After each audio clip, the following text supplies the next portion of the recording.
horizontal thing, horizontal line to draw the support and resistance. Go down, down, down.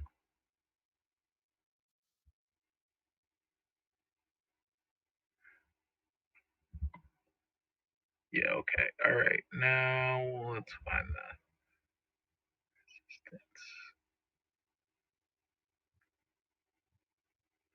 Hold on, I can't really see. I have to look on my chart.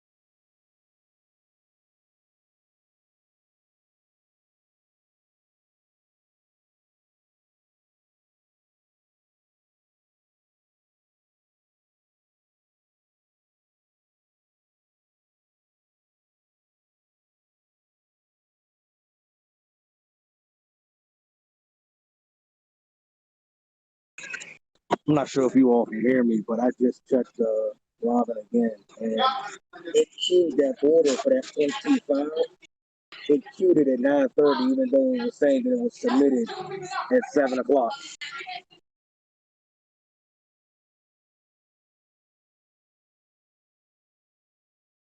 So I'm gonna just guess that it still is not allowing orders to go through in pre-market through Robinhood. I don't know. I don't know. We had 4 minutes. Find out. Yeah, it like I said, that 0.25 didn't process. It still said that it was in queue. So I mean, I just canceled it just to double check, but it came out of my I guess it estimated it, and it came out of my what I have. You know, there was a deduction from it, but I just canceled it, and now that 88's gone. Or that 88 cents, because that's all I was what 0.25. I think it went in at 88 cents. I will say one of the best things that Robinhood did develop recently, or that I'm just noticing, is that the if you're not being able to buy fractional shares will allow you to pull your initial investment out down to the penny. So if you buy 20 shares at $1.50 and it goes up to $200, you can still put a stop loss in at 30 to pull out your initial, how much you paid for your first set of shares. So even if it starts to tank out, you'll still pull out your 30 and be playing with house money.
Alright, so on the 5 minute, I have the support line drawn at $3.55, 3.554.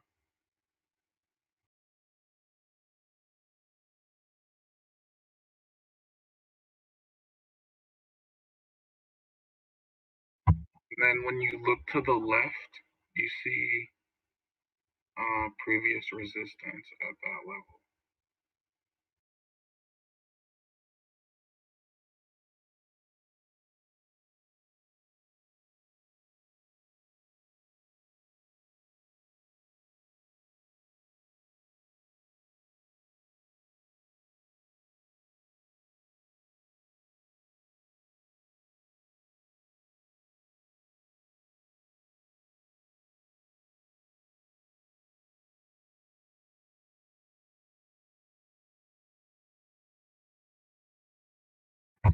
So there's potential for the price action to move down to that level because it's previously reached that level and it's in a bearish trend.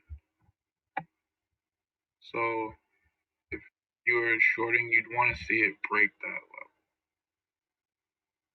or take a trade down to that level.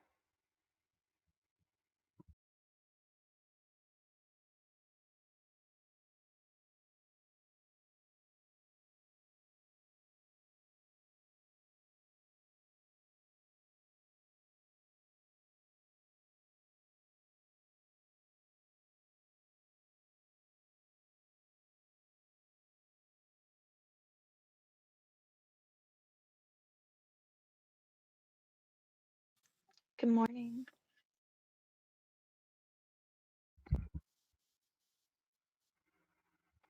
Hey, hey. Dang, everybody, peace.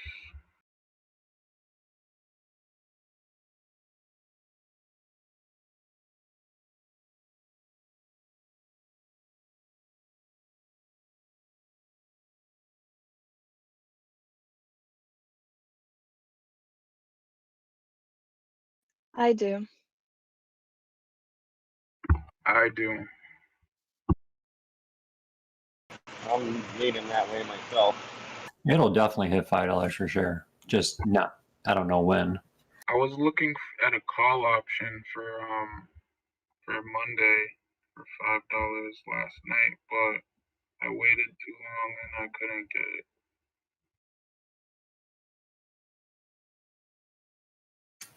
I got lucky and did a $1 call option Monday.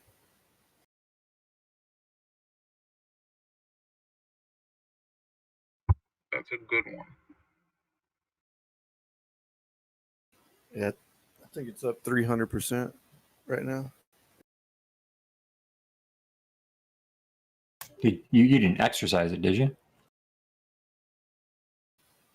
No, I'm not going to exercise it. I'm just going to just play the premium. I'm just going to take the premium tomorrow probably. I already have enough Sundial. I got in at 60 cents, so I don't want to average up by exercising that contract.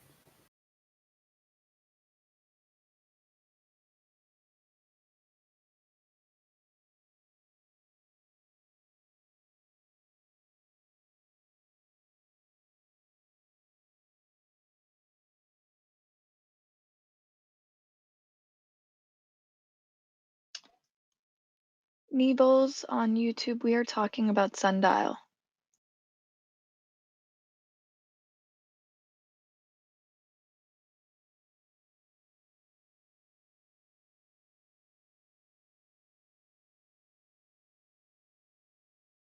Is there any other news? I didn't look at the news.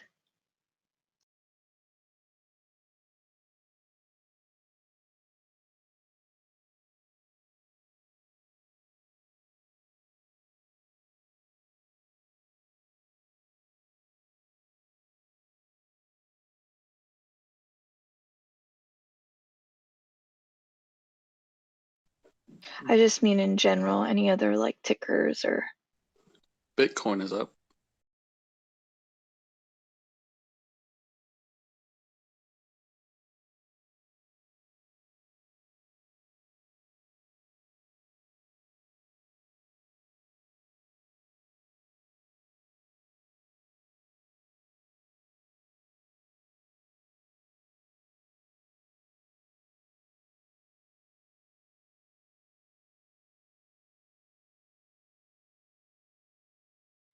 It says on CNBC, I guess Kimball Musk sells 25 million worth of Tesla shares.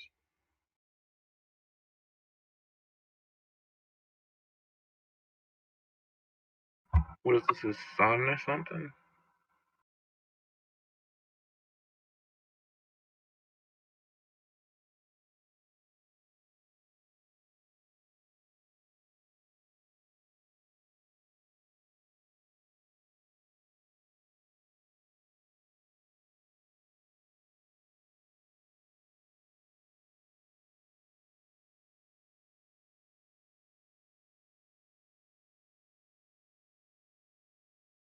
So I hate to beat a dead horse here, but do you think we might see just a little bit of upward movement on AMC today?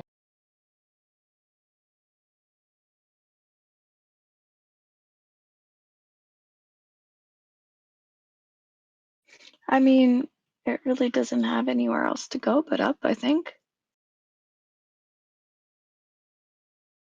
So you think we found the floor pretty much?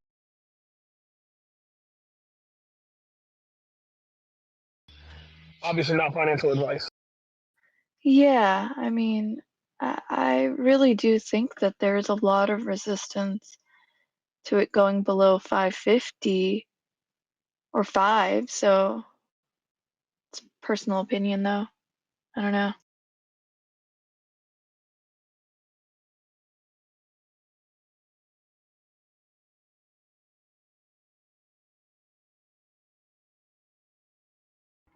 See, and the thing about like these stocks, like in the pre-market, they move more purely, but once the market opens, then that's when all the fuckery starts.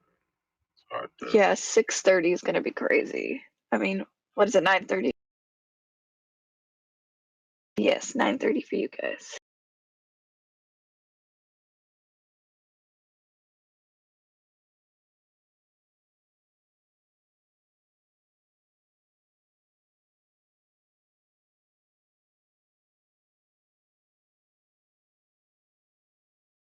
Yeah, I don't know.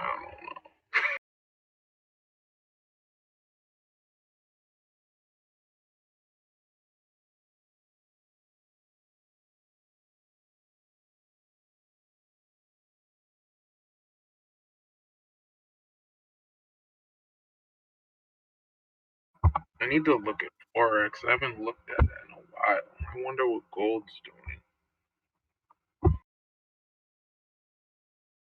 A lot of profit taking on Sundial.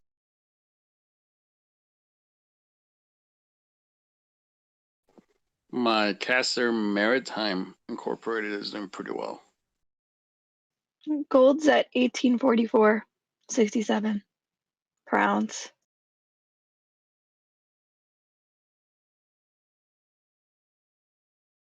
Yeah, gold's been bouncing around 18 forever.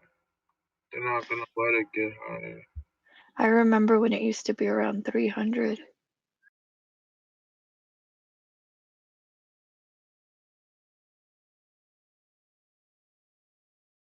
Gold, when you trade that in Forex, it's ridiculous how profitable it gets. I'm just waiting for the dollar to just dump so I can just make all the profits off that gold. But then Bitcoin might get in the way, so it's like, no. But I think you might be able to trade Bitcoin on Forex.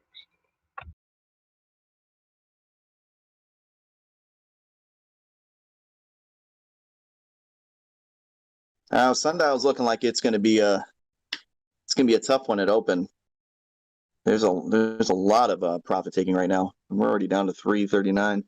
Right? Look at it on the MACD. Strong reversal. I feel like it's gonna dump down. But yesterday it dumped down really nice too. But it was up so much, it's like what goes up must come down. That's the law.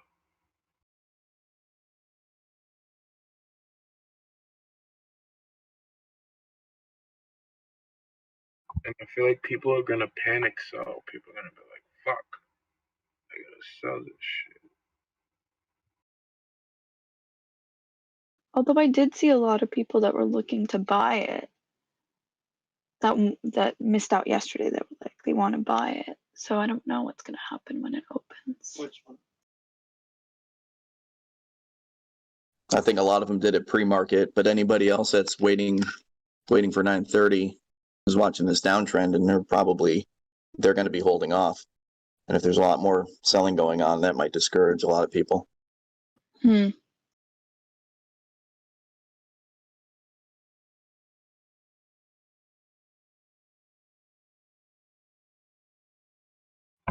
Project, you could start drawing that downward trend line now that it broke. Welcome to Issuer Direct, the leading broadcaster of investor events on the internet. This event has not See yet how that started or trend is line being you prepared drew, for the bullish on-demand trend replay. line, Please refresh your and browser then it and broke try back that? later. Now Thank you you. can draw another trend line. Yeah. And then you wait for it to break that trend line. The bearish, you wait for it to break the bearish trend line, and that's how we know we're in an upward direction again.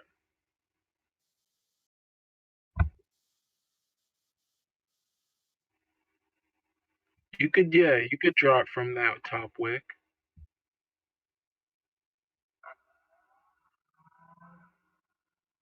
Yeah.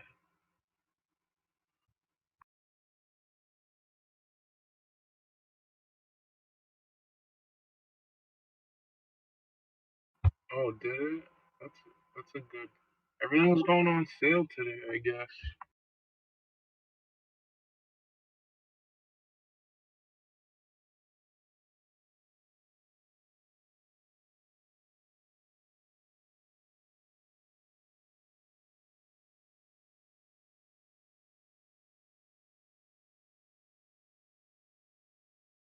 Yeah, this pump culture it's going. There's always gonna be a new one, you know. I feel like so. We'll see. How do you guys feel about APHA?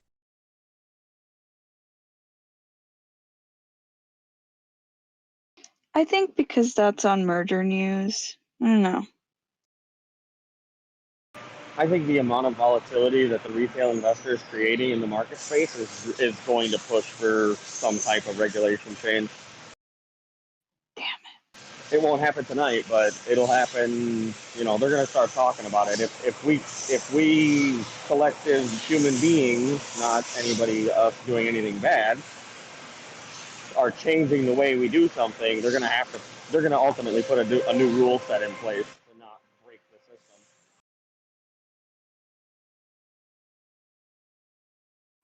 Project, you see how I just showed you like this trend line and Fibonacci shit? You know how long it took me to figure out this shit? Took me I made so many mistakes before I like figured this out. That's exactly what I'm saying. Over the last 2 weeks, my education has grown exponentially each week. It's just because I have learned some aspects of stocks through books, through online research and videos on YouTube. But just having you show me and give me real-time feedback on how to, I'll show you this is what I'm getting, and you like, finesse that. No, absolutely. Thank you very much. No, for real, because, you know, I mean, but it's the thing about all this shit is it's not hard. Like, people. Well, nothing's hard once you know how to do it. Exactly. Like, the you're problem Hey, is Project. learning how Sorry. to do it. Yes. Project. I don't know. Is that updated? Your the candlesticks? I mean, right now it's on an upward trend. Maybe it's not. Are you looking at my screen? Yes. Yeah, You're sharing your screen.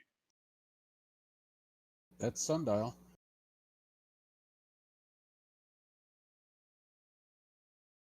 That was zoomed in on a 5-minute candle. Yeah, it's on an upward I trend, see. but it Yeah. just broke. Yeah. Right. Oh, yeah, you on the smaller. You zoomed in. Yeah, overall, it's still in an upward trend. This is just pre-market, and it had such big growth. I have been led to believe a lot of pre-growth and pre-market usually we'll see a big Right, it downward dips. trend. But, you know, I learned that yesterday, so yay, whatever.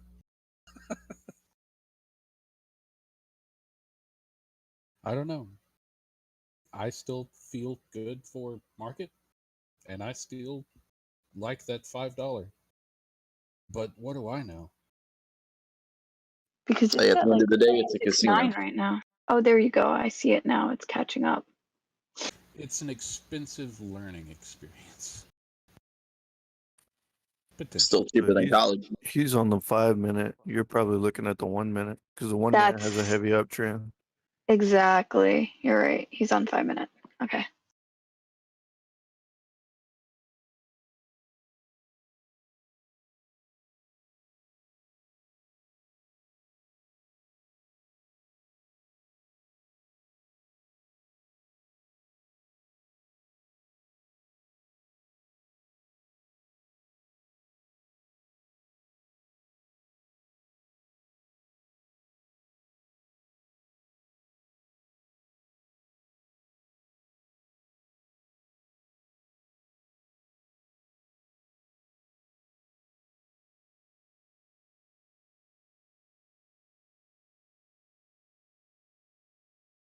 And all the fancy crayon work is from CDs training me how to do this an hour ago. Well, training, more like just walking me through it.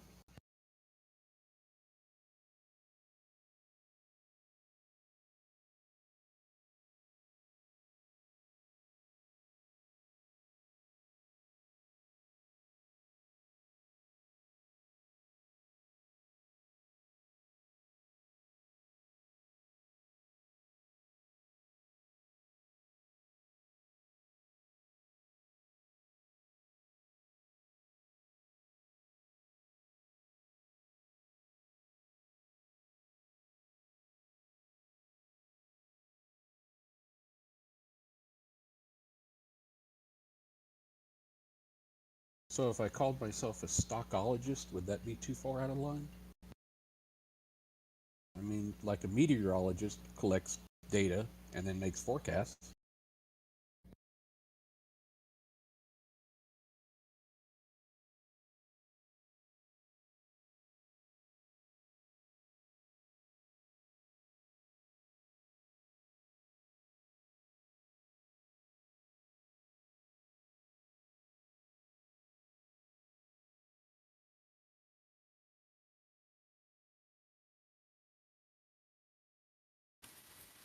Since you're making prognostications, you could call yourself a proctologist. Tell you what, I feel like I've been to the proctologist some days.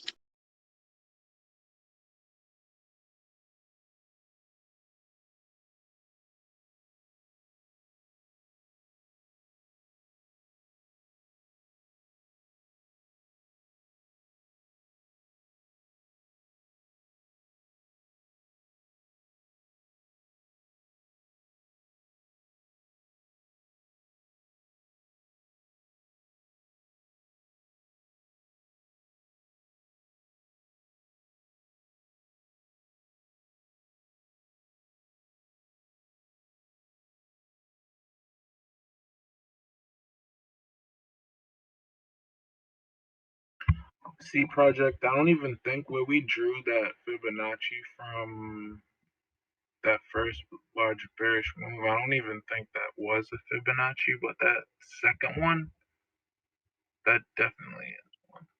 Did you guys just see the news from about BNY Mellon Bank? No, What's not going on?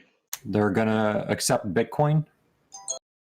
Oh, Tyler Bitcoin. Yeah. Winklevoss has just tweeted it. I gotta catch up on the news. project, not that one on the top. Delete that.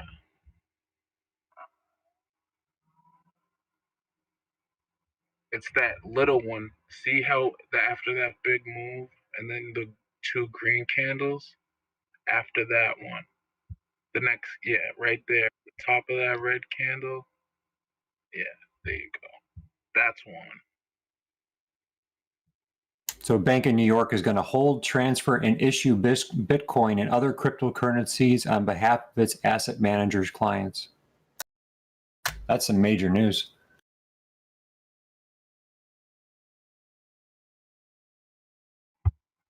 It just broke, I think.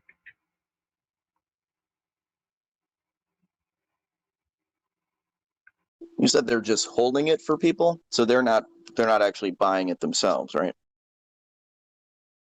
No, it says the custody bank, it will hold, transfer, and issue Bitcoin and other cryptocurrencies on behalf of its asset management clients. It says in time, Bank of New York will allow these digital assets to pass through the same plumbing used by managers, other more traditional offerings from treasuries to technology stocks using a platform that is now in prototype. That's all I can read because I don't subscribe to Wall Street Journal.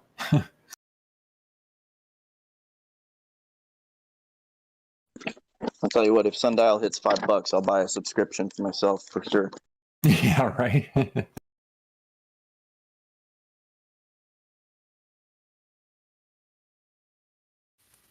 posted a link in general from Yahoo Finance on the same subject. Yeah, 99% of the time, anything in Wall Street Journal, you could just Google it and it'll come up for free anyways.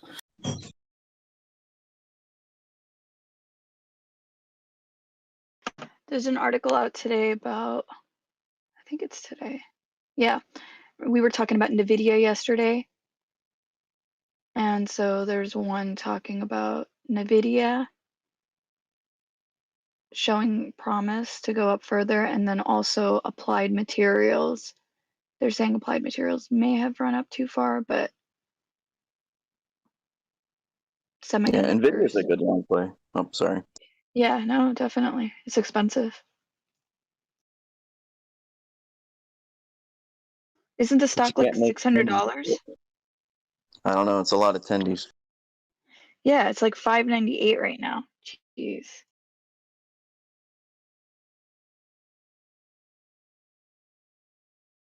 NVIDIA.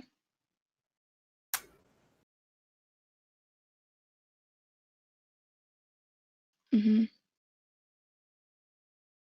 Yeah, I mean, you're not going to see these, 20 to 50% jumps like you will on these other ones. But if you want Yeah. safe bets, that's a good way to park your money and not worry about it so much.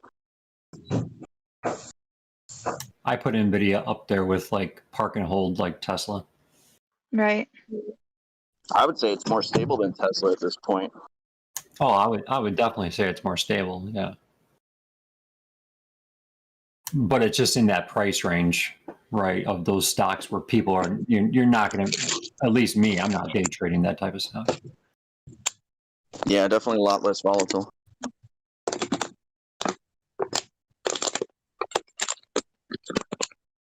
There was a nice dip around $500 in the beginning of the year, and then again around 514 or so. Right around end of January, February. Well, aren't like your graphics cards still sold out? Like if you want to buy a 3080, it's next to impossible to find them. I think all the graphic cards are really hard to get Yeah, your you hands can't on, buy right? a graphic card anywhere. And previous gens have now gone through the roof because of it. Sorry to cut you off.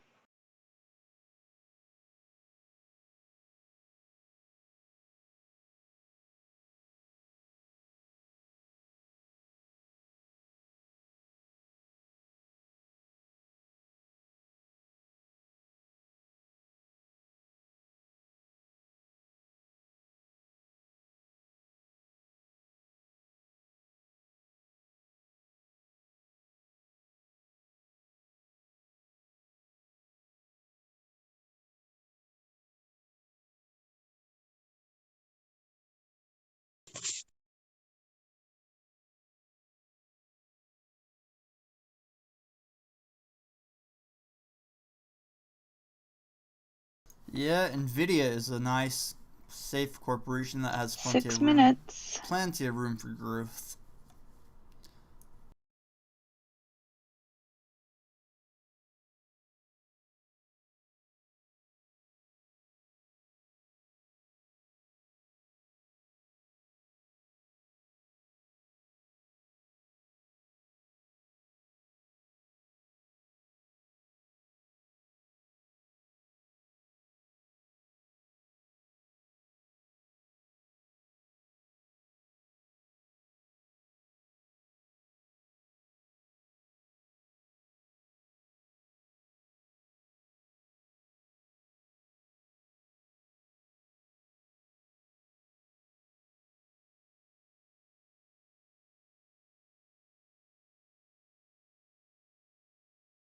Are we all buying Sundial or what?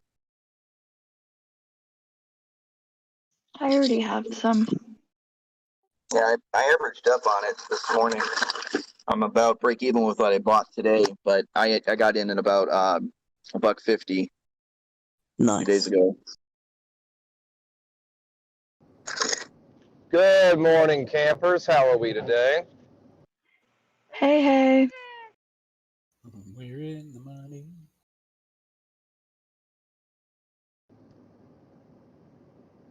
I just woke up and saw that Sundial has been lighting itself on fire over the evening. Yeah.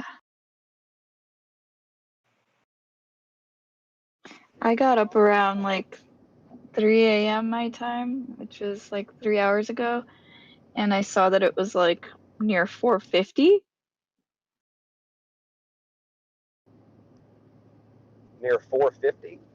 It topped out at 487 in pre-market. There you go. Talking about it right around 5:30 a.m. Central Time, and it was pretty crazy. That's Oh yeah, there it outstanding. is. 487. Boom.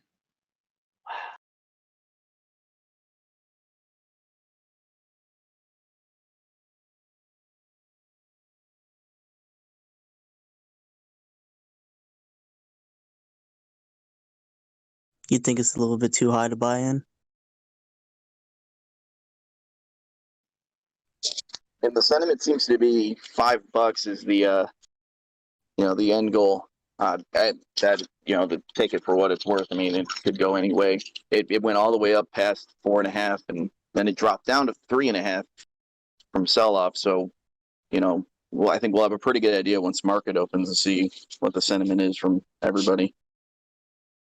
I think market is about to open, and I don't know. It looks like people are selling, and then people may want to get in. It crossed on the MACD and it broke that trend line right in the same spot. So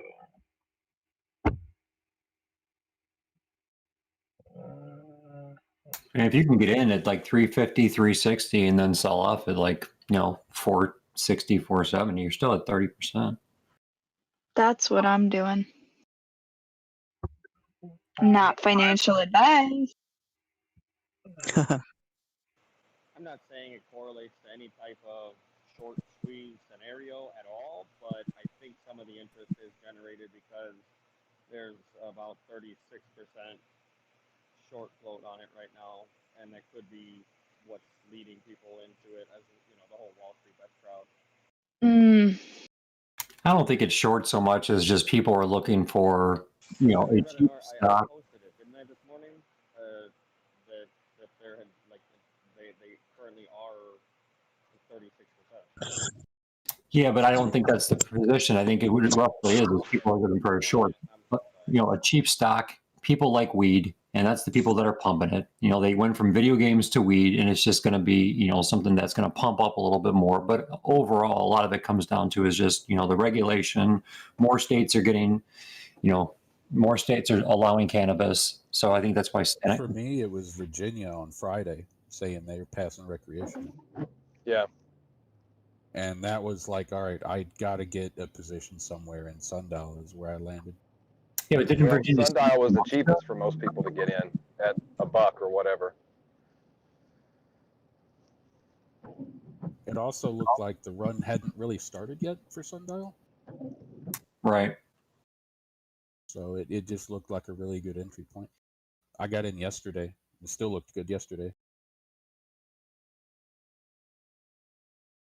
Yeah, ACB hit 22.35 overnight. I mean, it's at 18.60. Ding, ding, ding, See ding. what Fuck happened? yeah, who had that bell on? That's awesome. That bell is so good. It's an alarm. Look at that volume as soon as it opened.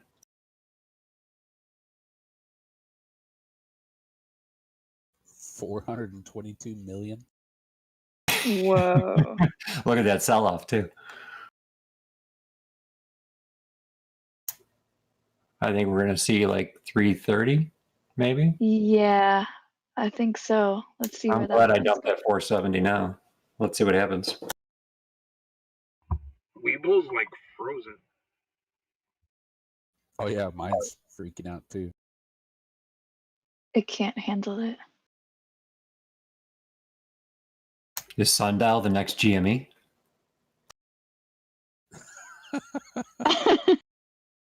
Weeble has failed. On Robinhood, it's failing too. I'm on Yahoo Finance to look at the ticker. Yahoo Finance is just like, just give me a minute, okay? Just a minute, please. A huge HUGE had the same volume spike as soon as it opened. Oh, the volume of buys is actually evening out here, it looks like. We'll see.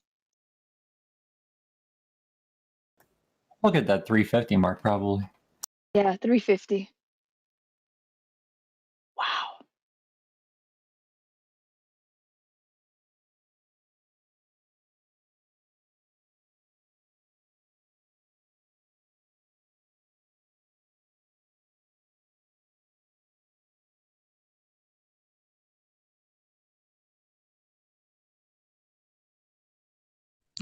It's dropping like it's hot.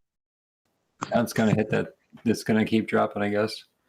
Yeah, that shit went below 350. I'm still debating whether to What get would it y'all in or recommend getting in at, or what y'all not. I'm still voting? debating that too. I don't. There it goes. The green's pushing back. Are y'all looking at Sundial? Yeah. Yes. At 3:30.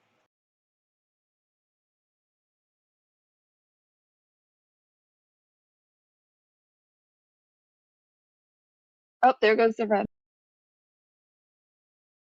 Sorry. Yeah, I'm gonna put a buy limit at 3. 3. Oh, wow. Nice. Oh, that dropped now. Yeah. What's a good price to get in? I don't even know at this Just point. watch it. Just watch it drop. Yeah. I'm putting in a limit for $3. Right. $1 would be wonderful.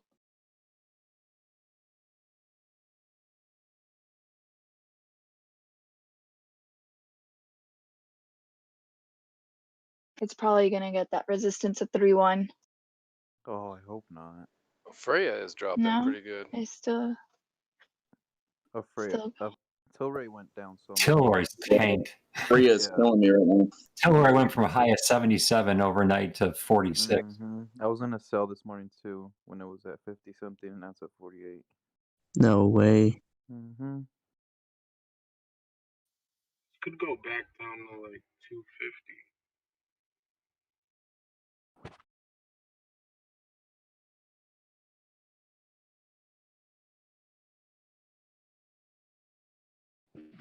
Yeah, Freya's down super bad. 2 million buys at $3 on Sundial. Anybody who has Riot seen a big O come up in Riot?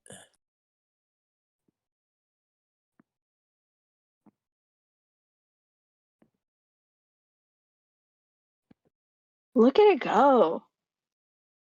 Etherium is down 21%.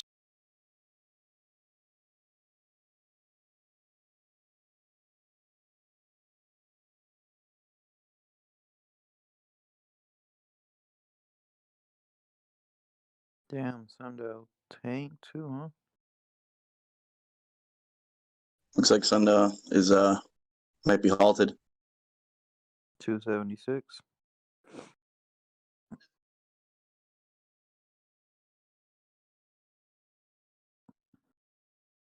No, it looks like it's halted on Ameritrade. Yeah, the order book's cleared out. Totally. Yeah. Nothing's moving. Tilroy's still moving. Weeble got suspended at 9:34.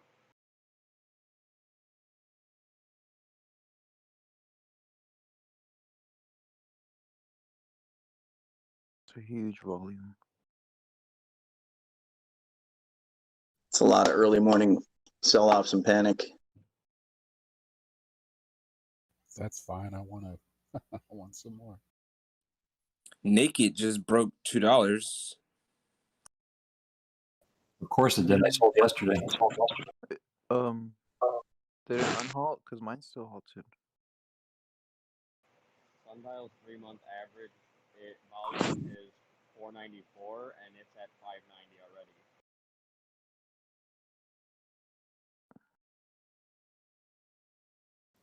Thank God for pre-market trading.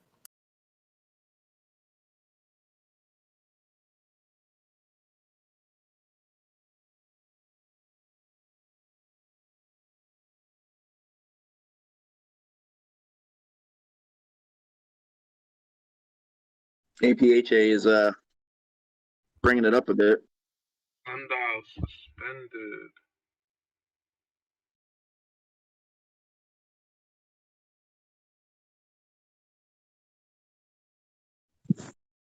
Yeah, I think you're going to see a lot more change in SNDL than you will in APHA, just based on the price and who's buying it.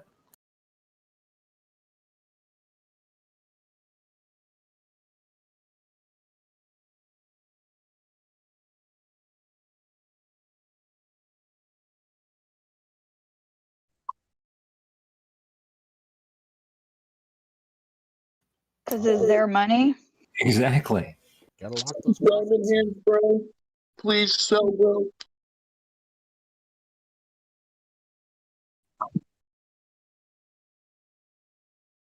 I'm gonna hold some long, but All the people that complain about, oh, you sold GME, you sold AMC. Yeah, well, look what happened. Of course, the people that sold were the smart ones. Harry Lewington, I don't think it's a hedge fund pump and dump. Wall Street's bets have been pumping Sundial since it was 30 cents. If you're still stuck holding Sundial after it's $3, you're buying after it's 10 times the price, then I'm gonna then you say need to my practice guess trading on paper. after this halt, we're gonna see sub 2. I think a lot of these people on the YouTube channel need to practice on paper, though, especially if they're trying to buy into a stock when it's like 12 times the price. I'm talking about 1,200%, and they want to buy in at that point. No, you buy in when it's very low. Do research. Find cheaper stocks.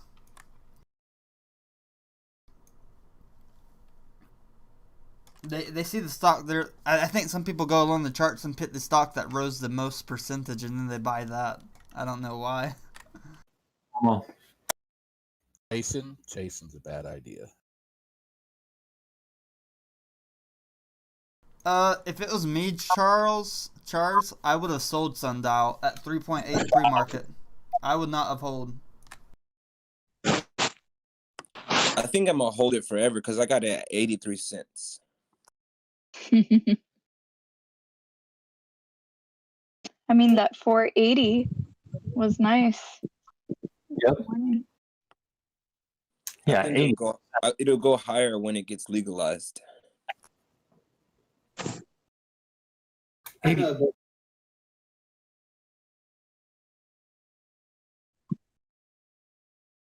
Exactly. I mean, it's strategy that Canadian company, isn't it? Somebody's clowning with a bid for five shares at 18 cents. Or an ass, I'm sorry. Guys, there's a huge difference between legalizing marijuana and decriminalizing it. Totally different. Joe Biden wants to decriminalize it, meaning you won't go to prison or jail for small amounts in your possession. In his piece of legislation, it does not say you're allowed to grow marijuana, though. Two different things. Cannabis card, I can grow it. All right, Sundial just went back 290. Well, it was like 279 when it. Yeah, it was at It was at 279. 276. That's why he said it went back up. This is what I said during pre-market. I would have sold at 3.8. I'm not holding Sundial this long. It's popping up though. At 4 something. I'm still holding a little bit of it, but I definitely scaled out and took some profits at 4. I don't know. I'll have to look, but at 4 something.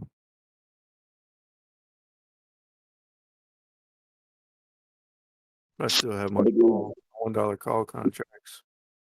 I think we just need to admit we have no idea what it's going to do. They stopped it at like 250. Look at those buys that went in 250.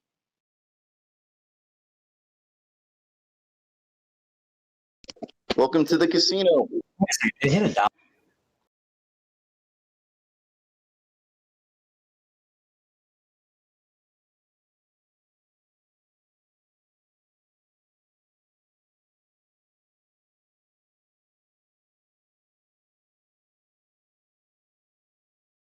All right, Ark, here comes that 5 you're talking about.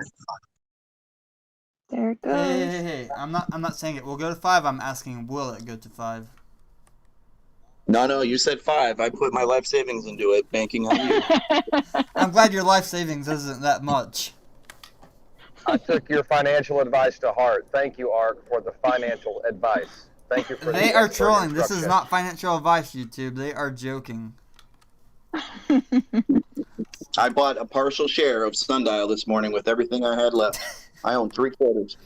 I used my Charles Schwab slices. That's what I did. Bought a slice of it. I thought about going to New York and panhandling for money for a day and then investing it all into like a penny stock and see how much I can make for a YouTube video. I don't know if that will be received well. I mean, I think it would be a really interesting experiment, but it might make you look a little insensitive to the plight of the panhandler. But you know what you can It's not gonna do? make him look any worse than he looks now. It's all good. Yeah. Just disclose it. Put it on your sign, like invest in me so I can buy GameStop, or something silly, and see what people give you. What kind of people give you money.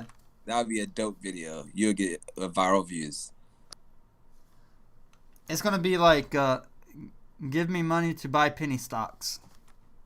Yeah, just sit there with a laptop with your, crayons and trade it right there. In order to buy Sundial, and instantly it was canceled on Robinhood. Wow. Instantly, like, this is some bullshit. You gotta get off Robinhood, dude. You gotta get off those. Get off. You gotta get off those apps. GME situation, if they're gonna freeze up again with something like this, that's exactly what happened to me in GME when they first froze in. Now, I wonder if they're gonna let me buy option. I'm gonna try that. Everybody's worried about losing money during the transfer off of Robinhood to another platform. You're losing probably more just by the restrictions they're putting in place. Just get off the platform. You're right. Don't tell me what to do.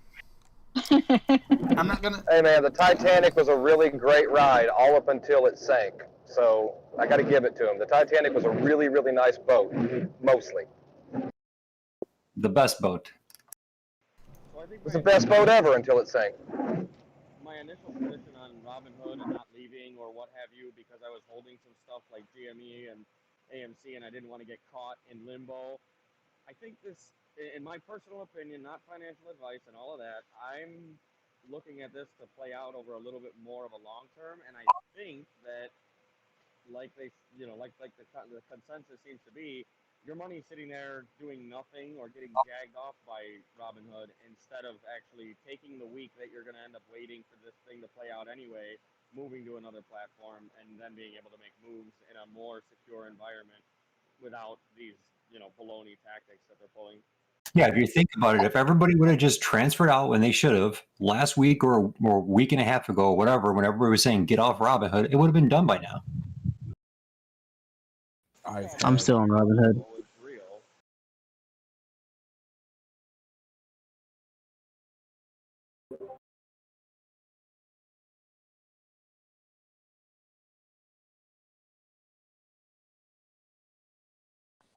Naked at 212. You read my mind. I was just say that. You could thank me for that because as soon as I sold, it started going up. Thank you so much. It happens every time. And basically, what you guys should do, as soon as I sell something, just buy it because I guarantee you it's going to go up. Look I at sold this at kid. 150.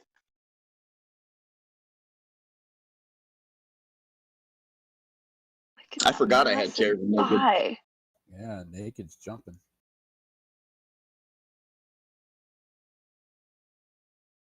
I took as soon as I sold it, I took it off all my graphs, took it off all my watch lists, everything. I don't even care about it anymore.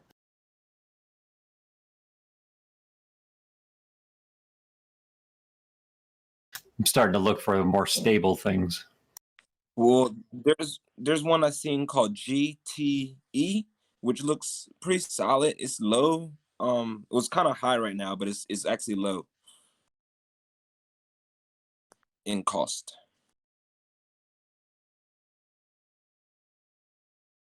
Yeah, so it looks like solid, like it's gonna keep on going, but it's still cheap.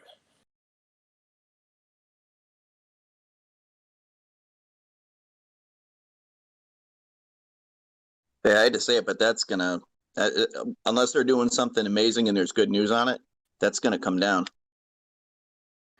The 3-year high was only 396. So why is it pumping? It's pumping as a penny stock.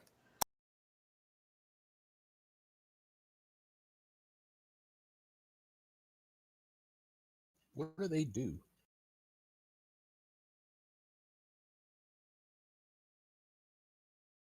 Oh, you don't care what Caster is?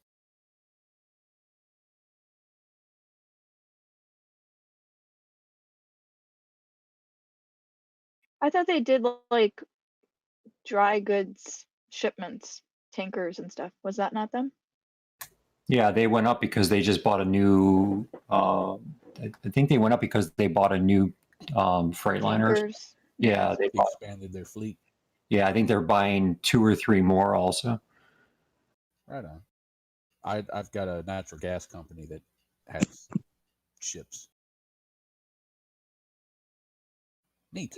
I mean, CTRM back in 2019 was $19 a share on a spike for some reason.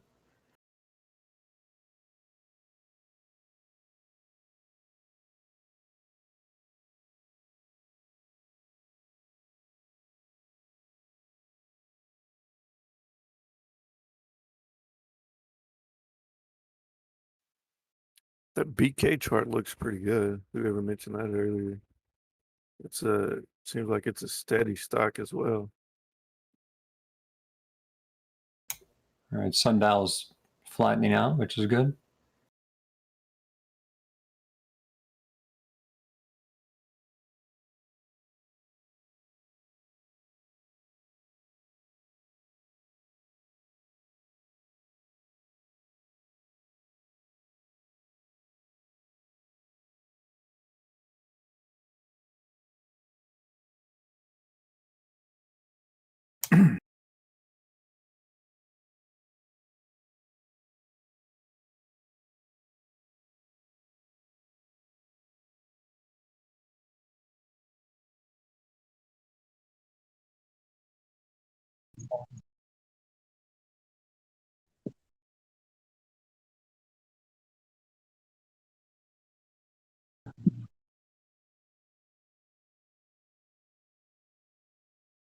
I see it.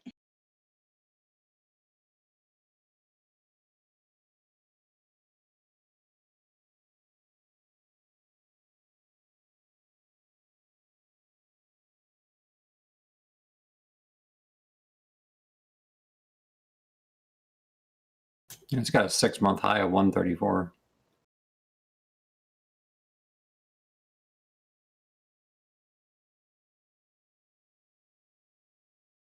You see the sundial chart where it had that really low spike of a downward?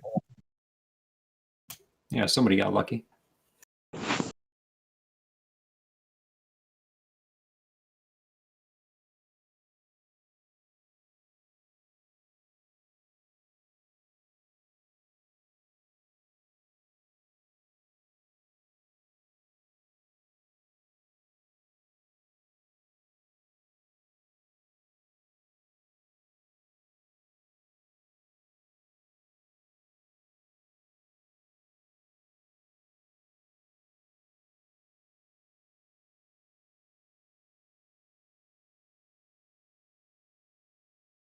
What's the ticker?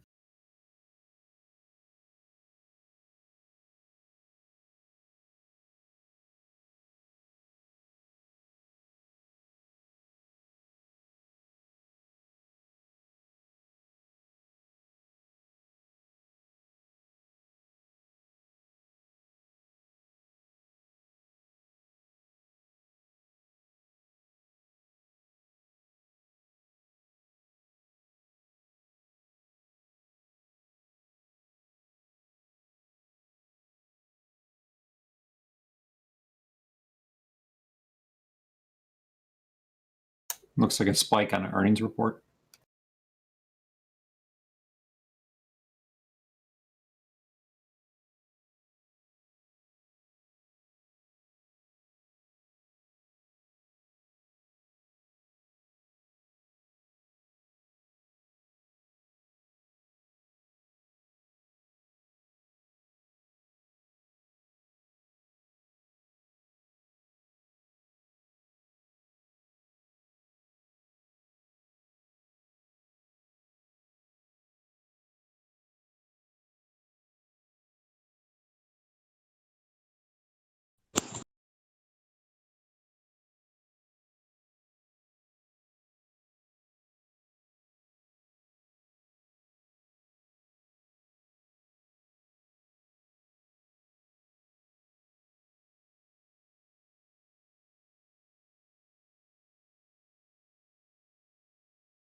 You could buy it at 3, but it's going to be cheaper when at $270.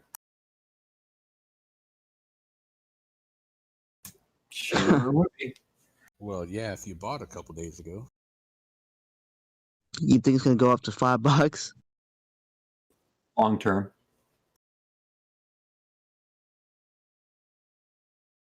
Yeah, at this Nice. point, I don't know if it's gonna do that, but you never know. The trends. You never know with meme stocks, right?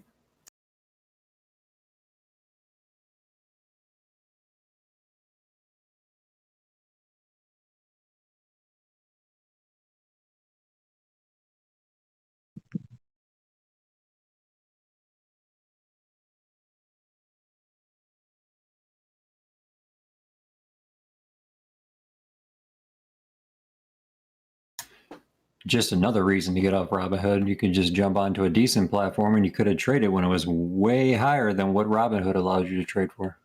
It's true.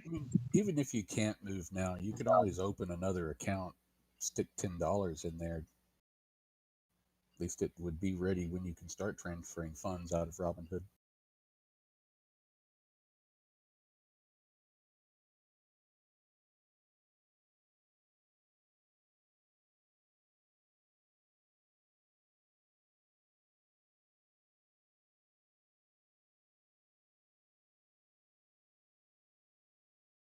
Is this Dogecoin supposed to go up?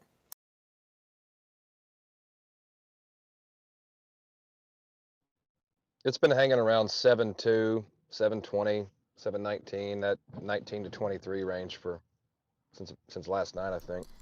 I guess little X's portfolio doesn't have as much pull as Tesla buying Bitcoin, huh? You guys gotta remember too, you guys buying on the idea that the United States is gonna legalize marijuana? Keep in mind, most of these are Canadian companies, so America legalizing marijuana won't really affect these stocks. You can bet it'll affect the buys from the Canadian companies. You can bet Americans will buy their marijuana from each other. They're not gonna buy from Canada. It's true.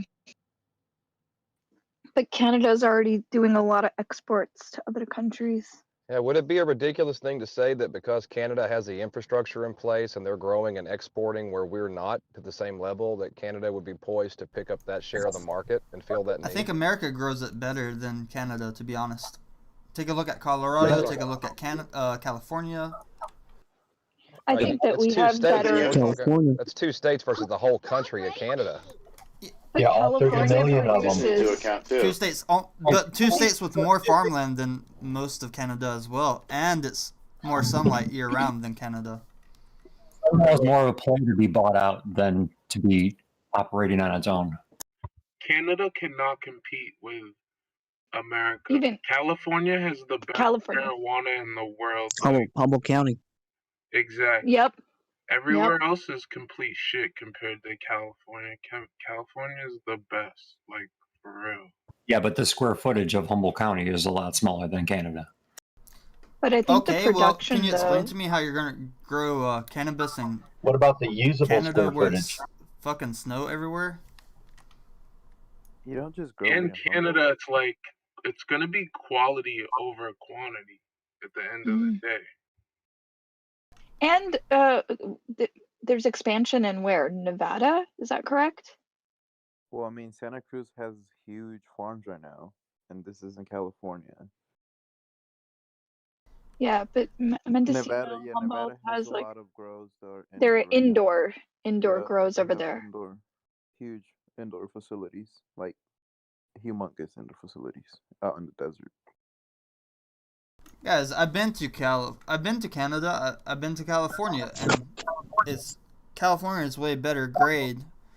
When America legalizes it, you're gonna have people in America growing. They're not gonna go to Canada to buy their marijuana and sell here. It's just too many expenses when you can buy from other states that can just fly it to you.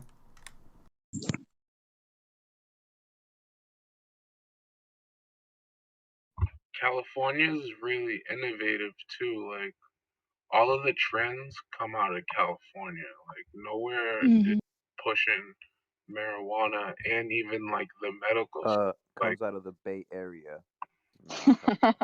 The Bay Area. The Bay Area. Woo. Yeah. I'm from fucking Boston, so I don't really give. Oakland. Of course.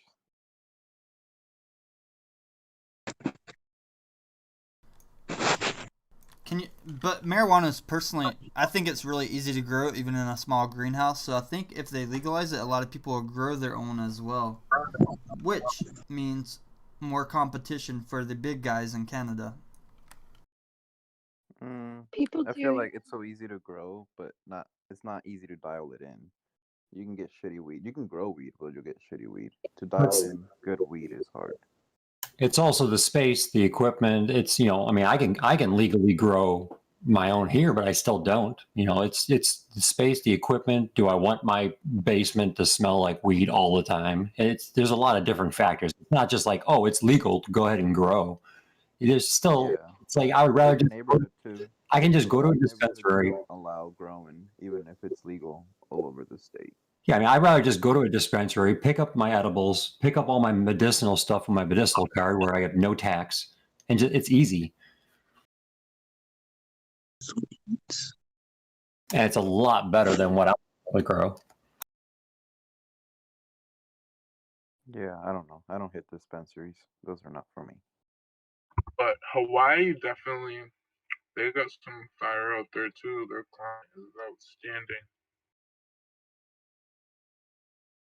I would say in regards to the comment about dispensaries, I mean, like the reason why I use them is like I have, you know, certain conditions that certain strains do certain things, right? So it's basically I know exactly what I'm going to get, and I know exactly how it's going to react to my body, and everything is always identical when I buy. Yeah, that's the upside of dispensaries. I mean, you know what you're putting in your body. Right. I know how it's going to react, and so I know what it's going to, if it's going to, you know, for pain or anxiety or whatever. Like you can buy the certain strains for those certain things, and you know, I don't have to sit in my house and watch, you know, 20 different plants of flower just to get the relief that I need. Everybody can grow tomatoes. Most of us just buy it at the supermarket because it's so much easier. Right, exactly. True. Not my mom though. She fucking has a tomato field in the backyard. On the East Coast? No, this is Italian. I live in the Bay Area, but she lives in Northern California, like more up north. Who, me? I'm the East Coast in Boston, and like we grow tomatoes, and they grow really, really well here. Italian grandpas grow the best. Yeah, anybody that was Italian. San Marzano. See, and that's going to be the way it is whenever it's legal to grow marijuana. You're always going to have those group of people that can do it, but most of the sales are still going to go through just like buying a tomato at a grocery store. Yep. You're going to buy your pre-grown and trimmed and clipped. Yep. Get it by the gram, and not it's just the organic ones. Pre-rolls, people like that too. Non-organic. I think over time, like as marijuana starts getting corporate and people start mass producing, the real people, like the real smokers and the real people that really love the plant are gonna start just growing it themselves because they're not gonna know what these big corporations are doing to the plant. It's already being mass produced in California. That's what we're saying. Like you got like huge fields, and it's just mid-grade. Like You guys have Netflix? You should watch Murder Mountain. Oh yeah, I've seen it. Crazy. That's actually That only Murder talks Mountain. about like 10% of what happens. Yeah, by the that way. happens all over Trinidad County, Humboldt County. It's not. All over Northern California. That's usual. People disappear, and nobody knows where they disappear. No, for real. And Bigfoot's the best hider though. The cartels, they got a stronghold over there. Yep. For sure. And the thing is, most of the land there is owned by like people, but they don't even know who are in their land because they don't really like go around it. So you got a lot of people growing in land that is not even theirs. They're just in the freaking hills camping out for months. Anybody know the stock ticker for the cartel's cannabis stock? I think that's traded under the counter. You should watch Narcos for that. Definitely buy that Is stock. it EGNG? Good morning, everybody. What's Morning, up? Miko. Hey. Not much. Man, yesterday, those edibles kicked my ass. Bro, that was 2 days ago. What are you talking about? Yeah, because I had like, Just the whole day. dude, I was so like, just, oh my God. Because I had Kool-Aid and my buddy gave me some nerd ropes. And because I forgot that they were not actual candy, I just ate them too fast, and I'm a diabetic and haven't had candy in a while, so that was just a bad idea. You know how many milligrams you took? The No, 1,000 milligram. it's all ropes. homemade. Yeah. It's all homemade. So it's just kind of like, yeah, it was a little bit more potent. I ended up just sleeping a lot yesterday. You get the best sleep of your life. I feel like I could run a marathon today, except not really because I hate running. But yeah, I definitely needed the sleep. Bitcoin's back over 48.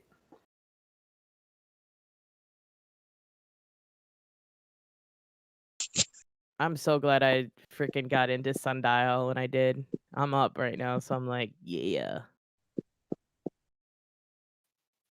Yeah, but they get out at 3. Wolf made a good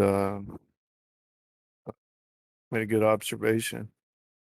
He said that once everything becomes legal, is that going to actually drop the price? Because right now everything's inflated because scarcity and it being illegal and the risk. But what happens when it becomes mainstream? Is that actually going to drop the price? Nope. I think it'll drop the price of ounce by ounce because of competition, but I don't think it's going to. I mean, it's also going to increase the demand for the sales. So the growers will be growing more and selling more in the long term for the same amount of income is roughly what's going to happen.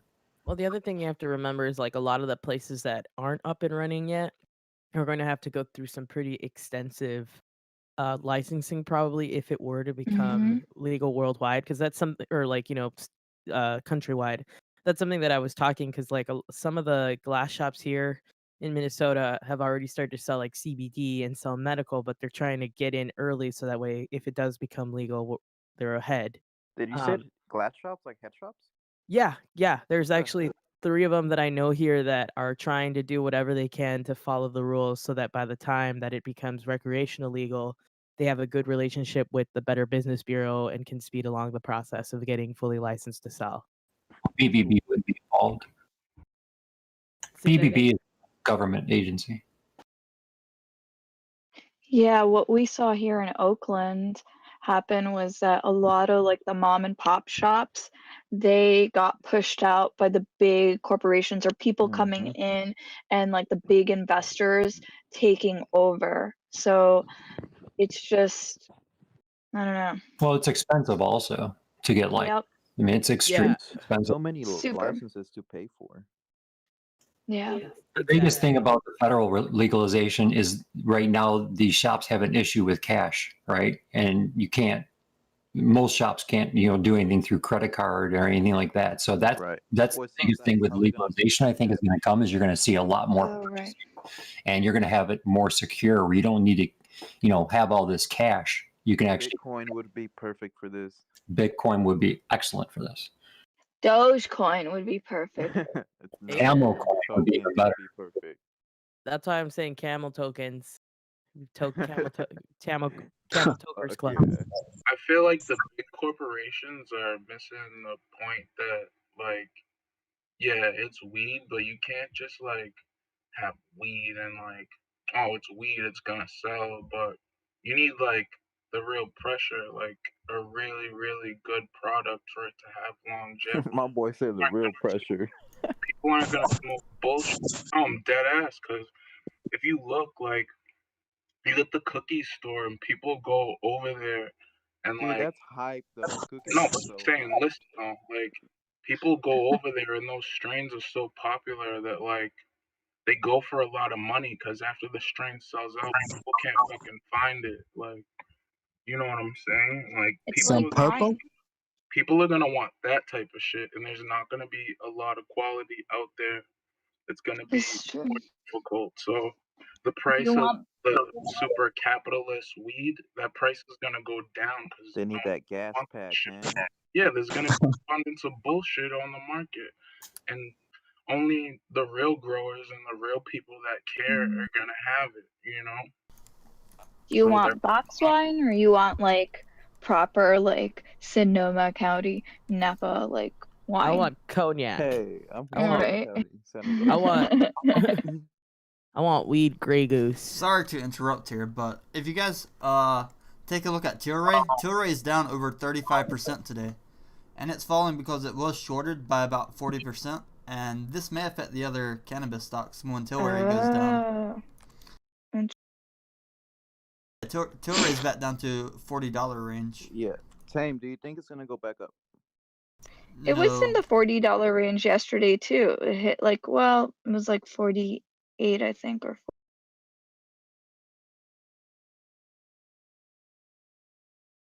the lowest it went yesterday was like 47.28. It's usually around 7.40, 7.30. You'll see like the dip. Let's see what happens. Does anybody want me to read off the top 20 trending stocks on Wall Street Bets for Thursday? Yeah. Yeah, sure. Yep.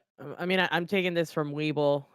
So the top 20 stocks are Sundial Growers, Tilray, Etherium, GameStop, Tesla, AMC, BlackBerry, Context Logic, Aurora Cannabis, Apple, Neo, Advanced Micro Device, Corsair Gaming, Zomitica, ProShares Trust Ultra VIX Short-Term Futures ETF, Global Star, Village Farms International, MicroStrategy, Microsoft, Alibaba. I'll post those in the YouTube as well. But these are what Webull is saying, the top 20 stocks trading today. I also posted in the news channel if you guys want to read that about why the marijuana stocks may be going down since they are all overvalued already. Because they're pumped the fuck up, like into oblivion. They are pumped.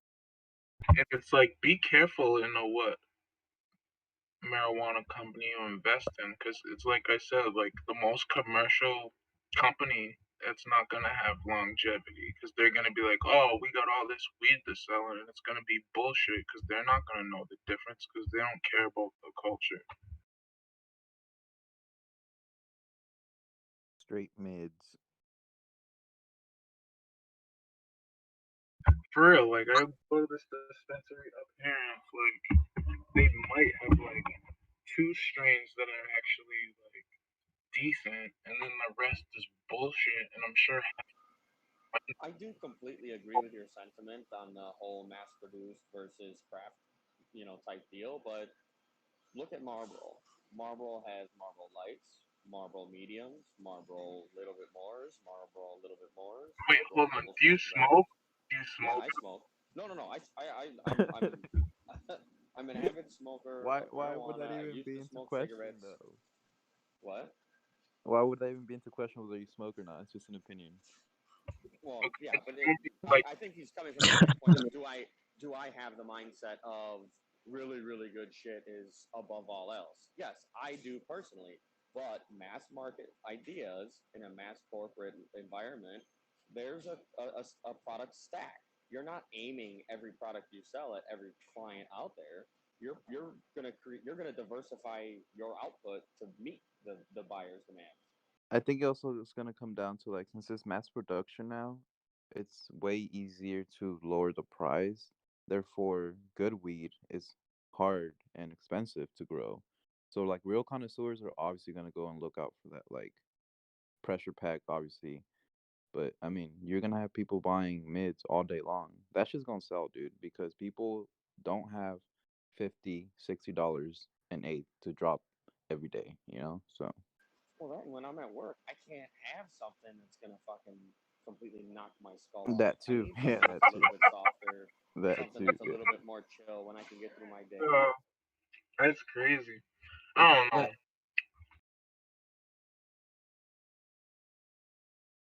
That's called the sativa for work. Sativa for work, indica for home. Yeah, I've had sativa that fucked me up. Have nailed me so hard Yeah. that I was like hyper paranoid or like gnarly appetite. You know, like you got to find your strain, and that's where the connoisseur comes in. But mass market, if I know I can walk into Walgreens, gas station, what have you, and pick up a pack of Marlboro Greens and be, comfortably faded, just like a, pack of cigarettes, let's go. Crazy talk.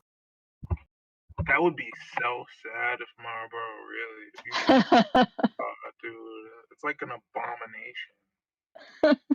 How do you know they're not already I buying up? see it though. I can totally see it happening. The Yeah, big I can companies. see it too. They're not going to look at it from a standpoint of losing smokers, losing tobacco smokers to marijuana. They're going to grow the brand of combining the two. Think about it back in like the late 60s, early 70s. Spliffs were all the rage. You wouldn't smoke just straight bud. You would mix in a little bit because the bud was kind of dirty anyway. But either way, like a combo square used to be a big thing. I thought spliffs was hash and tobacco. I feel Might be regional terminology. Yeah. They put all the same poisons that they put in that nicotine shit. They put all that in there. Oh, fill my lungs with it, all of it. 13 years, a pack of Reds a day. How'd that go? You hear So- my voice, don't you? Marlboro's owner, Altria, did invest $1.8 million in marijuana. They invested in Kronos, which is that Canadian company. I hate Kronos is doing lab grown marijuana.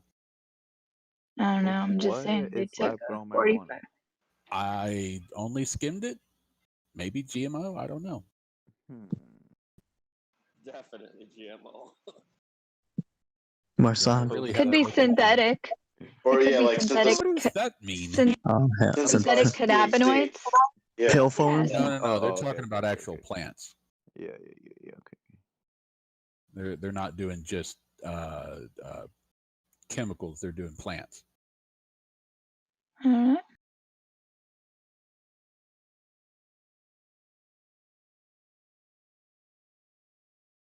Kronos has a bunch of different brands under them, though.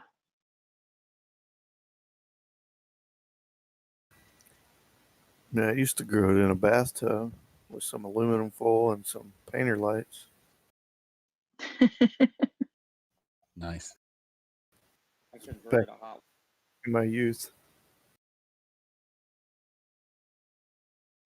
lining it with Mylar, and the hot water tank actually provided a nice little added warmth to the room. Sundial on the upward trend now. Let's hope it keeps going. I'm ready to freaking get rid of all these wheat stocks. They're up and down. Too much stress. You don't love it? Makes me want to The smoke excitement. That's what I'm doing right now. I'm like rolling up now. I'm smoking a bowl right now. Waking up. Cheers, This break mate. is in 15 minutes, and I'll be out in my car. That's why I bring the dab pen to work, because then it just looks like something else.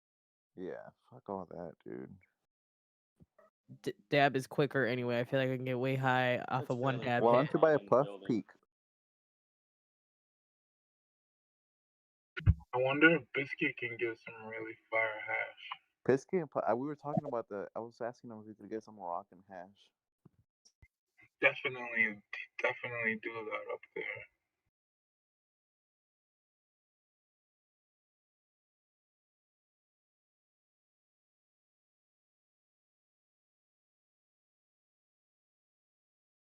I will say that like a lot of Asian countries, specifically Japan, are very anti-marijuana.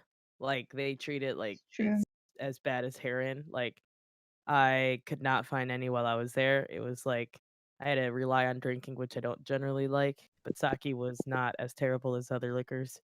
But I had How did you like sake?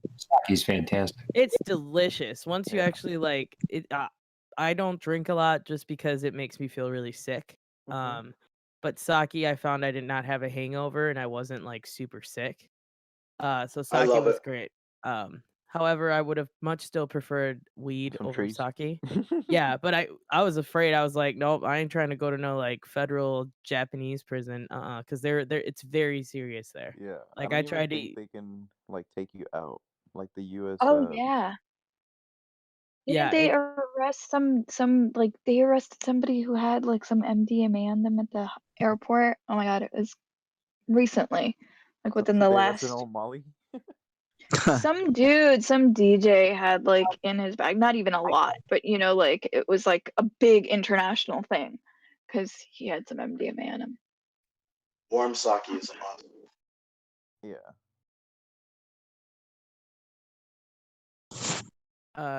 Just a quick shout out to the YouTube channel. Make sure y'all smash that like button and subscribe to Tame as the Ark so you can see where the next live stream is. But yeah, show a lot of love to Tame the Ark for making this possible and vetting all these people together to make the space happen.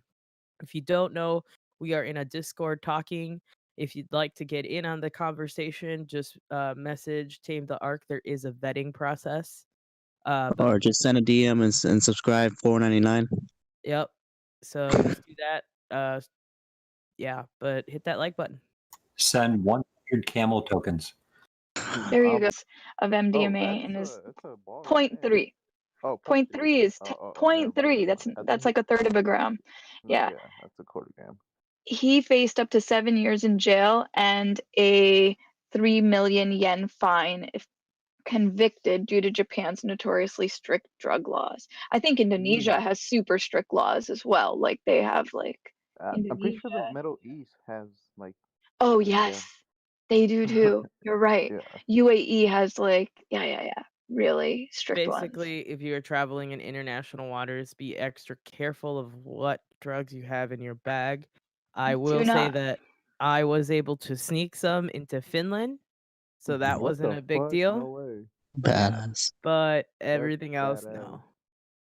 A Well, lot of these countries have like it's like death sentence. So like be careful. Yeah. Just carry aspirin. Philippines. Put it in. Yeah. Probably too young to remember this, or if you even heard about it. But don't you guys ever remember the kid that was in Singapore that he was spray painting cars and he got 80 or 90 days in prison and he got caned. Caning, yeah. 6 strokes of a cane for spray painting cars. So basically, if you leave American soil, do not do anything illegal. Well, Singapore is like it's super clean. Their like laws are, and I think that he was pretty like disrespectful about the whole thing, and so they were just like, yeah. Oh yeah, definitely. The ugly American stereotype. Yeah. Singapore is checks like out. super strict. You know, there's actually like Malaysia. I can't go to Malaysia because I'm gay. I'm outwardly gay, so like I could go to jail for that. So I don't there. So like if you travel anywhere, highly recommend just study the laws. They work completely different than Americans, and you know, some of these countries have a very big religious reasoning for some of these laws. So like I said, just do your research. It can be If pretty you're intense. in Malaysia, if you're in like Kuala Lumpur, you'll be fine though, because there's a lot of people that do travel. It just depends on like how open you are, even in the UAE. I actually didn't even know about. I met some people in Tokyo that were from Malaysia, and he could not be out because he would be gay. Yeah. Like he would be killed. He Yeah. straight up told me that. I got that from a person that lives there. It's a gay man. So I'm just saying like be very careful where you travel to, or just do the research behind it. Because I mean, even in Japan, like just regular cigarette smokers, you have to know where to smoke. Like you can't. They have designated areas outside where you can smoke, and if you're smoking outside of that area, you can get a ticket, just like regular cigarettes. But you can smoke inside of a restaurant. It's so like weird. In Chewing Japan, rude. there's a lot. Sorry, go ahead. I say just like chewing gum in Japan is extremely rude as well if you're out doing it in public. Mhm. Also, if you have tattoos, a lot of hotels will not allow you like out if you're in a pool area or out showing your tattoos, Yep. they'll ask you to leave. You cannot show your tattoos. That is 100% true. When I wanted to go into the bathhouse, they asked if I had any tattoos. I happen to have one small one. Mhm. They asked me to cover it. Yep. My partner had too many tattoos though, so they wouldn't have been able to go. Yep.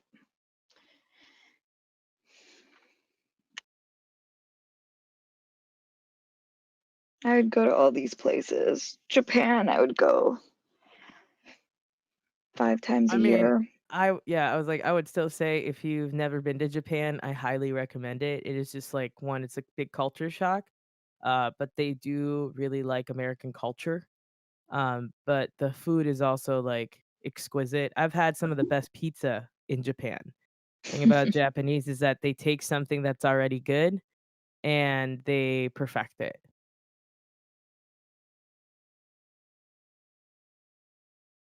I had my first curry in Tokyo in an Irish pub. Nice. Yeah, I I was in Denny's and they had like it was not like a Denny's. We went to Denny's because it was Thanksgiving and we were in Japan and it was the most non-American, like I guess it's what they perceive to be American with their Oh, Japanese yeah. cooking techniques. Yeah. So it was really interesting. Uh like their chicken dinner was actually like miso soup with like rice and panko fried shrimp and Rice is a chicken. requirement. Oh, I Yeah. want some miso ramen. Sounds good right now. Oh my god, their ramen there was That oh my sounds god. fire. Dude, so fire. Like I had this ramen that was like seriously the best ramen ever, and then you can put as many noodles as you want. Fuck I yeah. would only eat Japanese food when I was there. So like sushi. Once I went for 24 hours just to go grab some sushi and went to Sushi Dai, which is like a super amazing local spot. But I mean, sometimes the lines are like 5 hours long and you have to get there super early. I had sushi at like 7 o'clock in the morning. That I remember being in Japan and just like the amount of people there is insane, dude. Like it's like 3 New Yorks. I wonder I was actually in the financial district of Japan. So it was interesting because I did walk by like where their stock exchange is, and that was really cool. They dress so nicely.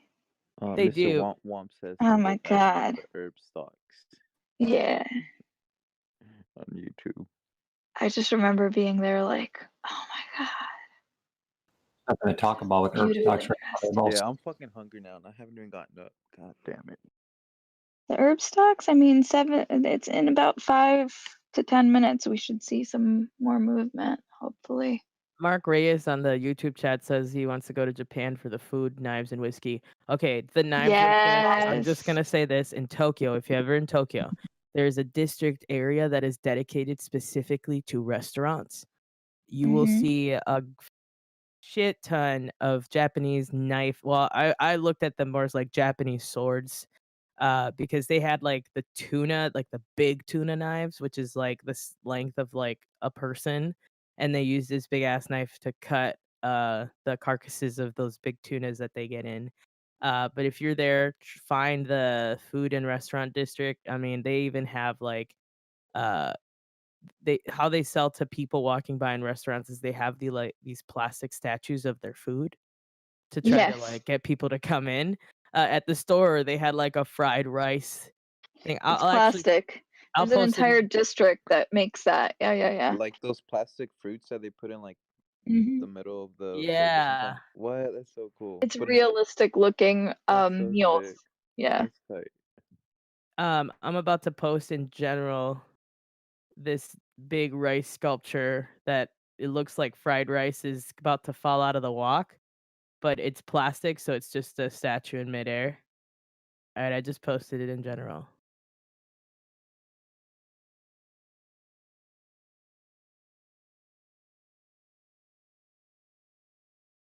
Now That is cool. Is that like resin made or like how did they? I have no idea how they made that, but that's like a plastic statue. Like it's just like that. They had a bunch of stuff like that. Look. What the heck? That's cool. Yeah, that is super doggone cool. I posted another one, and those are fake plastic fish that are just like pretending they're sitting over a fire on a stick. That looks so edible. Crazy. Wow, both Afria and Tilray are taking a big hit this morning.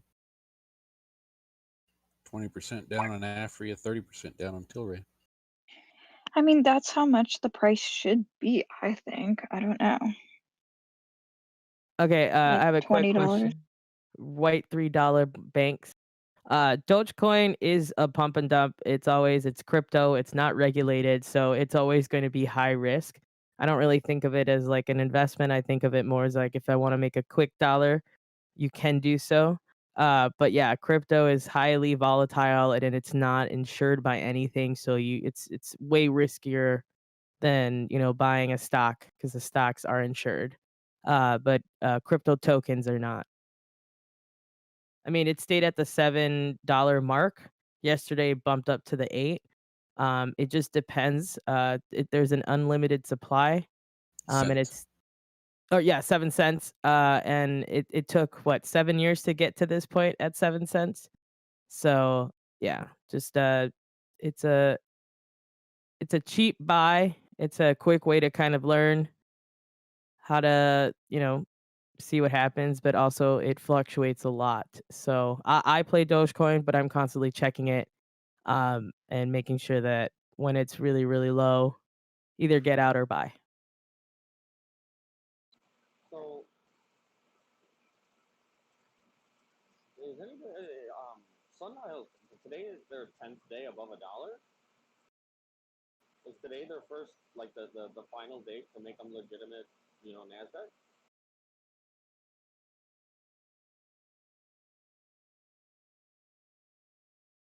Yeah, What was I've seen some news about that. The 10-day rule?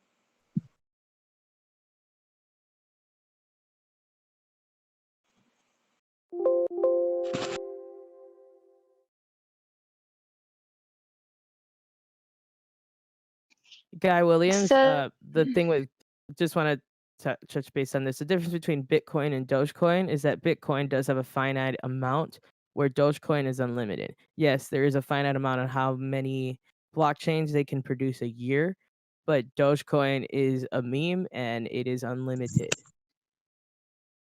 So it doesn't necessarily mean it's going to be like the next Bitcoin because that's the major difference. One has an actual ceiling and the other one is unlimited.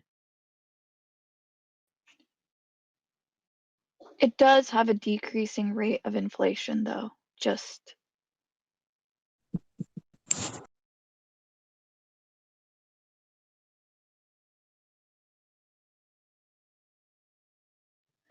And there was an article that came out in Yahoo Finance yesterday about look it up, Dogecoin yesterday, about how they're trying to continue the maintenance of it. Going back to Sundial with the 10-day rule, I don't think today's the final day because within 10 days they've been under $1, so they haven't maintained. They closed under $1? Yes. So this is only if it says the marketplace rule is that NASDAQ may, in its discretion, require an issuer to maintain a bid price of $1 per share.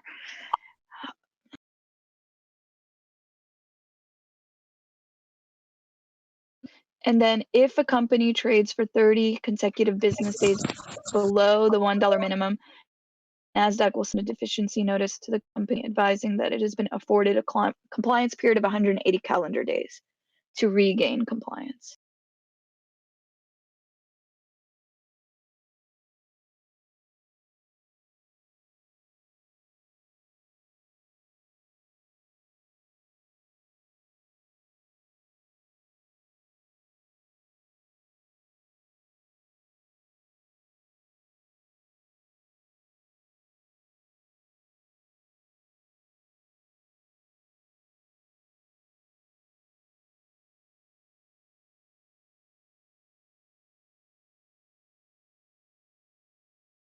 Yeah, so I guess they did receive approval for additional 180-day compliance period back in December.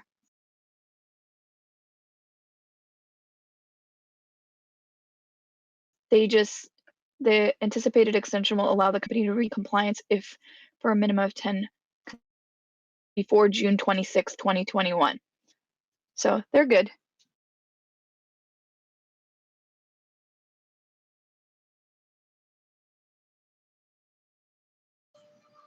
Let's see if it's been 10 days.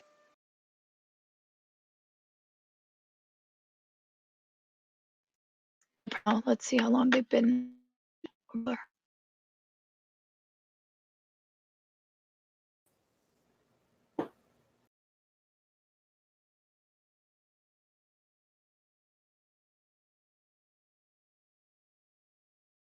Shout out to y'all.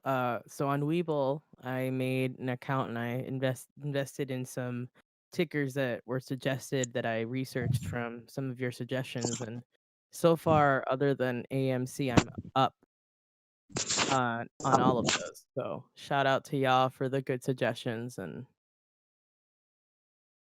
you know, even Ocugen, even though it's down, I'm still up on that one. So that's dope.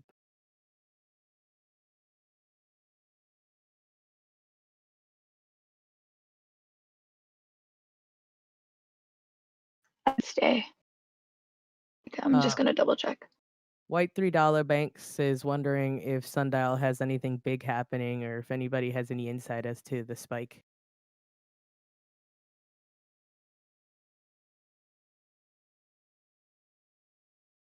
No, I mean, there hasn't been any major news.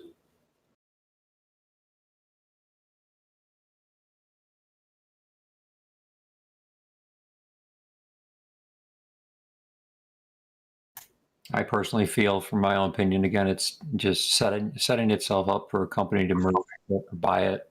I mean, it used to be a good company till the owners jacked it up. Then they switched over to new management, new company, and they're just trying to get it back to what it used to be. But there's nothing right now except for people just saying they want to buy weed stock.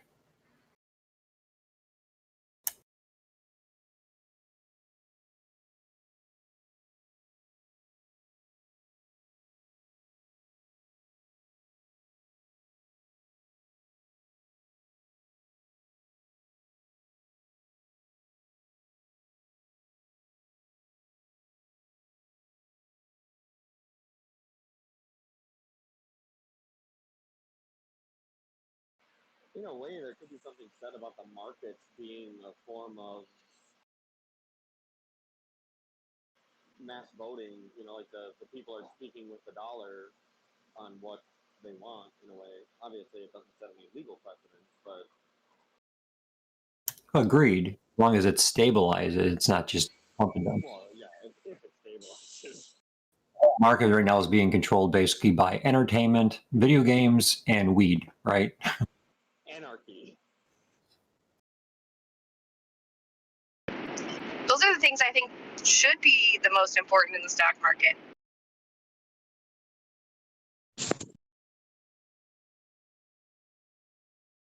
I would say at the current time we're in, the situation that we're in, I would definitely agree. I mean, we're all stuck at home, so why not? Let's get high and play some video games. Yep. Until we see 10, 15 years down the road, we got a whole generation of quarantines. Like the baby juice that's born now because everybody's stuck at home.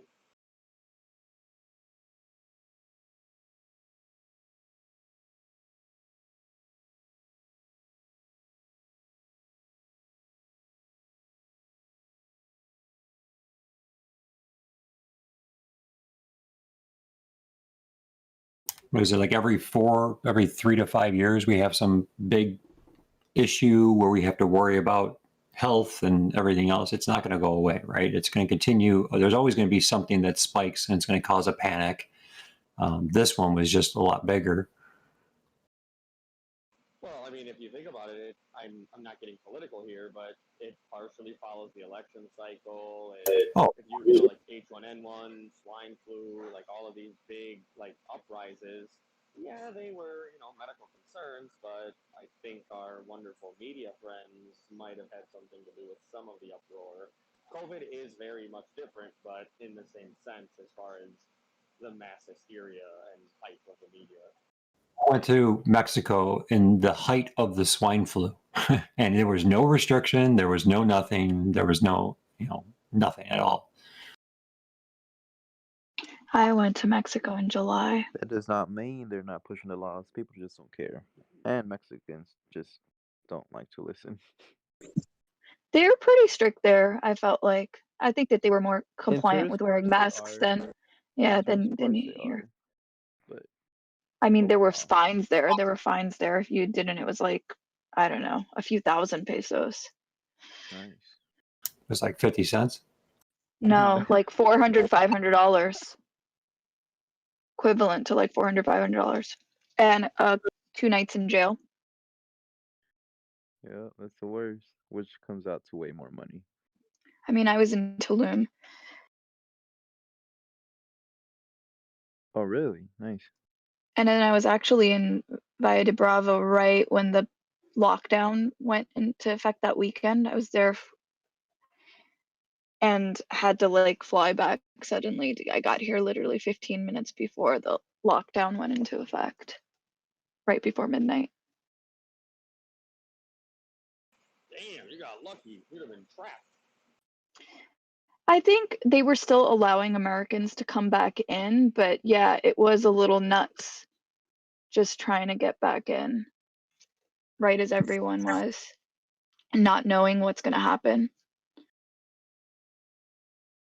Yeah, I think at the height of it, like the big, when everything stopped and froze, depending on where you were, there were Americans trapped on foreign soil because of the restrictions.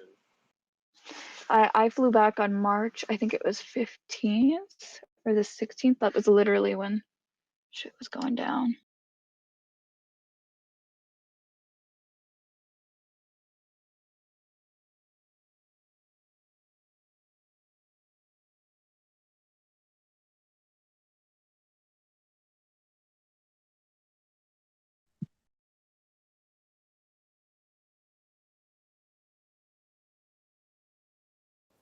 Ether might see 1,800 today.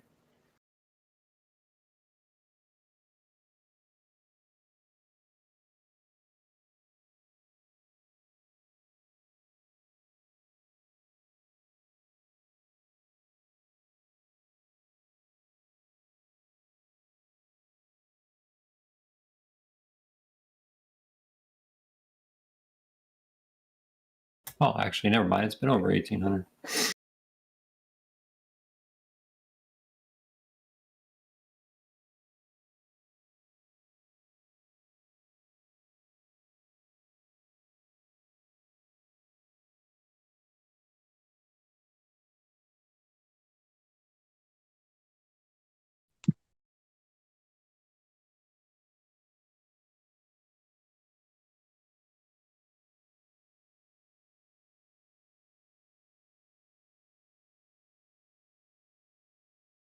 That CeeLo stock that I bought last week, the one that has that ketamine spray, that's going up. It just broke $4.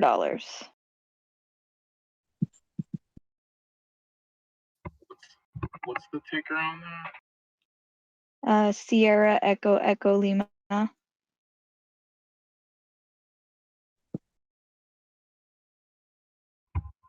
Could you put the ticker in the general? Sure. Seeing commercials for ketamine to me is just insane, considering that 20 years ago, that's the stuff that we were snorting at nightclubs. Yeah, people still do. It's insane. It was super popular in the UK. UK had like a huge consumption rate. I mean,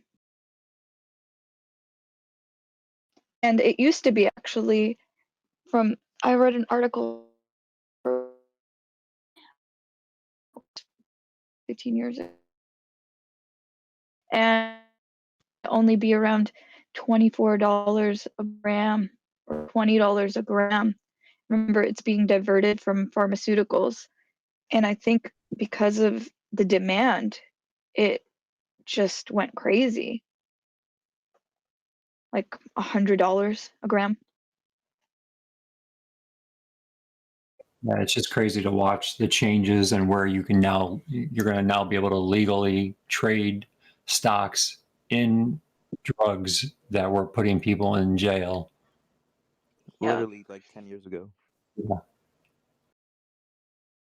It's about time. Well, what was it? Was it San Francisco? Was it what state made like its heroin's like basically a slap on the wrist now or something? Oregon. Oregon. Oregon.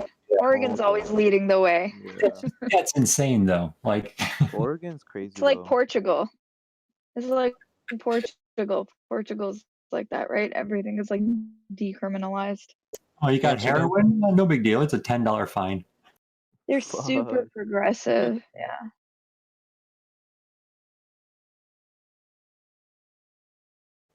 Gotta be a line to draw between progressive and just freaking insane. Like heroin. I mean, granted, nicotine is about as addictive, but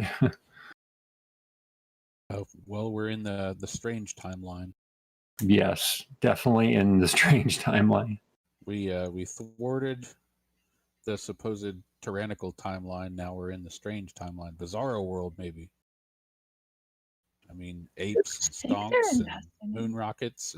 And I love the song. Elon buying Dogecoin and going to the moon. And heroin's legal, and it's insane. Right? Didn't they just legalize psychedelics in some state a couple weeks ago? Like shrooms and stuff? Washington decriminalized everything. Oh, good Lord. It's been decriminalized here in the Bay Area and Colorado. Green State. Washington State decriminalized all hard drugs. Like But Oregon? I'm sorry for the West Coast. Like I have the everything. big ass state in the northwest corner of our country. Yeah, I go to Washington like 3 times a year. Oh well, according to what the news was saying, the whole state decriminalized all the Schedule 1 everything. That's cool. Hopefully Highway 5's not as fucked up anymore. There's usually so many cops on Highway 5 going to Oregon, California, Washington. Look at Compass. Compass went up almost $7 today. Compass Pathways is the one that's doing the psilocybin stuff. Wow.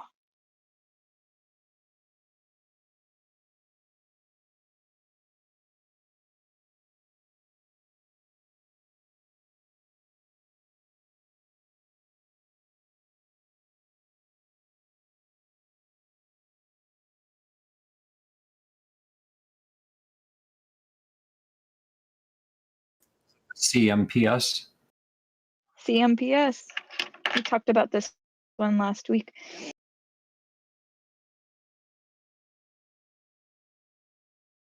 I think people have moved into pumping money into pharma and these. I don't know.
So I'm reading an article on Webull about psychedelics and the why the rise is happening. the speculation or like the idea behind it is that 264 million people worldwide suffer from depression or some form of mental disorders, and that coronavirus actually amplified that. And over the next period of time, there's going to be a higher demand for depression drugs, and psychedelics have proven to be very effective. Right. Great. Projected at 16 trillion annually by 2030. I don't know where the source on that information is. I'm reading it from the Weeble article. That's a MarketWatch posting. I believe it. I'm bullish on psychedelics. I'm just reading the same thing on Yahoo Finance.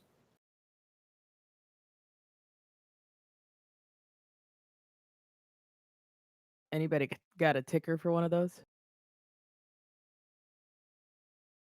Compass is CMPS, and you got Mind Medicine. That's OTCQB, but it's MMEDF. EHAV Incorporated, which is a OTC, Pink. You got Field Trip Health. So if you go into Yahoo Finance, you'll also see all of them.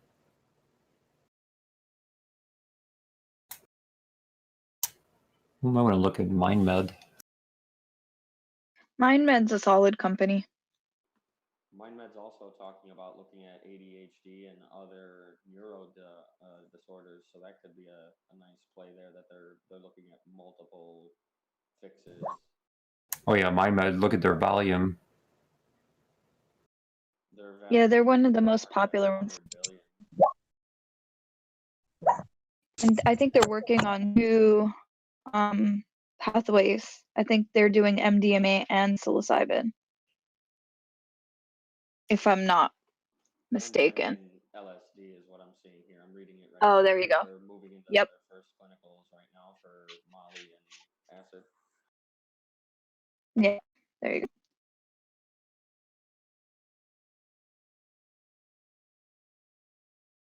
I mean, MDMA is proven for PTSD.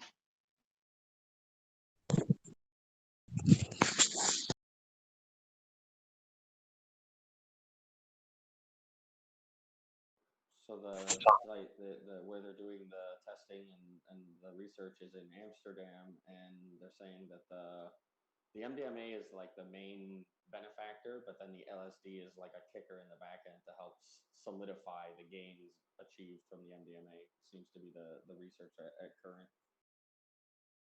It's great.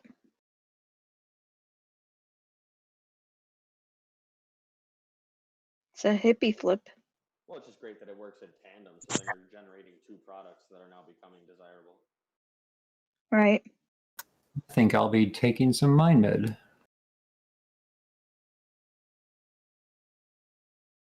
Not financial advice. Do your due diligence. Only bet what you can. Only invest what you can afford to lose.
Trying to find something to take a trade on. I don't see anything.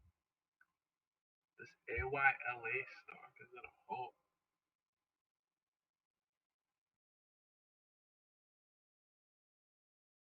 Completely off topic. I just found a serious come up of a RX 580 for $5 in a local market near me. I'm gonna go check that out. What is What is an RX 580? It's a GPU Graphic cards. mining. We were talking about crypto What's this mining and price all on that that, one? how ridiculously expensive they are. So What's this mining, is it really like as complicated as it looks?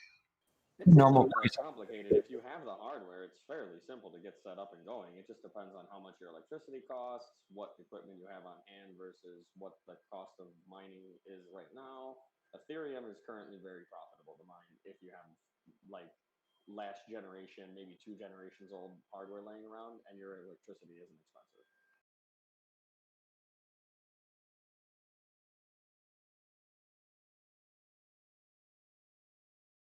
Yeah, I'd have to buy all that shit.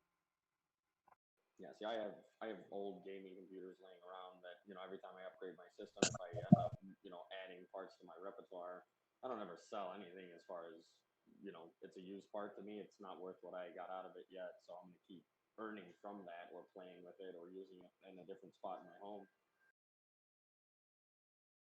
Holy shit, this AYLA stock, it was halted at like 21 and then came out of a halt and just shot up to 27.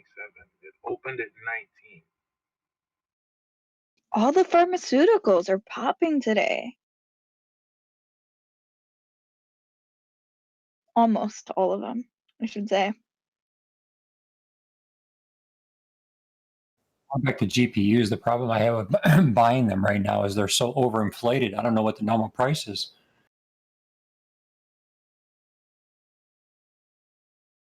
So what I would tell you to do on that is go to pcpartpicker.com and look up whatever the GPU that you're looking at buying is, and they actually have records of at least a year back of what it was buying and selling at fair market value, MSRP, and average price on a lot of different platforms. Great advice. Thank you.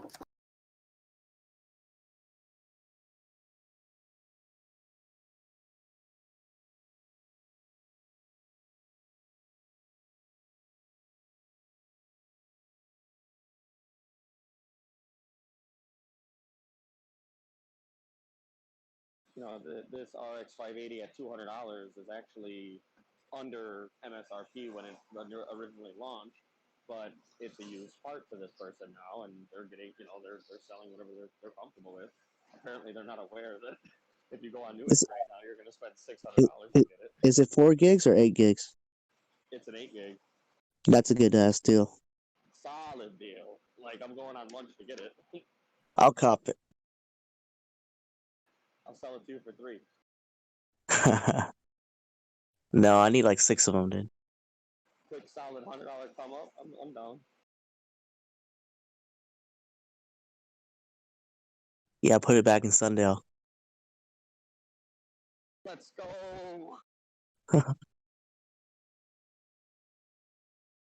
I can make My more wife money is just trying to get me dropping. to buy a bunch of graphics cards right now. It's funny you guys are talking about that. I can make more profit buying and selling graphics cards right now. And it's so much more of a stable market. If you have a line on a grip of cards that are in good quality and not tore up, you can make a killing. This reminds me, I don't know if you guys ever played Escape from Tarkov, but buying and selling graphics cards on Tarkov. You can buy and sell cards in Tarkov? You can sell graphics cards. You can find them and then sell them off. Like an in-game asset. Yeah, because you have a Bitcoin farm. In Tarkov? Yeah, I mean, I haven't played Tarkov in the last 9 months, but from what I remember, I guess my knowledge on Tarkov is extremely limited from the sense that I thought it was like a looter shooter type deal, and I didn't realize it had anything to do with P2P. oh no, there's a whole marketplace. No, duh. I literally thought it was just an MMO shooter. No, if there's anybody that likes shooter games and you want to get the best game that will absolutely frustrate the hell out of you, but it is probably the best game I have ever played in my life, you play Tarkov. The mechanics of it and the builds and everything that you can do, it's absolutely ridiculous. It's fantastic. We're shooting for hyper realism, right? Hyper realism. Like, this is not a game for like the people that want to just sit there and play. You have when you first start, your chance of dying within the first 2 minutes of the game is like 99+%. Beautiful. You have to go into that game every single time knowing that as soon as you go in, you're going to most likely die, and then they're going to scalp all your stuff that's on you. Well, at least it's a friendly place. Yeah. It's fantastic. And now this is for real world currency in digital assets? Oh, it's not real world currency. It's all in game. Oh, okay. So got it. I thought there was some type of transference happening there where as you played, you could generate real world funds. You could technically, outside their terms and conditions, people sell off stuff on eBay all the time. Like, Oh yeah, there's definitely a black market for that in any game you play that has that mechanic. You could still buy builds on Diablo 3. and if anybody wants to, one of my favorite streamers for Tarkov is Dr. Lupo. He's actually one of the ones I can watch the most, and he's not annoying. But that's it. It's one of those games where it's just like, you're going to be challenged. It's best. What about F. Dilly? It's best if you have two people at least playing, using Discord. But it's a tough game, man. And it's not one of those easy games. I've heard of Lupo. He's one of the bigger names on Twitch. Yeah, so I make acrylic signs as one part of my business, and if you look behind him, he's actually got my Escape from Tarkov light up sign behind him on one of his PCs. Nice. Sent it off to him as a gift. It's a sign that we sell on Etsy. It's just a USEC or the bear logo from the characters in the game, but I sent one off to him as a gift, and he put it on his PC. It's really far in the back. You kind of have to know what you're looking for, and it depends on if he has it. It's got LED lights in the bottom, so it depends on if he's got the LEDs on. It's a little bit easier to read. But it's just cool to see. There's this stock. It's AIKI and Alkedo Pharma, I guess it's called. And the inflow is like double the outflow, and there's a lot of like huge buying going on. It's insane. This chart looks crazy. What's the ticker? AIKI.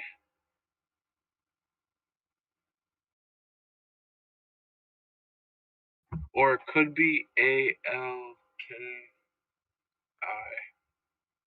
But it's Alkedo. ALKIDO. Yeah, AIKI.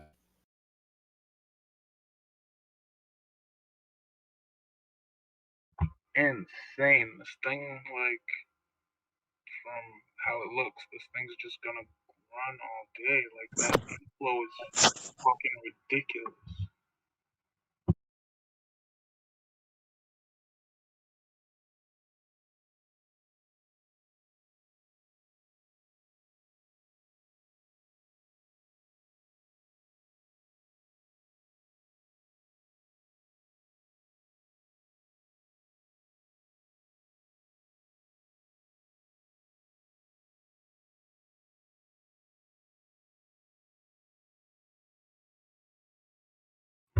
guess they appointed some doctor, the news says on Weeble.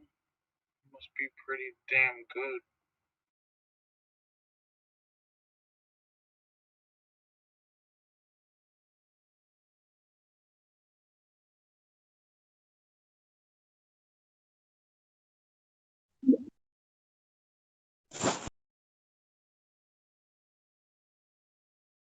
Like most of the best stocks I've ever bought that like did really well, I found in the Weeble scanner. Like, always cheap, and then next thing you know, like they're going crazy and everyone's talking about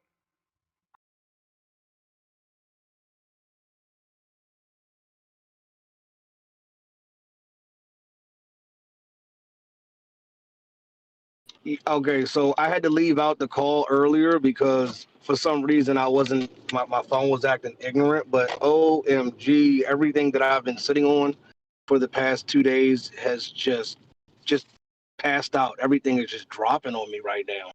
But my son with his paper trading account, he's up 87% since yesterday. Overstock still floating my portfolio.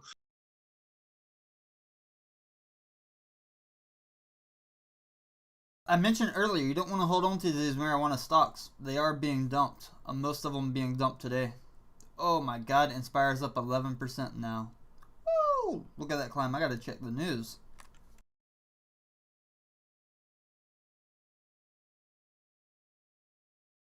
Is anyone else looking at this Cato Pharma? Yeah, Alright guys, we're gonna check the news on Inspire. One moment please. Let's go down to the research. 250 million. Checking the news on Inspire. Looking at 2000 AIKI. I don't see any breaking news. It's Somebody like knows something the I dream don't know. come true. Like the info was literally double the outflow. The chart looks like Okay, somebody bought 33,000 shares. Past years. Ooh, who bought 33,000 shares? Like 20 years So ago. Inspire looks like it went up. Somebody bought 33,000 shares. That was a nice little bump.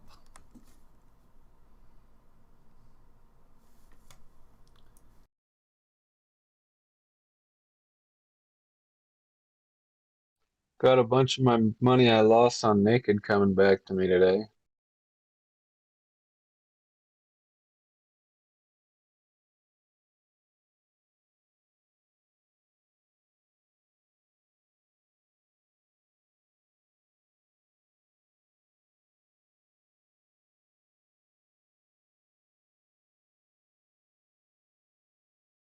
Need to get Naked back to the 2018 share price.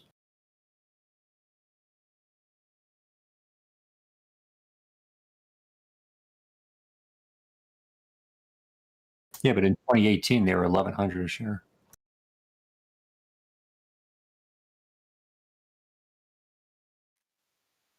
Is anybody keeping up with this Bumble list today? Yeah, wasn't it supposed to be released today?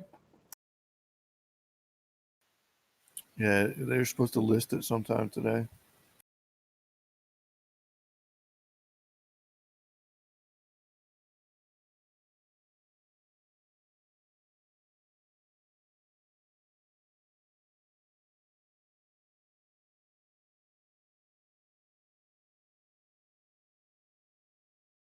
They had something going on in 2018.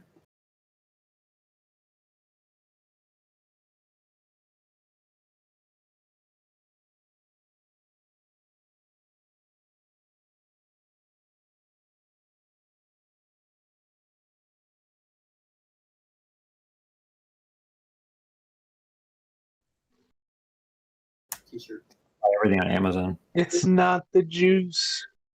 Dude, I find something cheap that I like and I buy like 5 copies of the same thing in different colors. I do that exact same thing. I have like 4 sweaters of the same thing, 4 shirts, same thing, bunch of jeans, same thing, just different colors. I used to just get the straight up same one, and then someone pointed out to me that it looks like I never changed my clothes. So I would do the same thing, but yeah, people would point it out. I get all my shirts, polos, and jackets all company embroidered, so that way I can write it off. Is it black or is it a slightly darker shade of black?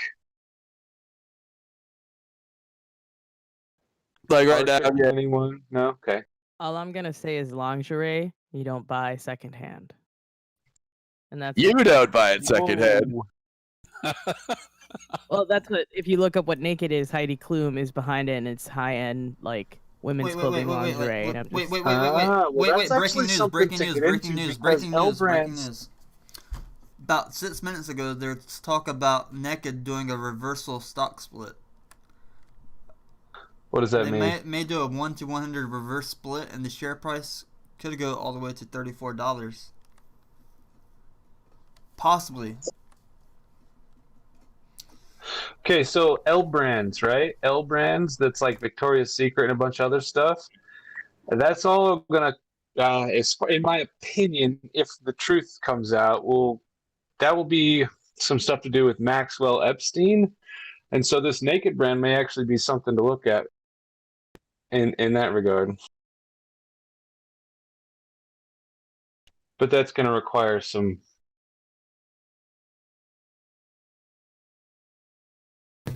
Isn't a reverse stock split bad though for like investors?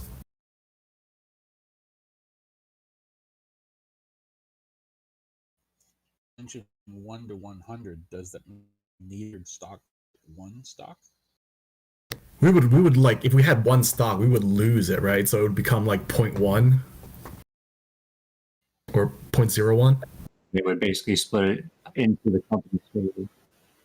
Yeah, they're going to sell that back to the market and just give you the cash. So you would need 100 shares of Naked in order to come out with one. For us, right? So we have to like at least get up to like 100. I think the benefit of the reverse split would be if it was a 1 to 100, let's say it's $2 a share, and it drops to 2 cents per share. That's when you're going to want to buy in and drive the price back up. Oh, the other way. I think he said it would put the price around 30 something. 32 was it? I don't know what a reverse is. Hilarious enough, I bought exactly 100 shares. For what? So let's you have to spend 100. What? Split will typically increase the share price after the split's done. Yeah, if you just take the market cap and divide it by 100.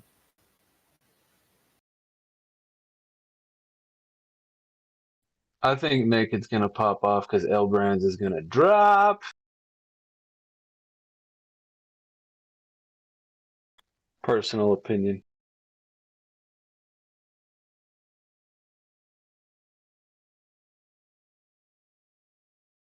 Anybody know about Les Wexner?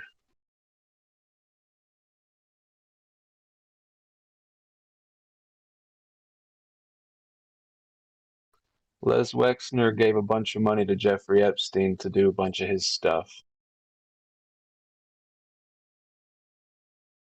Les is the CEO of L Brands. Yep.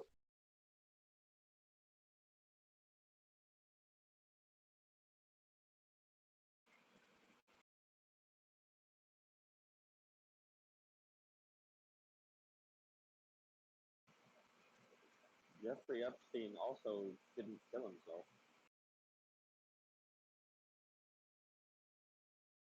Oh.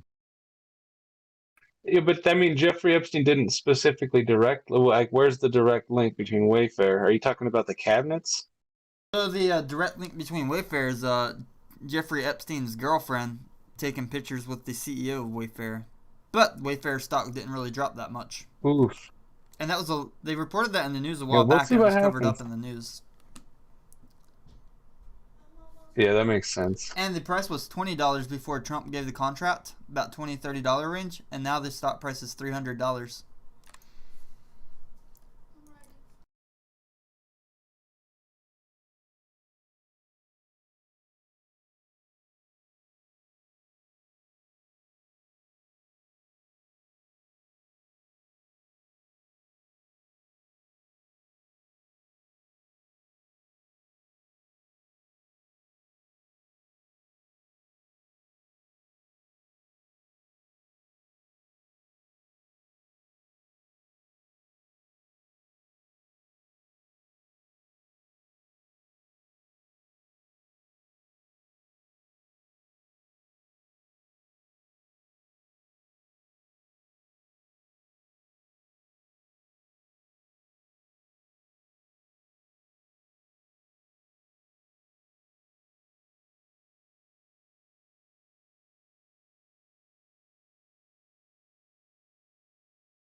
it's tanking hard. So it looks like AIKI's earnings is tomorrow.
What is that sound? Are you taking dabs? No, but that's a good idea. It is a good idea. I want to do that, but I have to work.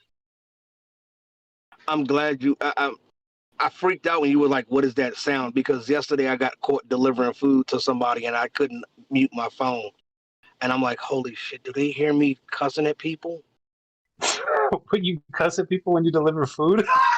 No, I'm driving, so I'm driving, and I started mumbling under my breath about these cars in front of me, and you were like, "What is that sound?" That's when I was like, "Oh gosh, did I not mute?"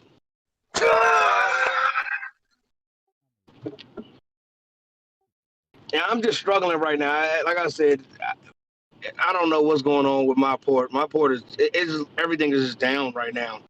Everything is down, but nothing's down low enough to be on sale.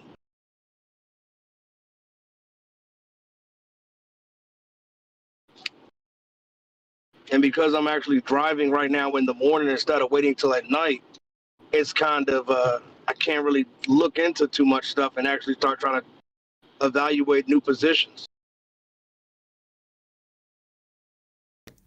Everything has a tax write-off.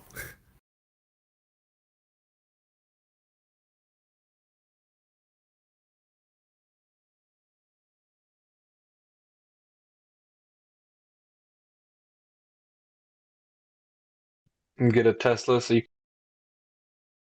can day trade and deliver food at the same time. Dude, I already told my wife that. Me and her talked about it earlier today, and I told her, I said, I want a Tesla. No, this was yesterday. I told her, I want a Tesla. Like, I don't care what it's going to take. I said, we need to get a Tesla. My brother-in-law got his company to pay for it because he drives a lot.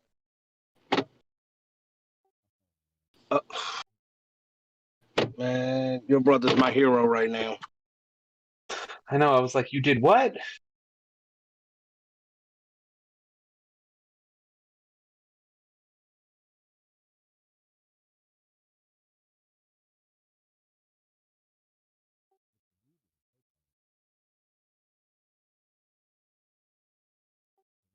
Yeah, he sells solar, so he was driving around everywhere. It cost him a bunch of money, and he said, buy me the Tesla, I'll put in the power while you won't pay for my gas anymore. And they gave him a car.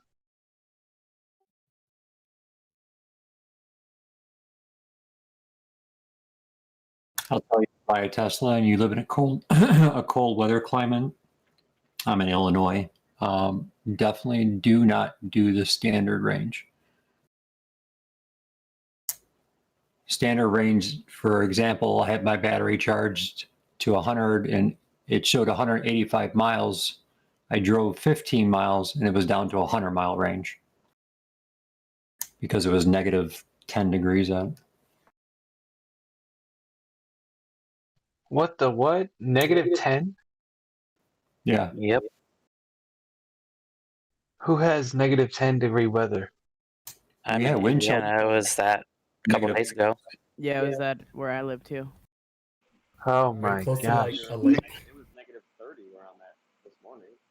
Negative Dude, 10 I'm not degrees gonna lie. is either Chicago, Wisconsin, Northern Michigan or Buffalo. That's I'm -10. That's -10 in the summertime. an hour west of Chicago. That's reasonable. I used right? to live in Erie. Again, we had the double lake. Oh my gosh, you so, guys. like, snow would be really bad. I'm in Indianapolis, and it's that bad. Y'all should move to Utah, but don't, because we don't want it to be more crowded and expensive than it already is. But Utah's dope. I'll be switching my Tesla to a long range model. I don't drive much, but you still have that factor of, oh my God, I'm going to run out of battery. Morning, Really everybody. cool. I used to drive a natural gas car, and I bet it's similar to the feeling. Natural gas stations aren't everywhere. You had to be like pretty strategic. Yeah. I had a Jeep that ran on LP for a long time, and I didn't care. I'd go just swap out tanks at any, like there's a lot of places, hardware stores and stuff like that for grills. I know LP's a little bit natural gas. You just like go fill up wherever.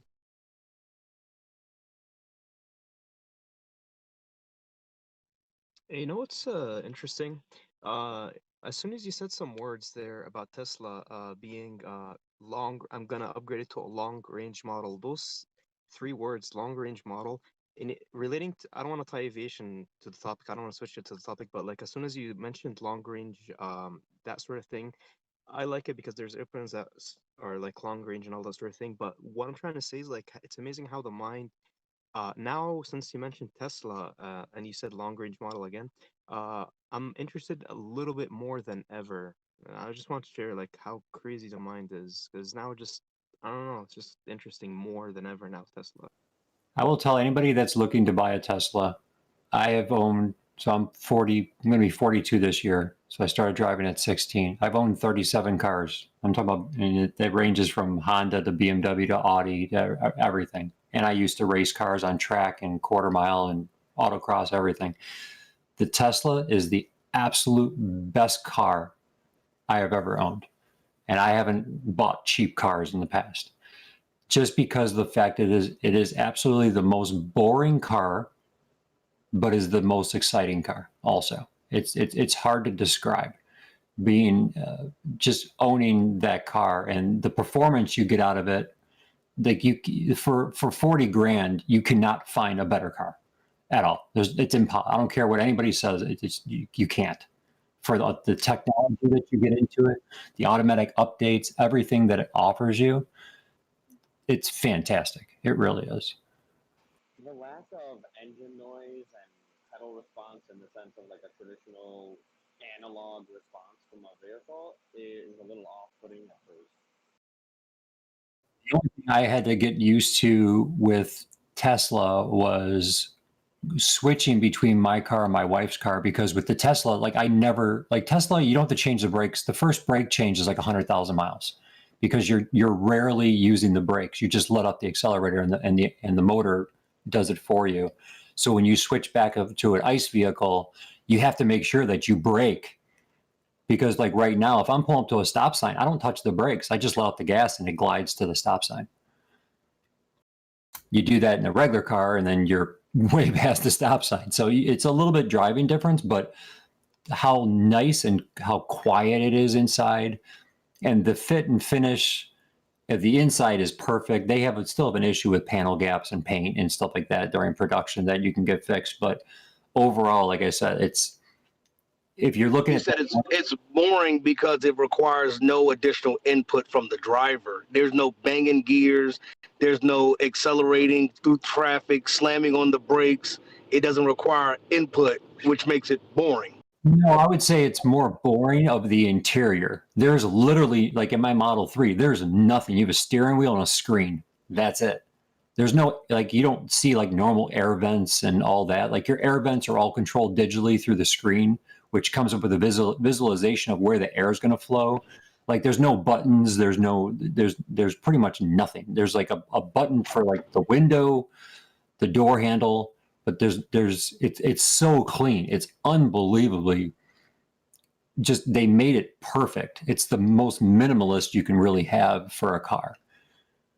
It's like I get in people's cars, I get in my buddy's Porsche, SUV, and there's like 1,000 different buttons everywhere. I'm like, man, this just looks so super cluttered. Man, I don't know who owns CTRM, but it's on fire today. Dude, my son is on CTRM right now. He's up like, I think the last time he texted me, he was up 85%. Yeah. Paper account, but still, he's up like 85% since he bought it. But it did tank on him, I think, late last week or the beginning of this week. But he's like, yo, I'm up. I'm not a cat.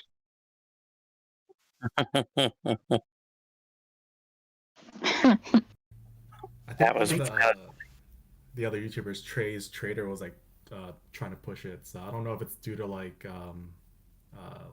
social media hype or it's just natural growth.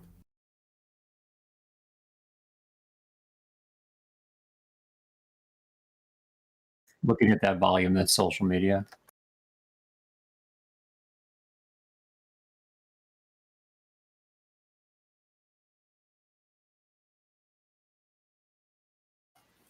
So I posted a stock split calculation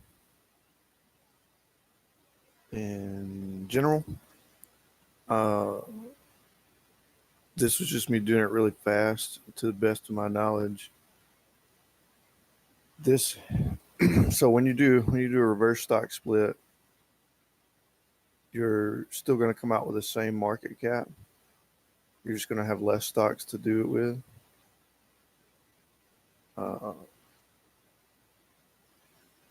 Yeah, but you would usually Okay. see an uptick because the price is so cheap. Well, yeah, eventually the price will go up. But what you're doing initially is you're going to take. So for naked, you have 100 shares at $1.71. You wind up with one share that is now worth what, $10 or $100.71. So that one share would go to $100.71. So you would still have the exact same cash amount theoretically. You have the exact same cash amount. You would just have one share instead of 100. So you would retain your value. Now, obviously, the stock market's moving every single second, so that value could go up or down instantly.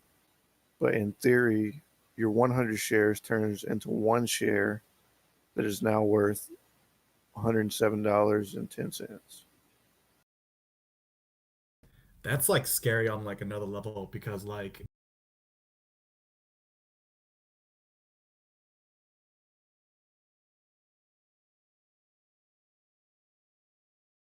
Push to talk.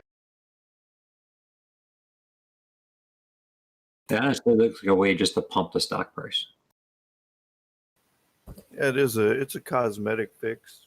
Yeah. Where it's the same thing with a stock split versus a reverse split. Like when Tesla did their stock split, it drove their price down and it made everyone think, oh man, now I can get into Tesla and buy. But the valuation of the company didn't go up. Now the market cap went up because more people had access to buy in at a lower price. But literally nothing changed with Tesla. Like they did the stock split on whatever date it was, and no news came out about more revenue or anything. It was just that people saw the price was lower and they felt more comfortable getting in at that price when the valuation and the market cap was the exact same. And it just increases bag holders.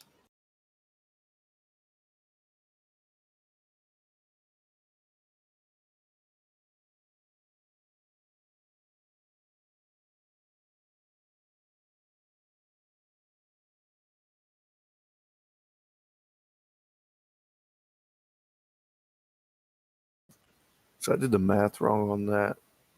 So like everything I just said is correct, but the thing that I posted, the math is wrong, so I'm going to correct it.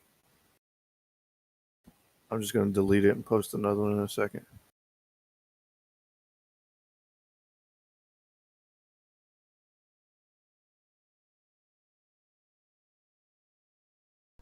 Sundial is taking a dip. under 260 now. 252.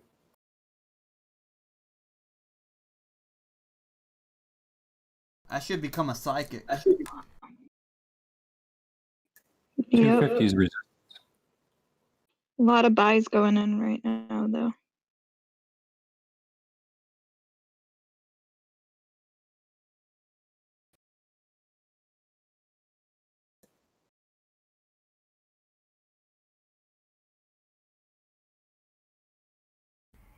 I don't know if I should just cut my losses for naked now, because this the reverse split seems bad.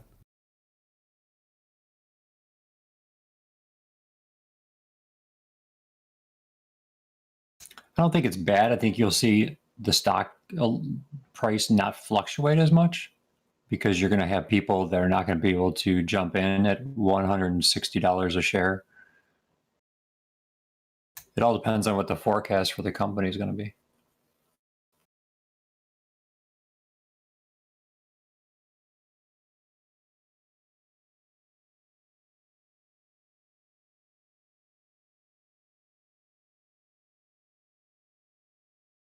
I think I'm going to change my rebuy for Sundial down to like 190s.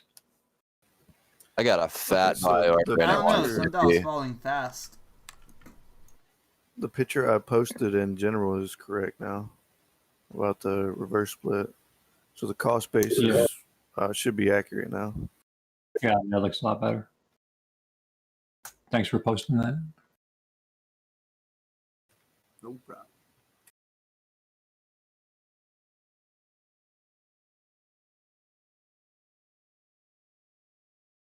God, I'm so sleepy. It's only 11:30.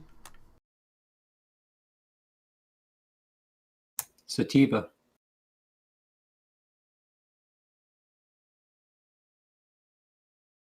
Yeah, I was up like way past my bedtime, dude. Oh Yeah, just want to warn you, since people are dumping their sundials, once they dump it, they're not going to pump this same stock again, so the price isn't going to magically shoot back up.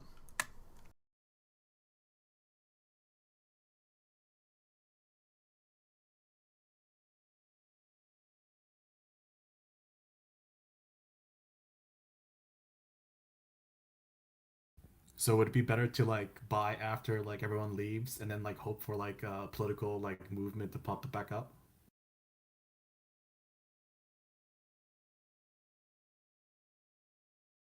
The things keeping me afloat today are crypto itself and companies that mine crypto. Those are kind of my lifeblood today. Yeah, my crypto is doing great today.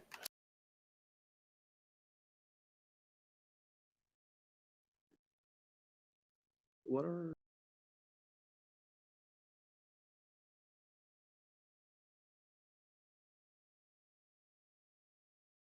I just need my crypto to go up another 68% so I can cash out the profits that I need to pay for something around the house. what are some companies that mine crypto that have tickers? Somebody just posted about SOS and YouTube, and I think they had news a couple days ago how they were ramping up. They were getting more miners or something. I don't remember. But SOS, to answer your question. Yeah, it went from like 4.25 to 650. Thank you.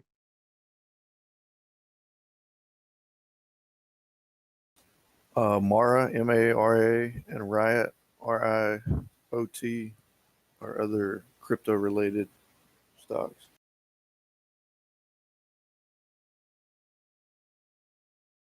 What was the last one? AIOT? Romeo, India, Oscar, Tango.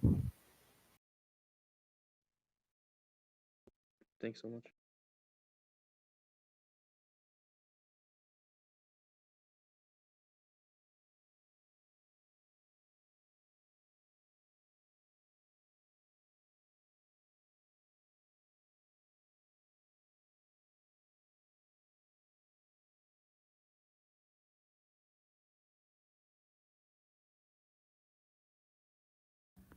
How does that work? So that they just like hold like an encryption key for them, or?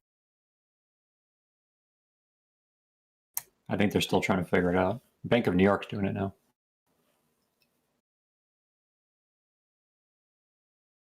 I read an article the other day that there was like a service, guy who wants to, it's like you could unlock lost wallets or something like that.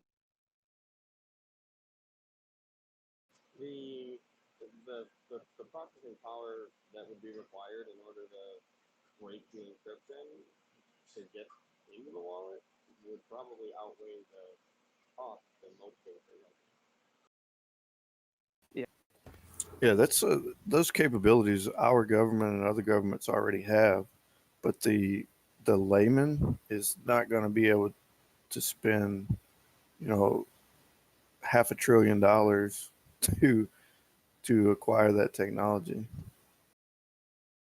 Did you hear the story about? I think there was this one guy who put it in like a box or something, and he's just it had like 100 bitcoins in it, and he just can't get back access to it. Yeah, there's like 4 stories going around right now. The guy that dumped his computer in a landfill, what was it, 288 million worth of Bitcoin? Yeah. I'll take a loan to buy the landfill and just find his.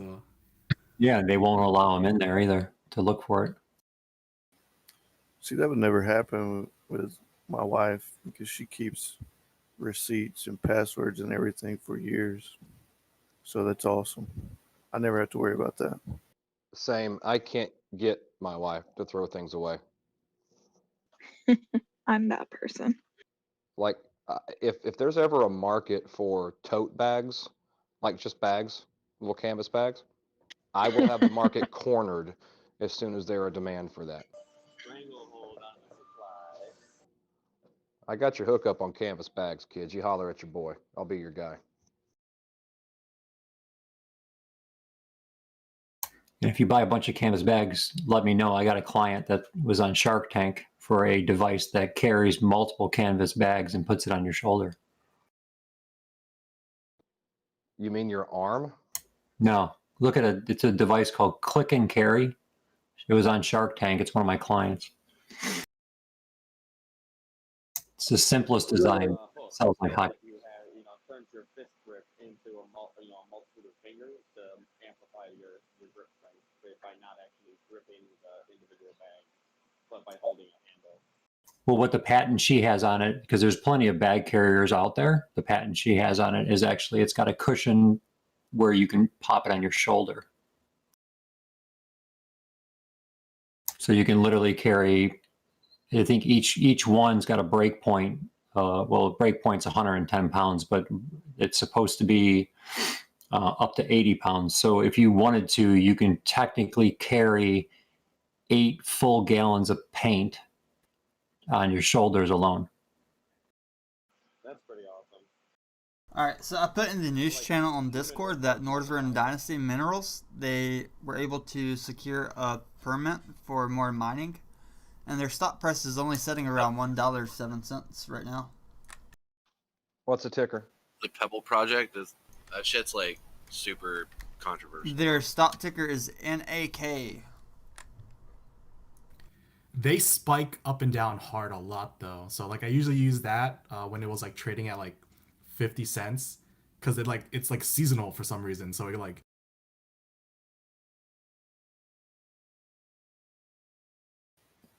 Hey, whoever was talking about canvas bags, check the meme channel. NAK seems awfully close to naked.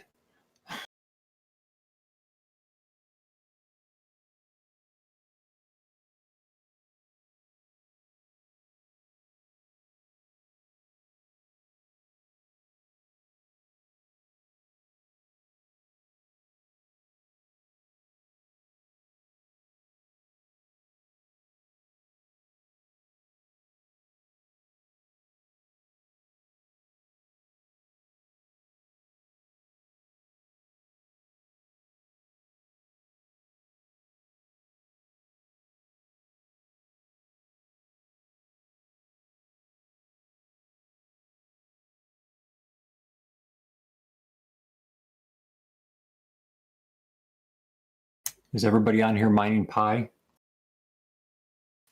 Yep. Yes, sir. Did you guys submit I'm for the in- node mine on I'm in PC? Thames mining operation or group or whatever it's called. I'm near 11. Y'all been mining? I think I'm in Thames too. I just Yeah, don't we've know. been mining. Let me check the status of who's in the group. See, I just started mining like last Friday. I'm at $40. $40 or 40 pi? 40 US dollars worth of what I own currently in Raven Oh, coin. okay. Tame, can you publicly say like your name to, if I know that's you who invited me, or no? Yeah, my name's what is my name? Let me check. Which passport?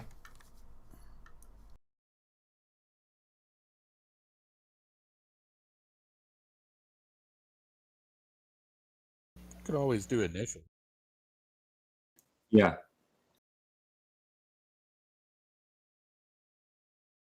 Okay, yeah, that's good. And then for some reason, I got some random person that says I invited them, but it's not. It starts with the letter B.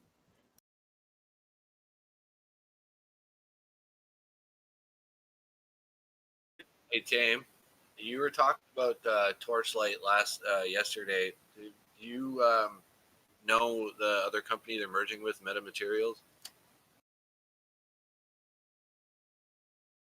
A little digging yesterday on it. So there's a Canadian company called Metamaterials, ticker MMATF.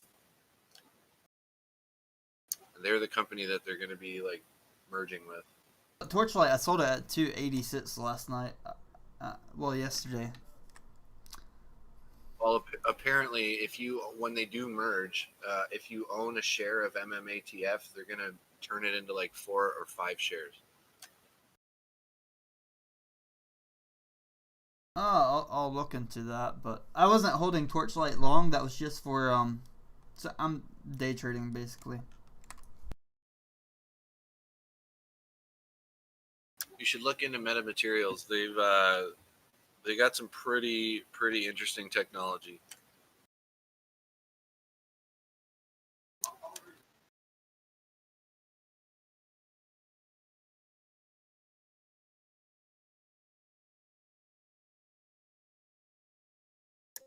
And what's your mining rate? I'm just curious.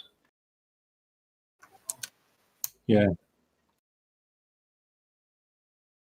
What is this that you're mining? You said Pi?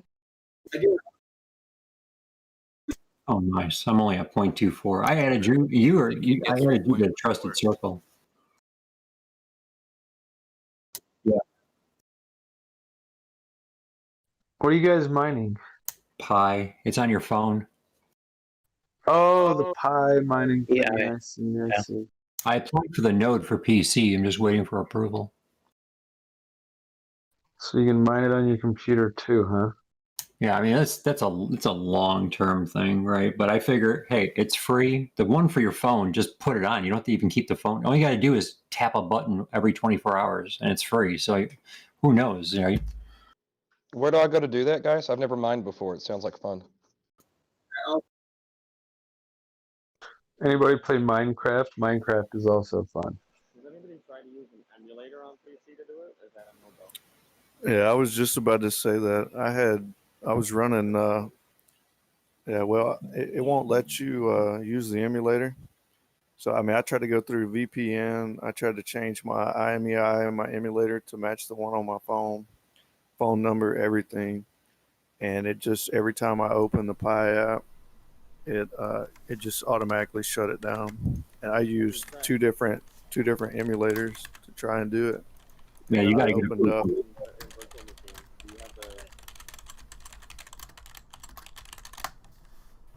Yeah, I've been using virtual machines for, I don't know, I would say 10 years to play cell phone games on my computer, so I can like farm and stuff.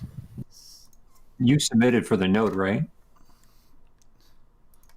All right, if you want to join my Pi network, there's a text channel in the Discord. It's called Pi Network. Basically, you just click on that link and use my username, which is Tame the Arc for your invitation code, and then you join the mining circle. Oh yeah, I seen that pie thing. I was wondering what that was. So Just make sure your notifications are turned on your phone so it reminds you every 24 hours to press a button. That's all you got to do. And then just once you're in Tame's circle, then you can add other people to yours and it will increase your rate.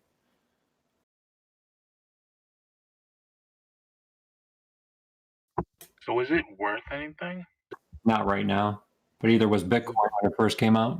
I got a gang of old phones laying around, like probably every Galaxy all the way back to the S4. Could I make multiple accounts and network them all together?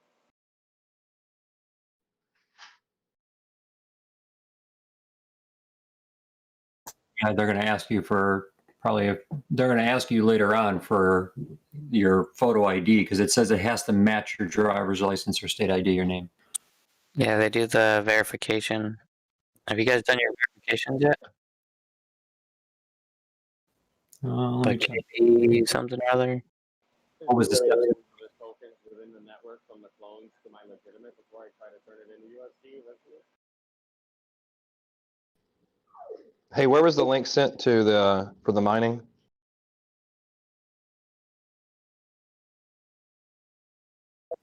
It was general, wasn't it? Mark said he started a whole new channel in the Discord. Yeah, there's a whole new section. It's called Pi Network. But can you use multiple phones to do this, or you can only do it off one? That's what I'm talking about right now. I'm trying to figure that out. No, it's one that's linked to your specific account. And make sure you put in the correct information because it's going to verify and it's only going to give you 14 days to change your name to make sure it matches your driver's license.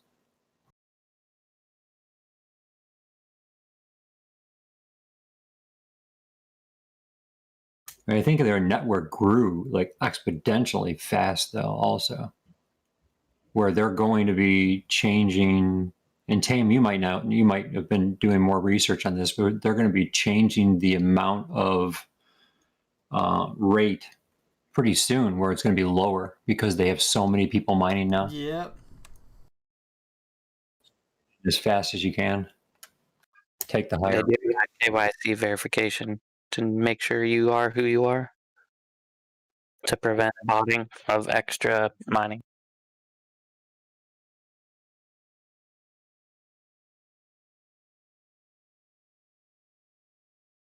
I don't know how I got this random person in my circle. It says I invited them, but I don't know. Oh well. One extra is always good. Extra mine for you.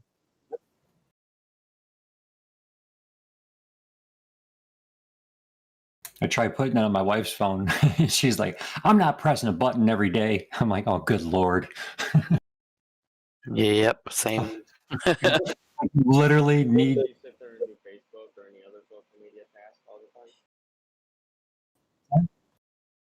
I'm just actually just reminding my brother right now to mine.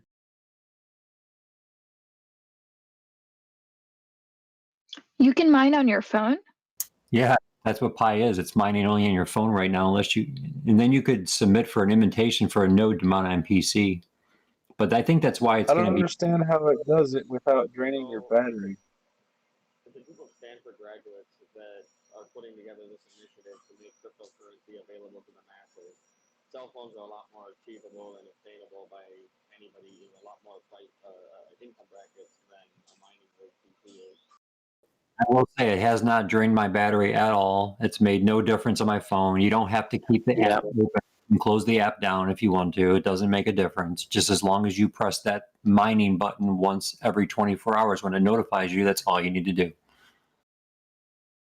I'll put a video of a guy who kind of explains it on YouTube besides the actual Pi Network channel for them, the official one for them. I'm gonna post a guy who kind of explains well that I found out yesterday. I'll post it and I'll figure it out and tell you probably links, yeah.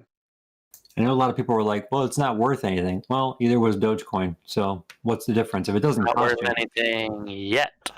if it doesn't cost you anything, then free's free. Doesn't matter if it's worth 0 or $1 million, it's free. A beautiful thing he said, the guy that I'm gonna post a YouTube video that he explains what it is, sort of in a good way. I find is that I just lost my train of thought. Sorry. Yeah, he said like you should kind of look at it in kind of a fun approach. So don't really put all your time and effort and just worries about it. Just like let it run and enjoy it. And literally, that's if it turns out, that's great. If it turns out great, and depends on the user base and all that sort of thing. But yeah, it's pretty good. If you look at the increase in Yeah, I think user I base, started mining years ago. I do have a question though, if anybody found out about that. If like, okay, it goes by phone number, but what if you do change your phone, like you get an upgrade? Could you just, I know you can, but like for example, with Samsung, you could transfer apps. You'll have the same phone number. Will it go through or completely no? If anybody found out by chance, if you get an they have upgrade. protocols in place for that. Because they can't, I'm sure they got something because they can't just assume people are going to have the same phone forever. So, Yeah. but that's why it's really important to use your real name to be able to verify. Yeah, especially maybe middle, at least initial, because a lot of people might have, yeah, same common names. Yeah, especially the. Yeah, I got lucky. There's only like 70 people in this country that have my last name. Yeah. Same. Like in Italy, that's a different story. Then we're in the thousands. Yeah, same here. Same story for me.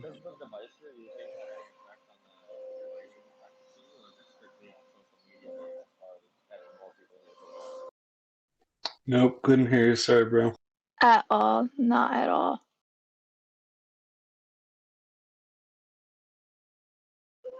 I asked if the device that you're mining on has anything to do with your efficacy of mining, or if it's strictly the social media basis of the more people in your circle that increase your mine. It's the increase in your circle. It doesn't matter the device you're mining on.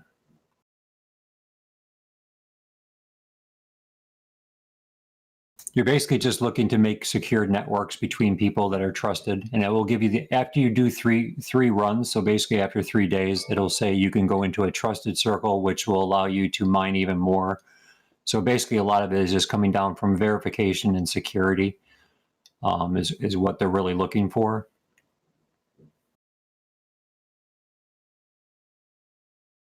Seems like they're selling you, bro. Yeah, I'll take anything that's free, man. Who knows? If I let that thing sit on my phone for 2 years and then one day I look at it, I'm like, hey, that's worth $5 a coin, and I got 20,000 of them. I'm happy.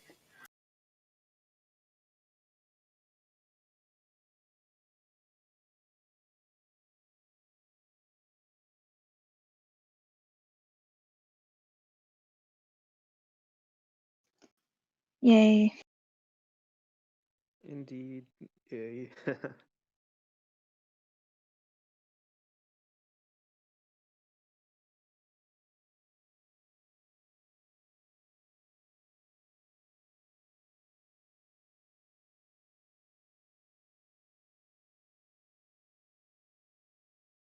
All right, I got to step into work for a little bit. I'll check in with you guys later. Good talking with everybody. Later. Peace. Have a good day. Do your best. See you Later. later.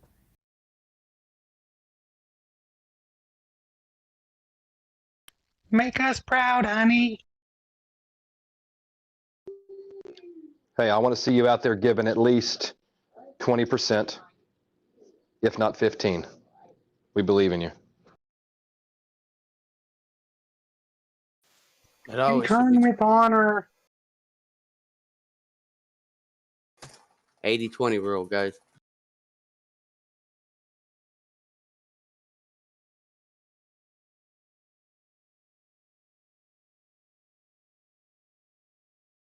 What is it? Put in 80% of your money and lose 20% of it? That's the 80-20 rule, right? Yeah, that's the WSB way for sure. Somebody invited me to this Facebook group, and some guy was trying to buy an option call, and he's gonna buy for $1,000. But what he didn't realize is that the stock price would have to go to $12 for him to even break even. and the current stock price was like $1, and he had it for like next week. Oh and my and he had the call god. for next week, so he expected his stock price to go from $1 to $10 in 1 Oh week. my And god. we had to talk him down. We had to explain to him why he should not place that order. Oh my god. Bro, we see that all the time in the United Financial Education Facebook. There was one guy he bought. What? He bought Ah. on a Thursday. He bought on a Thursday, and the contract expired on a Friday, and he was trying to figure out why he lost money. It was his first time to buy options. He bought a 1-day contract. Oh my god. Those things, you just looking at those scares you, you know? You're like, oh my gosh, somebody could be so stupid on this page right here. It's not even one person. It's like a whole group of idiots. It's ridiculous.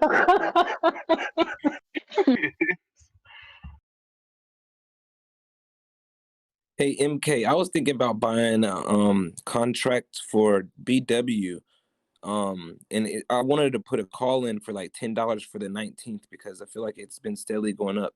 Is that like not financial advice, but like I don't know about calls and stuff like that. So it would take me the rest of the day to like halfway explain to you how calls and options work. Once you understand them, it's not that hard to make money, but there's so much that goes into it.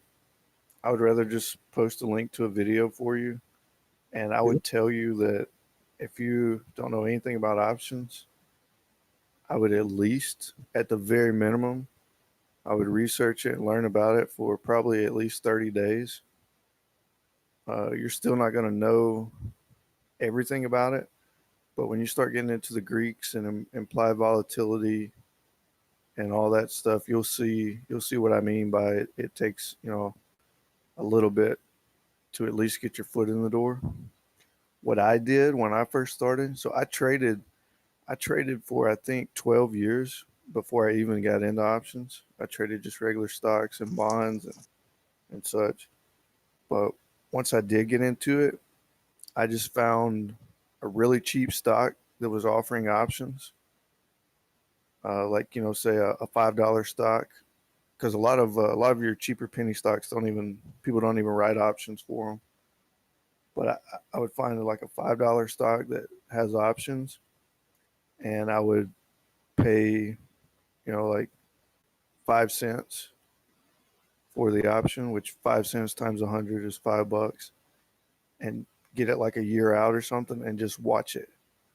Like every day, watch it. Like act like you put 5,000 into it. But if you wind up losing completely, you only lost $5. But just watch it. Watch the time decay, the implied volatility, how the stock price affects it, how all your Greeks affect it, and everything.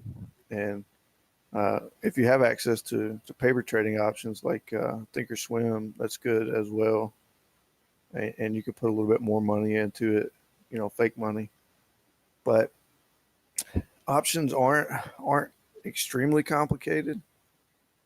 But in the very beginning, it's so easy to think you're doing the right thing, and then you completely gloss over like the Greeks or implied volatility. And like I saw people the other day in I think GME, they wanted to buy puts because they were like, okay, this run is over, let me buy some puts. But the implied volatility was like 300%.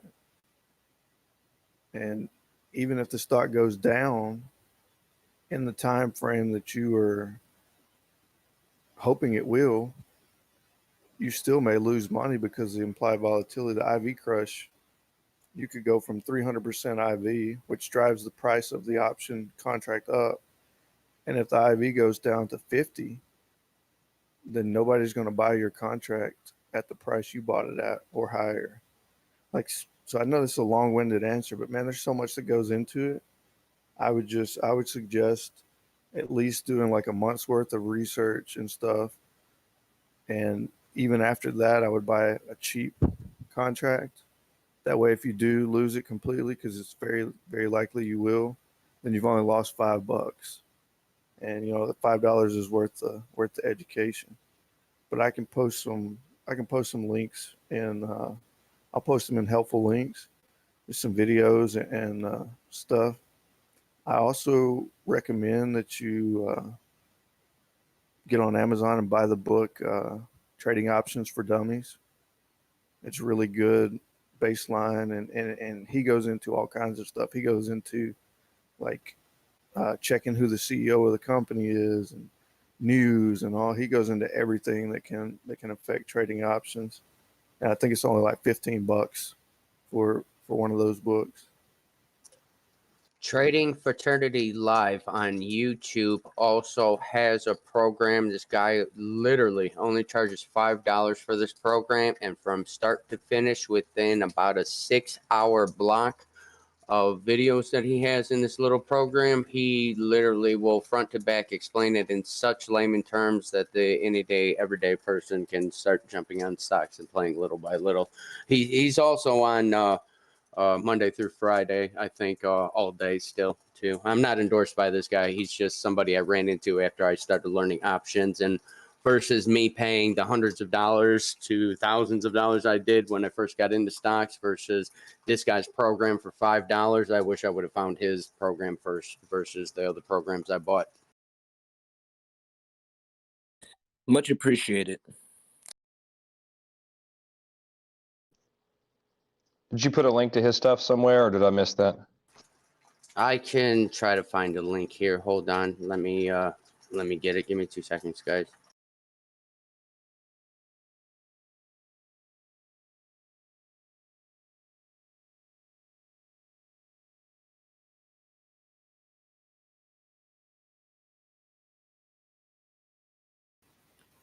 Are you in that Facebook group? Whoever was asking about options. I think that I registered to join. I need to go check and see if I got in. Yeah, so I think I remember accepting your request, but if you'll go to the guides section, that Facebook group at the very top where it like says, discussions, videos, media, all that stuff, go to the guides section. And there's a lot of good free info there on trading options. Cool, thank you.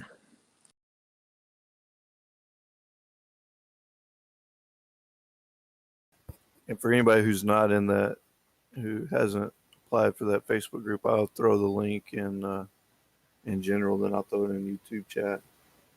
And then once you're there, just go to the guides section, and there's everything from real estate, insurance, budgeting, to trading stocks, options, all that stuff.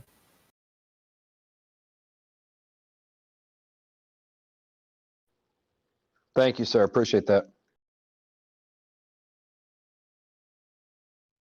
I posted the guy who explains about Pi mobile network into the helpful links.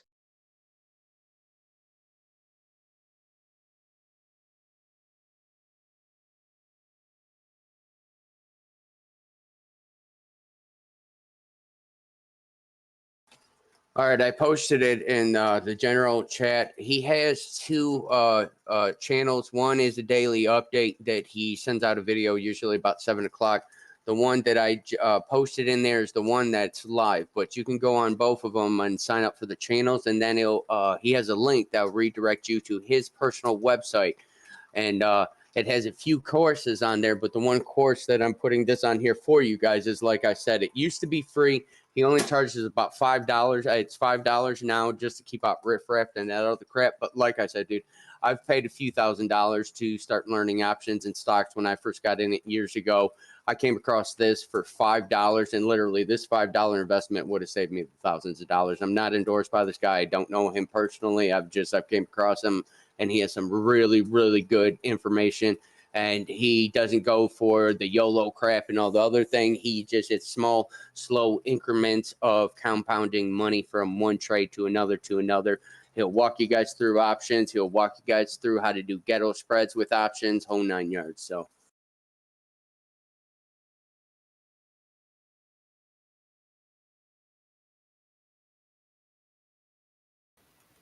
Hey, Quinn, I sent you a link in PM That should take you directly to the options trading guide page in that Facebook group. I just got it. Thank you.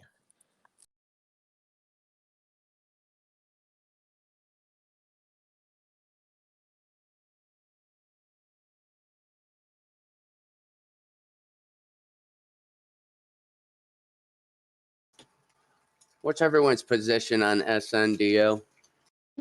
I'm doing a chart right now. I don't know. This is interesting. I told people they should have sold earlier at the peak about 380 this morning, and people kept holding, and all those other guys dumped their shares. I'm talking about dumping in the millions of volume as well. Yeah, it's a lot they dumped. I'm just riding a small amount for a while on that one. I got my profits back, or I got my initial investment and profit back already. Like I sold half of the shares for that because I saw a dip and I was like,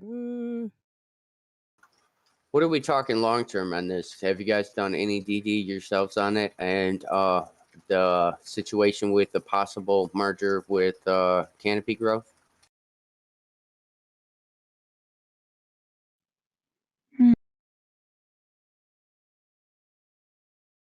All right, let me ask it this way. Is any of you guys deciding to hold this a little bit long term? I am. I mean, I just took out 50% of what I initially invested just because I want to see where it goes. But with how quickly that dumped down, I just kind of made a decision to make sure that I took back what I put in. So right now I'm just riding the house and seeing what happens with that. Hell yeah. Gotta love free shares. Yeah, with this one, for me, honestly, it's kind of a YOLO, but with a tolerable amount. Yeah, I think. Go ahead. Oh, sorry. I'm probably so I sold I think Wednesday for like the double. So I might buy back in once I see it a little bit lower because I'm so I'm positive that there will be growth just due to like political movement because like once talks actually start happening, it's gonna shoot up, right? So like at this point, I'm just trying to find the best low. Yeah, that's what I was saying, because I see this and everything that's going on today, but then, like I said, I've already done DD on this company, and I've also caught wind that they're in very, very beginning talks with possible merger with Sundial eventually. Or not Sundial, what's the other one? Canopy Growth. Canopy Growth. Yeah, Canopy Growth. Yeah, that's kind of why I'm just like, seeing what happens. I got them. It's no, I mean, it's like low risk for me right now since I already pulled out what I put in. So I want to see what happens too with the legalization, if it does become countrywide, so it's just kind of like half in, half out. But I mean, I believe it will. I don't know if it will be by the end of this year. If not the end of this year, I can see at least the beginning to first to second quarter of actually the following year. I mean, you've got some cities that are just advocating right now to where they're just legalizing small amounts and this and that, not even worrying about the federal level right now. So, and I'm talking major cities that are usually like, straight by the board book, full Republican. We don't condone marijuana smoking, this and that, and those type of cities on state by state level right now, even though it's not federally or even legal by the books in their state, they're going ahead and letting small amounts just go right now. I think Virginia is huge. What do you say, Virginia? Yeah, Virginia went recreational.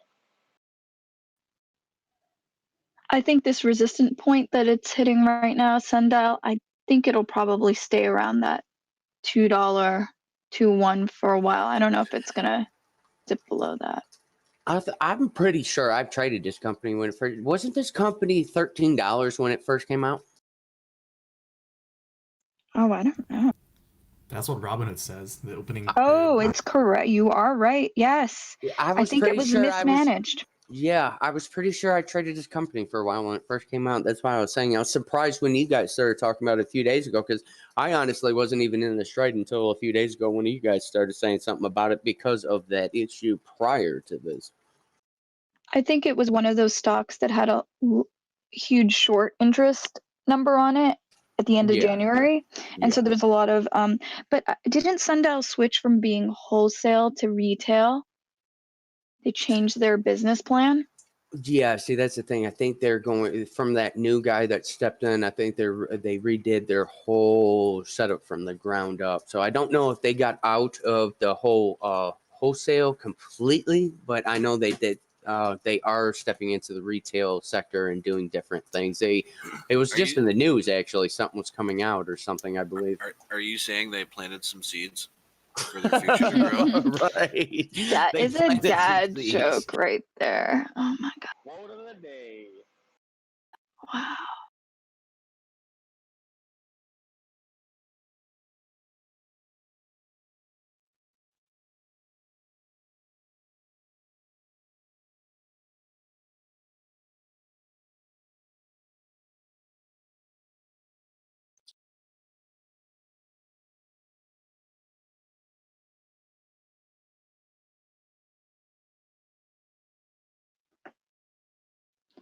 Hey, Doge Day afternoon. We don't give advice on this voice chat. We are just a bunch of people talking. We do not give financial advice.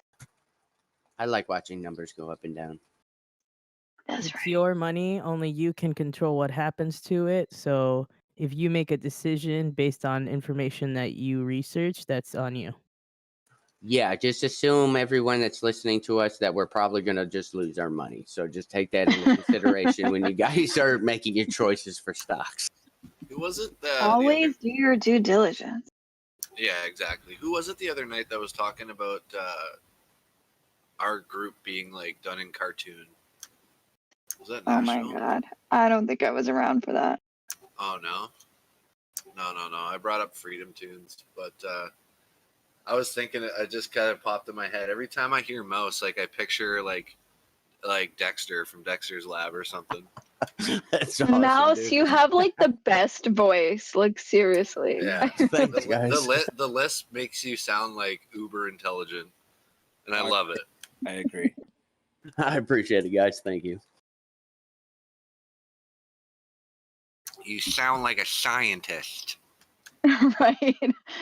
That I always love happens it, in the buddy. YouTube chat. Never change, bro. Mouse, what are you looking at? Any tickers you're looking at right now? Not particularly. I'm just kind of hanging out today. It's one of those days. Yeah, I'm chilling. I got some good things on board. I'm just kind of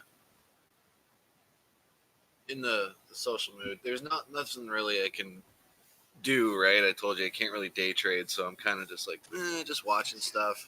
If you guys are looking into getting into some like long term though, this is something in my DD portfolio. Something Kathy Woods actually just brought this up. PRNT. Yeah, 3D printing. Yeah, you guys might want to look in that and might want to jump on that stock. Also, there's supposed to be some big moves with RDFN, which is Redfin. What's going on with Redfin? I don't know. It's in my DD portfolio. I heard something about it and didn't have the time to start researching it yet, so I just kind of threw it in there. I'm just throwing out names that I've Copy. heard. Yeah. Copy. Let me do some. What was the 3D printing ticker you were looking at? It's an ETF. This is supposed to be Kathy Woods' personal part of ARK. It's just named something different. So this is still ARK.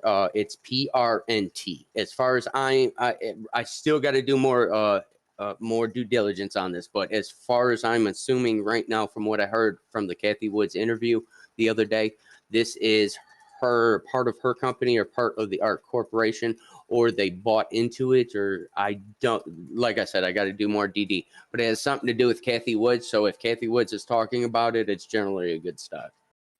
So, Okay. The Redfin, what I'm sorry. Go ahead.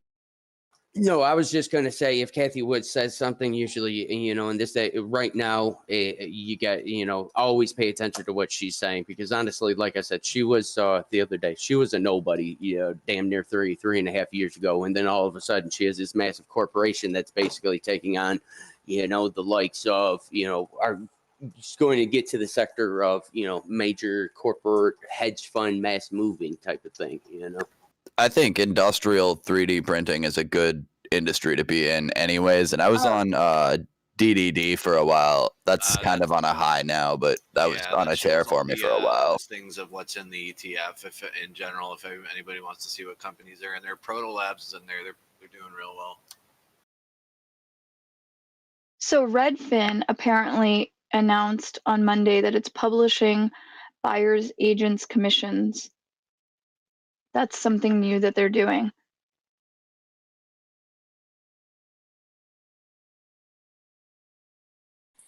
On PRNT, you can only buy it on Robinhood right now. You can't sell it. You gotta get yourself on Webull or something. TD Ameritrade, Thinkorswim, man. Yeah, I think Robinhood's kind of done with. The only reason you guys honestly should use Robinhood, and this is taking it very, very literally, because honestly, there's 101 other different better brokers for this. But if you guys like the Robinhood setup and want to continue with them, the only reason you should have Robinhood is if you guys are having a long-term portfolio with Robinhood. That's it. Anything else, you need to move on to a different site. Yeah, I really like the Robinhood UI though. It's so clean. Yeah, but at what cost? They're selling your shares and they're not giving you any cut of the 57% that they get for trading those shares, behind your back. I mean, they don't, they take percentages off the top from delaying the time that they get information to the time you get information from the actual stock market. I mean, they shut you down and when they don't want you to make money, Focused on only keeping under 250K that's covered by the insurance and only in stocks, not crypto, because if they do go belly up, then who covers that bill? No, Robinhood it won't go belly up. They have too many investors and there's too much money to be had. It's a privatized sector of what Robinhood's in. That's why they were able to shut down and be one of the first to shut down when the GME thing was going on. So that being said, it's really just like how you guys are saying, I love the user interface. That, along with the fact that they are privatized, they're in the pocket of the hedge funds, and the hedge funds won't give that up. Yeah, I mean, I did the initial, and everything else has been everything I've been playing with has been in-house money. So I just want to point. I'm sorry. Go ahead. Sorry, just real quick. Dave's Kicks in the YouTube chat just bought 1,000 more shares of BRQS. Just remember that their borrow rate is 25.16. So it's a little bit of a risky play, but I mean, that's not financial advice. Just remember that. Also, Doge Day Afternoon says Mouse sounds like the grown-up version of the nerdy kid on Robot Chicken. That's epic. It's true. It is true. That's the list, but it's beautiful. Don't change.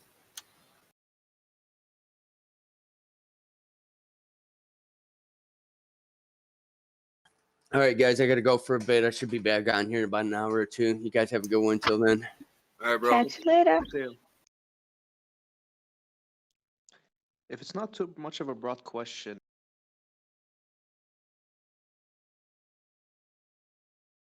but I mean, what's a good competitive alternative to Robinhood or so? Besides Webull. Webull, is there one that just completely stands out? Definitely Webull would be similar, but not like your traditional brokerage, not like a Fidelity or a Charles Schwab or Yeah, because Webull has free trading, right? it also has a comment section. yeah, in a way, it blends the two to give you a little bit of more tools and knowledge if you want to seek it, but it's also fairly user-friendly in the sense that even if your knowledge base is limited, you can perform some of the basic functions. Nice, thank you. They also have NASDAQ Total View as their level 2 data, which is just a slight uptick better than your normal level 2 data. They're pulling from more markets to get that level 2 data. And you also get a free 3-month trial on that as soon as you sign up for a new account, but then you would have to pay for level 2 access after that.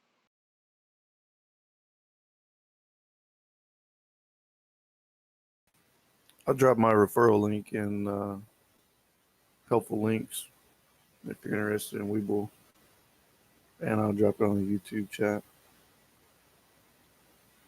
Once I do that, I'll give you a quick rundown of why I like Webull.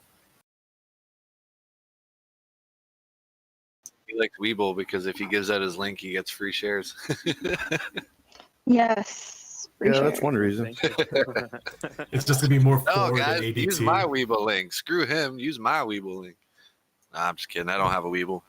No Weeble for me. So here, the main things with that I like about Webull is the thing that attracted me to it to begin with. So I have, just a full disclosure, I have TD Ameritrade, Charles Schwab, and I was looking for something a little more interactive as far as being able to customize my screens and things of that nature. TD Ameritrade does a decent job of that, but it's a little more advanced, and I've been using that for a while. I like TD Ameritrade, nothing wrong with that. But the Webull, like somebody was saying earlier, it kind of gaps that space between the app brokers and the traditional brokers. And the big thing for me, the draw to begin with, the reason that I opened up an account there was the user interface is really easily customizable. They have a phone app, they have a desktop app, they have a web app, Right. and all of those you can move your widgets around. And So it's like an Android sort of, right? I use the Yeah. Webull desktop one, even though I don't have my stocks on there, because I love using them for charting and stuff. Right, yeah, and they have a lot more tools than your Robinhood's going to have, as far as indicators, being able to draw on your charts once you learn to do all that. Options trading is pretty easy. One of the things that I like about it for new users is every trade you can set your default to put stop loss in. So if you want your stop loss and your take profit to be, say you want your take profit to be 10% and you want your stop loss to be 5%, you can make that where it auto populates. So every time you make a trade, you're actually submitting 3 trades. You're submitting your buy trade, you're submitting a take profit sell trade. If the price goes up to what you want it to, it automatically sells. And then you're also setting an automatic stop loss. That way, if it goes down, 5%, and you're like, oh man, that's all I can stand to lose on this trade, then it automatically executes the stop loss there. So that's really good for new traders who don't know how to manually set that up themselves. You could just go into your default settings and it'll automatically do that for you. Also, at any time that you want to cancel that, so let's say you buy in a stock at $1 and you have it set to sell at $4, but it gets news that they cured cancer and you feel like it's going to go up to 50. It's just simple. You go into the chart for that stock and it'll show all your positions on the chart, and you just hit the X on your sell for profit at $4 and it cancels it. And it's split second, it's canceled. So you can continue to get profit over $4 if you feel it's gonna go up to that. Let me catch my breath for a second. Yeah, I was just gonna say. One triggers the other order, or I'm sorry. I was just gonna say thank you for all that. I was just gonna drop a meme, that meme that says "Shut up and take my money." I'm sold. So I didn't hear the other question with the background noise.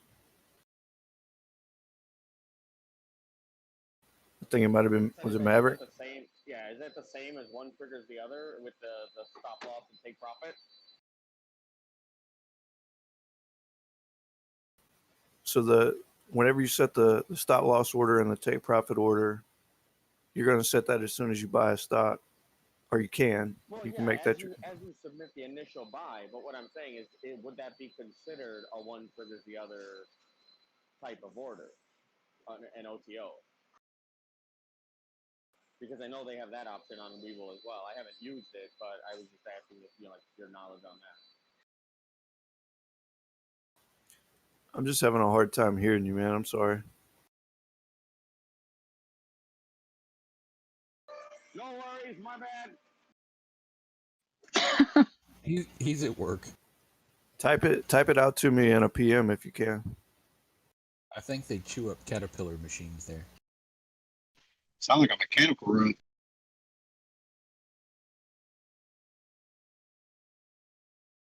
He's making one of those hydraulic press videos. There you go.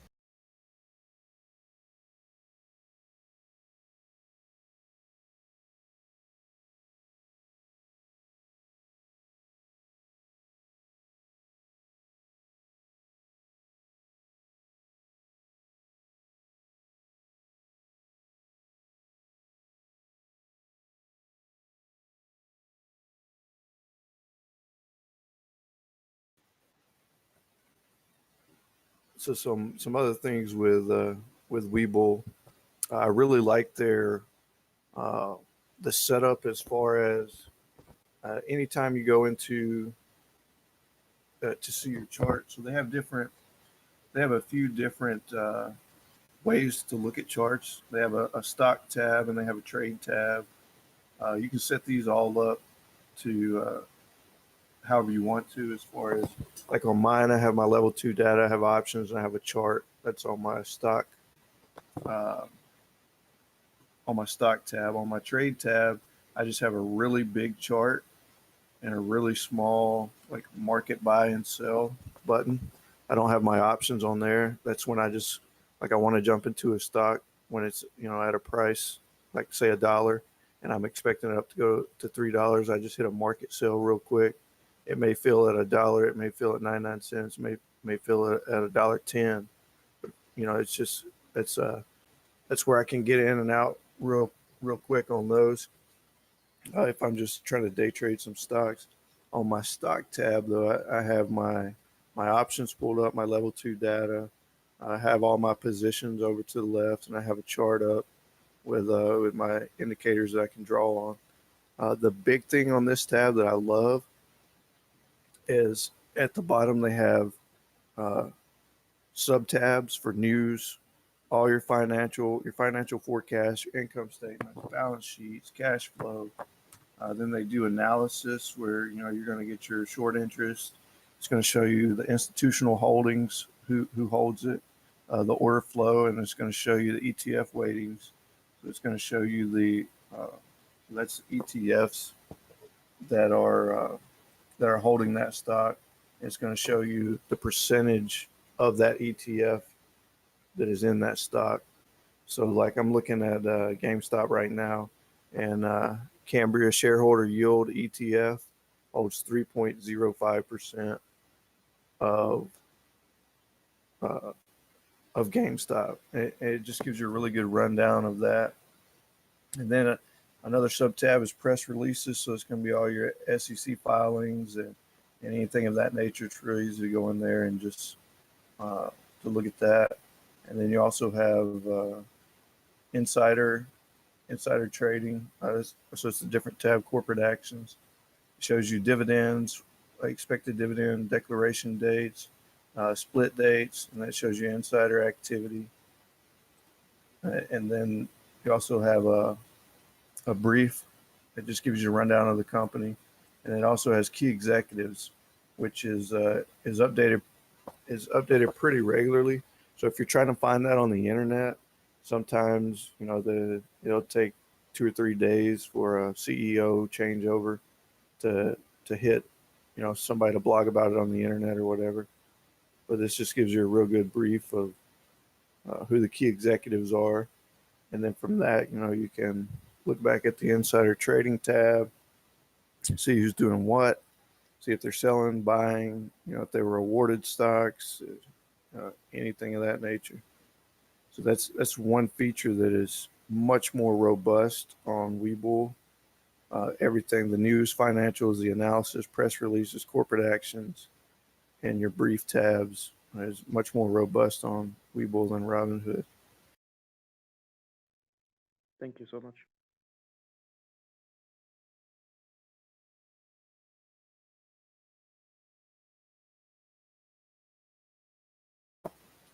So now I'll give you a couple of the drawbacks that I've seen on Webull. Just full disclosure, for the sake of fairness, a lot of your over-the-counter stuff isn't going to be available on Webull.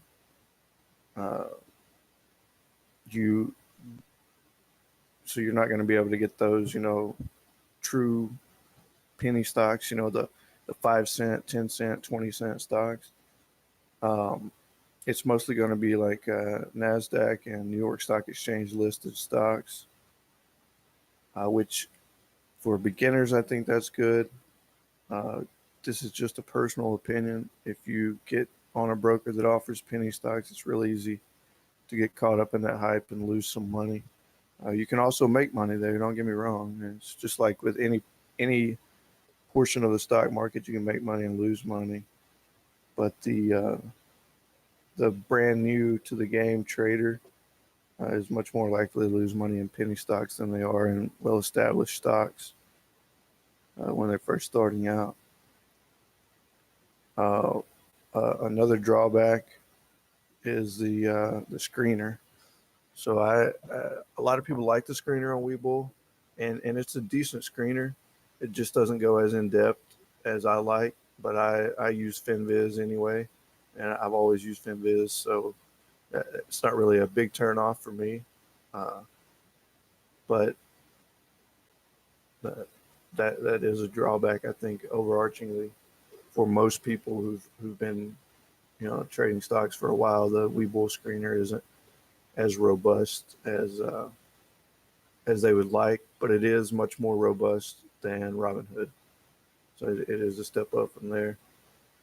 Overall, I would say that the Webull is What the fuck is happening to the market? Everything is tanking.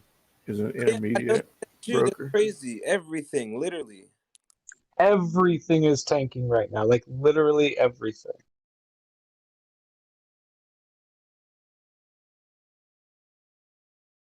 That's crazy. Wow, holy crap! What the hell? Somebody knows something. What? I was up 150 this morning, like waited, still up, just dropped. Like a rock. Like a rock. Sundial's going back up.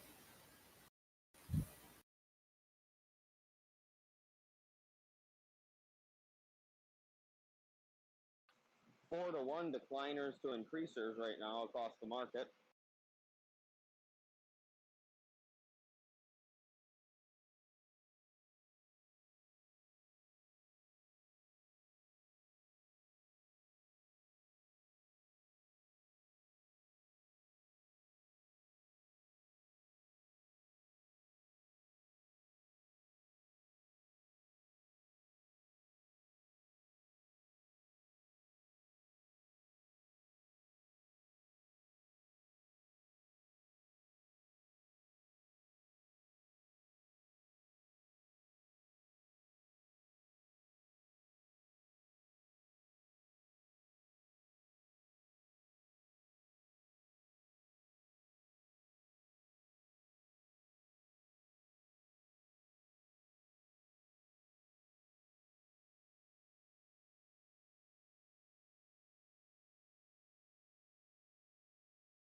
Hey guys.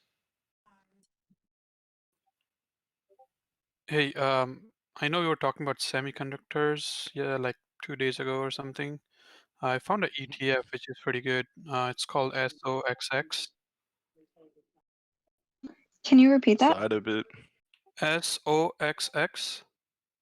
S is in Sierra? Put it in the tickers. Okay. It doesn't have AMD, NVIDIA, or I want to say Intel as well, although I don't know how they're going to catch up with the rest of them. But if it doesn't have any of those three inside the actual ETF, chances are it's kind of poo-poo caca. Yeah, it's like I a haven't really $400 researched. ETF. So It's Yeah, a so Nvidia's probably in $425. there Nvidia's most likely in there. Yeah. I'm trying to research more Chinese and Japanese semiconductors and stuff. Also, I've been researching went hardcore yesterday into the actual semiconductors and the parts used inside VR headsets. So there's also a shitload of different types of semiconductors too, if you research into them, more than just for GPU and CPU. Can you please repeat the purple caca indicators? No, seriously, it's funny, but really, what were they like? Nvidia semiconductors or what? Nvidia's a top dog for semiconductors. Like they are, Yep. I think they reached like almost stock this year. They are the end all and be all for semiconductors.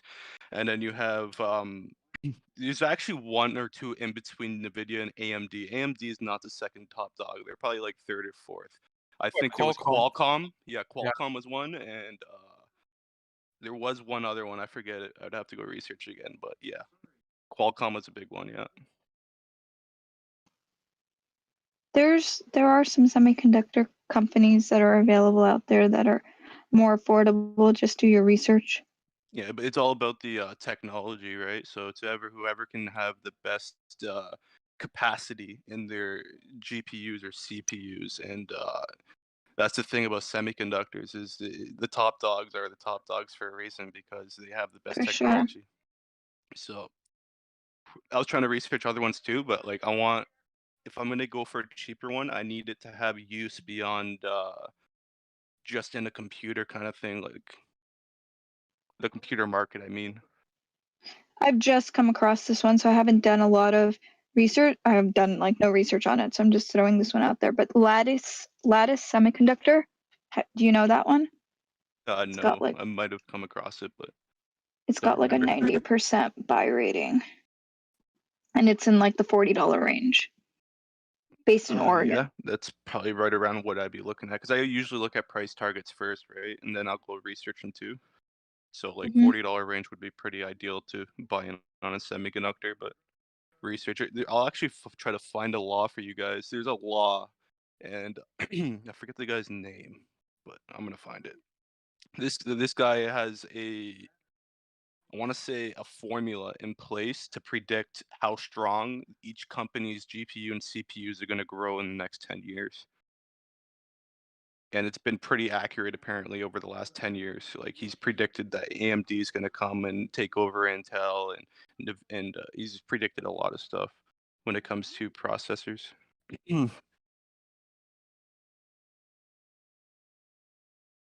Law.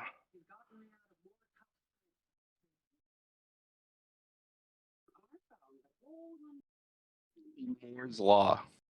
Shortly after 1975, Caltech professor Carver Mead popularized the term Moore's Law. In 1975, House noted that Moore's revised law of doubling transistor count every 2 years in turn implied that computer chip performance would roughly double every 18 months with no increase in power consumption.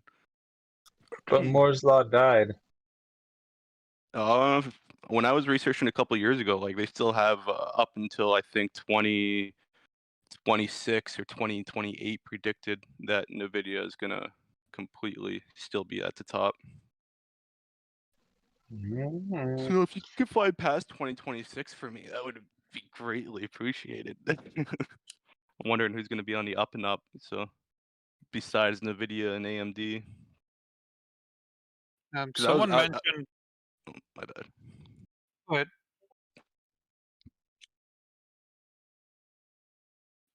Someone mentioned Qualcomm is not doing good because they just had the CEO was just changed recently for Qualcomm, so that's why. There's a new CEO in Qualcomm, I think. So he was on CNBC a couple of days ago. So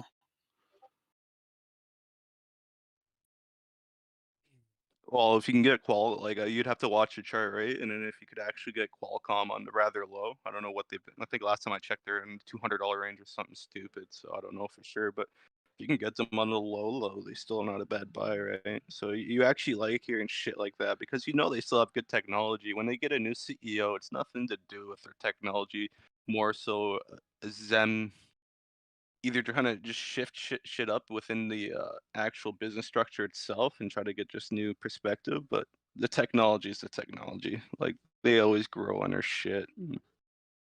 What was I Bro, researching your voice yesterday? is so similar to somebody I used to know. It's weird. Yeah. It's a trip. Canada, so. Yep, you Canadians. It's a buy low day, guys. Yeah, I about threw up a minute ago. It came back up a On little, so we're okay. Semiconductor Core was another one I was looking at yesterday, but I didn't research them too much. So Oh, It's on sale. what was my actually most intriguing research yesterday? Give me a sec here. There it is. You guys should go and research, do the research yourself. Omnicar Holden AB, and just let me know what you see for that company. If you think, just research and let me know what you think. Omnicar Holden AB, $2 and it might be cheaper than $2.90 a stock actually. That's in Korean, whatever. Fuck. 1 sec here. Not financial advice. So to put to bed the questions about the ridiculous amount of background noise in most of my transmissions, I run a CNC machine all day long. It's a giant machine that cuts out parts to make cabinetry. So I'm ripping sheets of plywood all day long with a router that's running at about 35,000 RPM. So she does get a little loud at times. Another reason why I mentioned it's Gotcha. Omnicar, because 2 days ago, I forget who I was talking with, but we're talking with how about mechanics and them going back to school or not keeping up to date with just the technology of cars and not being able to fix them. And then I kind of stumbled across Omnicar Holden AB, and they're a software company. So and a lot to do with cars apparently. So that's what kind of intrigued me. But do your research. Yeah, that was me that we were talking about that with. Yeah, so I came across this company yesterday. I'm like, the technology is based on cloud-based software solution that enables increased opportunities for car dealers to contact potential customers and to administrate service agreements. So I don't know. I found that pretty interesting. Only founded in 2016 too. It's what I looking back in the day too. I look at how long, like when companies were founded or at least put on their IPO, how long they usually take to grow from like penny stock status. Let's say not all of them start at penny stock status, but the ones let's say that do start at penny stock status, like how long they take to grow, and usually it's a very long time, decades to get out of penny stock status, depending on the company, or the industry. I mean.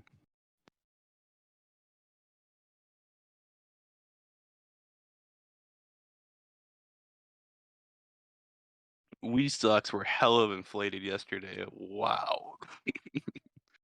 I sold off my Zine yesterday because of how all the weed stocks being so inflated, and that was a pharmaceutical company who's still going through clinical trials. I was up like $1,500 on them or something stupid. Or sorry, no, only $300 up on them yesterday. I was like, screw it. Sold off real quick. Bought more GME. Another like $1,500 into GME now. 10 grand deep. Fuck's sakes.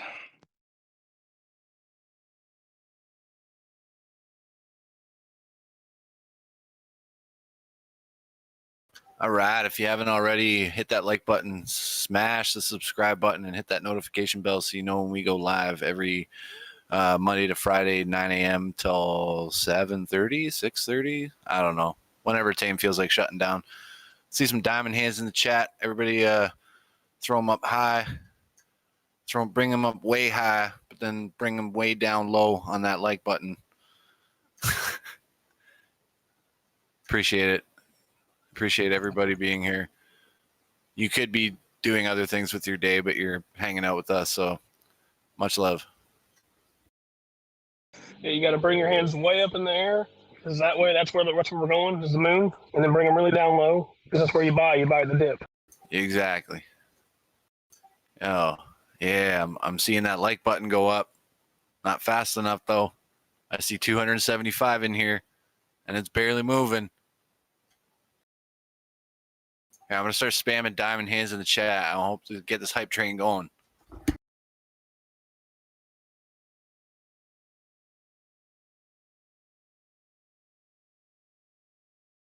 Not even gonna lie, I decided to watch the newer version from 2014 of RoboCop for the first time yesterday, and that's what like made me start just searching up on Google Omni, and they're like, yeah, RoboCop shit, and I'm like Omni Company, and then that's when I came across the software company. I'm like, all right, cool.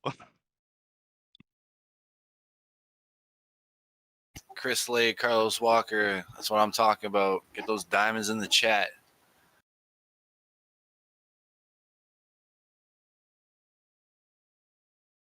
This is a movement. This channel's new, but we're gonna build it up, building a community.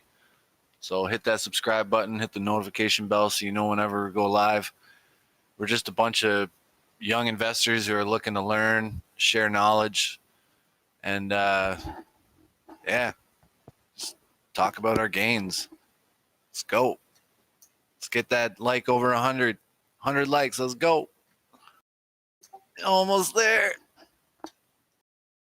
Man, when's this GameStop gonna pop off? Come on. These guys really built their money. I would assume they would just take the loss by now and just start anew, but fuck. This is more about money to them too, I guess.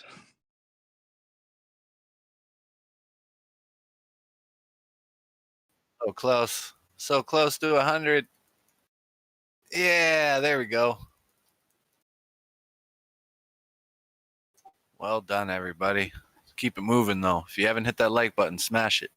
Smash it with your diamond hands. Is the Blizz pump and dump about to start? Because for whatever reason, all these weed stocks are down, except for that one in my portfolio at least. What I'm seeing with Wanna weed see stocks two- is the big buys happened the day before, and then the sell-offs happened today. You see, like Yeah, what people gotta understand too, like, it's so hard to friggin' it was a pandemic. That's the only reason why it's so hard to judge weed stocks. But from like what I would gather, especially the Canadian ones aren't gonna really grow much until like the Germany deal with Tilray was probably huge because that's a medicinal deal. That's not a recreational deal, but that was still pretty big. But until it gets recreationally legalized in the states, like federally, that's when they're gonna pop off. Like after the quarter. Right now, to me, it's straight just not pump and dump, but like a lot of people buying in, trying to get in early on the weed game, which isn't a bad thing, but it might be inflated by a couple dollars right now. So, but Blizz, yeah, in my portfolio, Blizz is the only one up by like 15% today. So for whatever reason, that shit weed stock is up while the rest of them, I guess that probably didn't have as much of a pump and dump yesterday actually, so that might be why. But Yeah, they focus on generally one or two at a time. We got Jim Coach, make money with GME and AMC is a long journey. Yep. It's gonna be a while. You just put that one on the back burner. Don't worry. Like the shit's gonna pop eventually. I actually just bought some more AMC since it's so low. I mean, this shit. Yeah, I mean it's fucking $5 a share, man. Why not? every time I go to bring my AMC price down, because I was an idiot, I was buying at like $16, $17 a share. Dude, AMC is a really good buy. They're like, but yeah, no, I just keep on getting my GME down. That's all I'm really worried about. Yeah, getting that price down.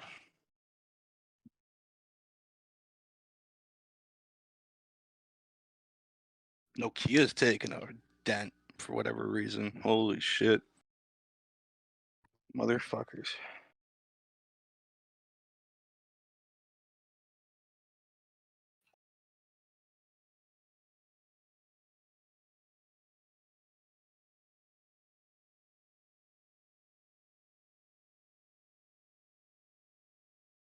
Natasha's asking thoughts on RELI. I'm still in it for a long run. I'm just gonna watch it for a while.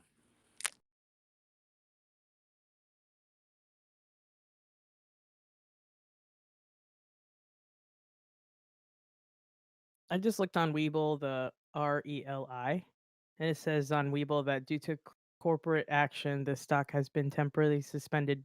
Trading should resume in 1 to 2 trading days. Really Wait, what happened? interesting. That's what it says for Webull, on Webull for RELI. You guys probably bought up too much of the Oh. stock.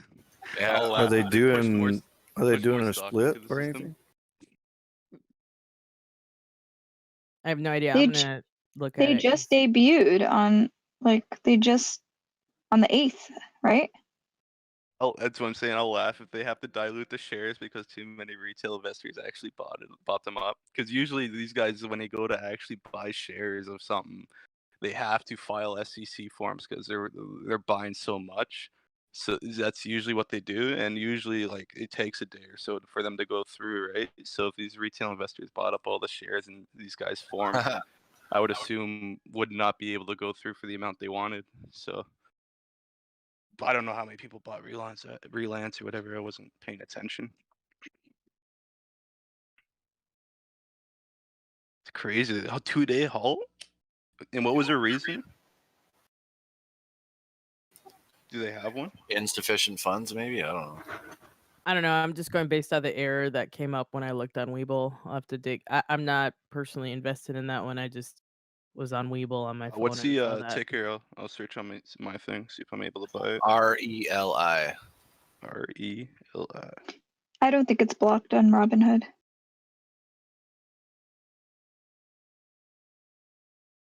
Reliance Global Group. Yeah. We talked about it the day that it Oh, it's not blocked. No, I can buy it. So that's crazy. What the fuck, Weeble? Yeah, I checked Robinhood. You can get it on Robinhood. Jokes. NAKD dropped 20%. Why the F? My best guess is people pumped it, dumped it, and realized it wasn't a good long-term hold. No, it's actually ARK announced that it was being was it reverse? Oh, man, I Reverse forgot. merger? Yeah, like it just announced it today. Reverse. Oh, is that what happened? ARK just dropped like all.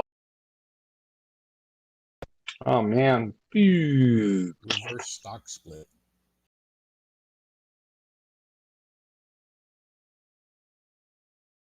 Not a reverse. What does that mean? Sorry, yeah, reverse stock split. I don't know. Someone can explain it though. A reverse stock split is when they take let's say 25 shares and turn it into one.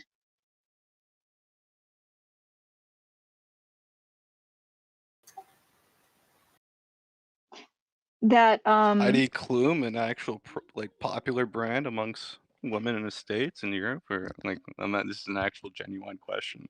Because if it is, like, do they own Heidi Klum? What? Hold on. Naked Brands Limited Designs distributes, wholesales, and retails women's and men's intimate apparel and women's swimwear. The company offers its products under the Pleasure State, Davenport, Lovable, Bendon, Fairform, Naked, Vavoom, Evolve, and Hickory brands, as well through licensed Whoa. brands, including Heidi Klum and Fredericks off of Hollywood. So, they might not own it, just through them, I guess. wasn't this all part of Limited Group?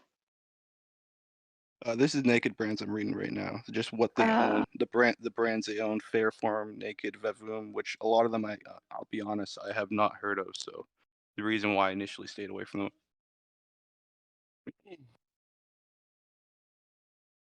But I don't buy clothes really, so me not hearing about them is not saying much.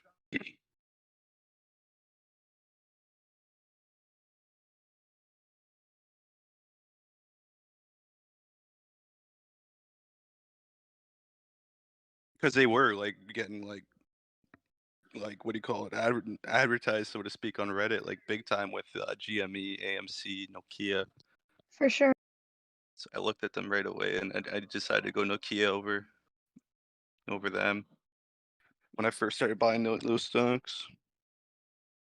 Yeah, I bought Nokia just because I know they're going to the moon with the 5G. Mm-hmm.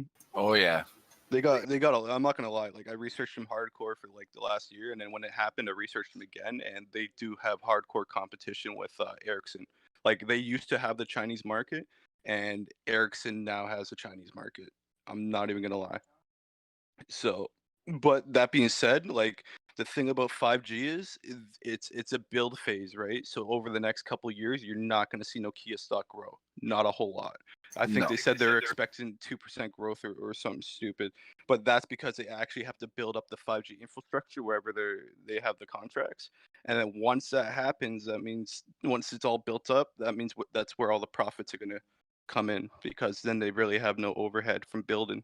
Now they have all the profits from the people paying for the 5G, right? So there's going to be a lot of overhead for the next couple of years. I guess is a simple way to put it with Nokia. A lot of overhead. Just letting everybody know, GME and AMC charts lining up identically again.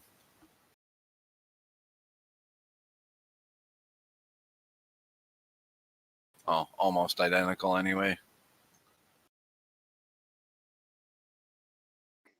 Sundial on the upward trend now.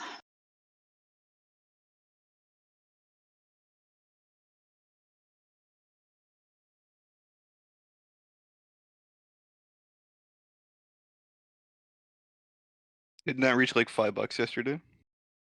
This morning it was at like 4.87 And went back down to 2 now? before the markets opened.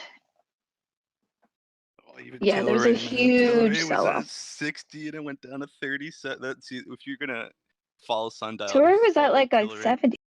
Yeah, and it Yeah, went like all the way down to 30. Straight pump and dump yesterday. Not pump and dump, but no, a lot of people probably buying in, thinking they're getting on the low, and then I feel bad for a lot of Yeah. people, man. That's shitty. That's really shitty. The only one that honestly didn't lose me money was OGI because I bought in so low at $2 and it went up to 7 and it only dropped down to 5, and now it's holding at 5. So OGI was the safest bet yesterday, just from my Yeah, what I've been watching. I just did a chart. So you said Tilray was like medical, Herb? Yeah, what I liked about them the most is they were the last company in Canada to have an IPO. They did not need an IPO. Tilray, like did not need an IPO until the Americans started sniffing their nose into the marijuana industry. They're like, all right, fuck it, we'll go IPO. But yeah, they're the biggest private company for marijuana for the longest time in Canada.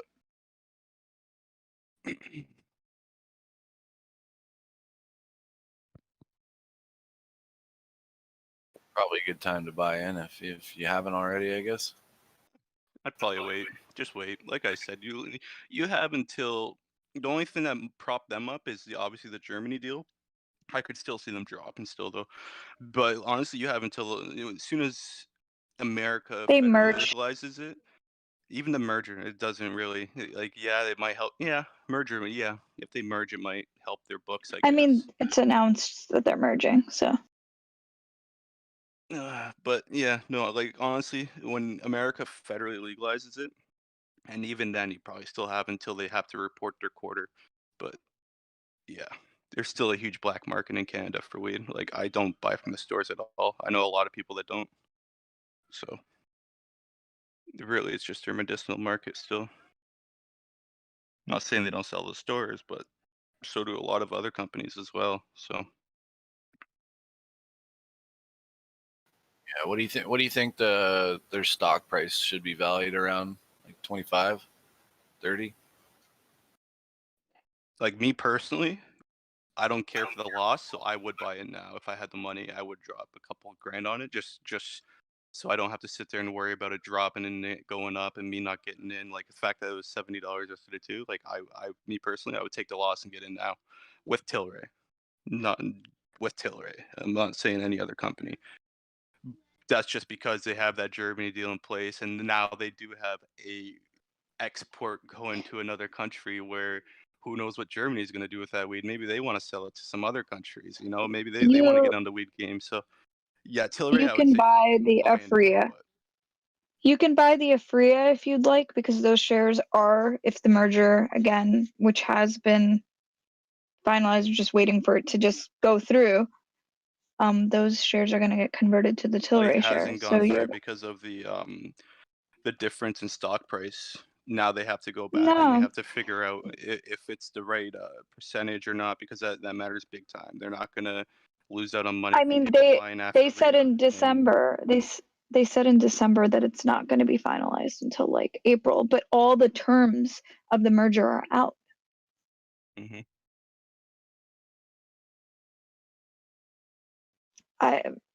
As far as I can tell, do your due diligence, read about it. There's a lot of information out there about the arbitrage.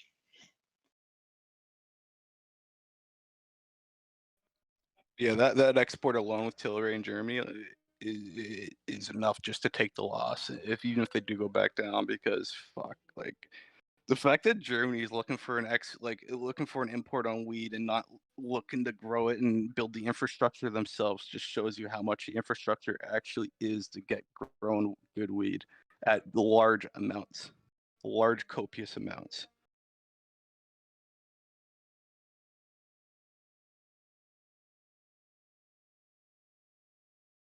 Sundial popping up.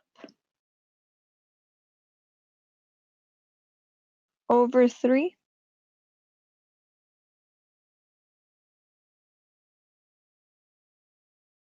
Sundial pump back up.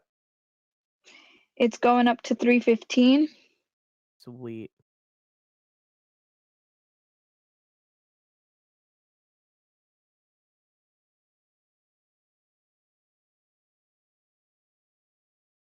Facing a little resistance now. Yeah, I've got a few shares still. I cashed in a little bit just to move around some money and diversify my portfolio on Webull. Yeah, it's not a merger, it's a reverse takeover, which is slightly different than a merger. Yes. Aphria is the one who's going to be, yeah. And it's it's Tilray CEO. that's taken over Aphria. So it's still like a good idea to get Aphria shares, all right? I thought so, which is why I bought them last week at like $16.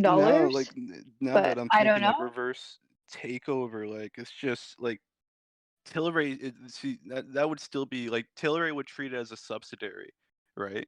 So like I would assume, and then Aphria would still have a good chunk of the company to make profits. I would honestly say be safe and just buy Tilray, to tell you, because they're the ones with the deal with Germany, not Aphria. So like I don't know how that would work. Like if they would get a piece of that deal, I would assume not. I would assume Tilray is still its own entity, and then Aphria is just attached to that entity. I would assume. Aphria was the bigger one in this. No. Tilray has the West Coast. Aphria has to compete with Aurora. I think Aurora is in Ontario. They have to compete with Aurora. There's a lot of companies in Ontario. I won't even go through them. Ontario is insane because of the amount of people, and most of Canada's population is actually, well, I don't know if most, but a good portion of Canada, the whole population is in Southern Ontario, Toronto, all on the states here. So like there is a lot of competition in Southern Ontario for weed, as opposed to out west.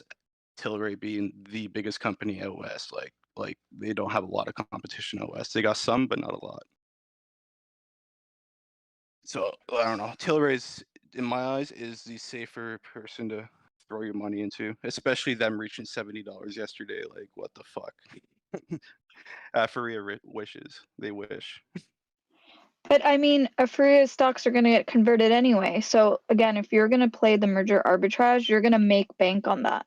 Yeah, you're only gonna get 0.8. Well, that's back It's in still December. a lot. It's still a lot. That's back in Like December. I guarantee you that number is gonna change now. You're probably gonna get like 0.5 or something Weed stupid. stocks are a limited hangout. If you don't have the deets, you're not probably going to make that much money. Oh, they're long term. Like if you don't plan on hanging on weed stocks long term, then don't get into them.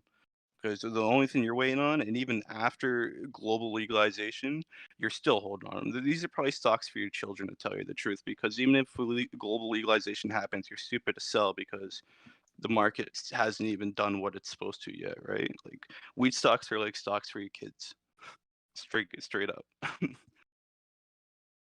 You hold on them for life if you do the right company. Some of these companies will not be around in 10 years, so Aphria will, Tilray will, but some of these small dogs. largest global company.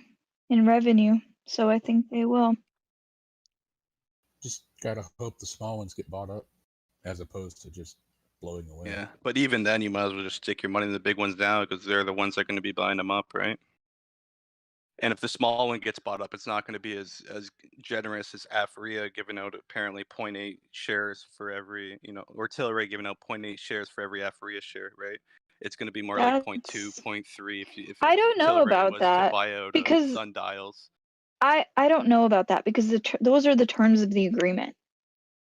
Yeah, and So that was are before, you speculating that they're going to change that? it was all it's all speculation, but at the same time, that's before that Afaria was because it goes by market evaluation, right? So they had a market valuation at the time, and that's how they came up with 0.8 shares. That's how they came up with that. That's before the Germany deal. That's before everyone started buying Tilray shares and pumped it to $70. So that's everything. They have to go back and take that into account now. 100%. Yeah, I don't know. It's business. They're not going to take pumping. They're not gonna be like, the oh, stock's we going to decided at level out. 0.8, but it didn't go through yet. But I still want at 0.8. Tilray will tell Afaria to go fuck itself. No, they're For not. goods. I don't think so. It's business. Exactly. You're not going to do that When to a you're the bigger company that you're company, merging with. they don't care. Like, let them fight over the Ontario market. It's okay. We're gonna go after the European market while you Yeah. sit there and struggle. Why do Afaria is the ones that wants the merger? Trust that, not Tilray. Afaria wants the merger. They're giving it into Tilray's benefit for the merger to happen. Tilray knows they can fuck Afaria if they want it because that's what they're doing. They're battling over the Ontario market. That being said, it's very hard to get into other markets when you're battling over one market.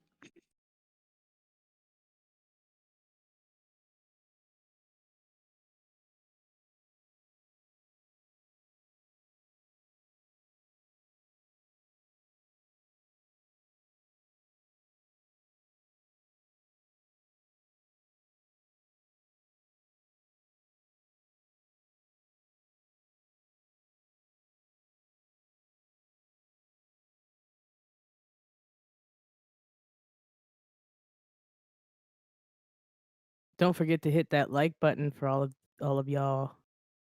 Shout out to Tame the Ark for putting this together and putting this stream together. If you don't know, we are a Discord chat that he is playing live. If you want to get in on the discussion, there is a vetting process, so just reach out to Tame.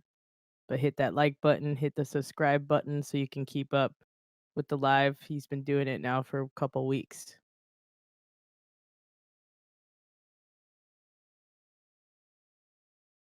See, the info there that you're saying is incorrect because Afaria is absorbing Tilray and it's going to own 63% of the company.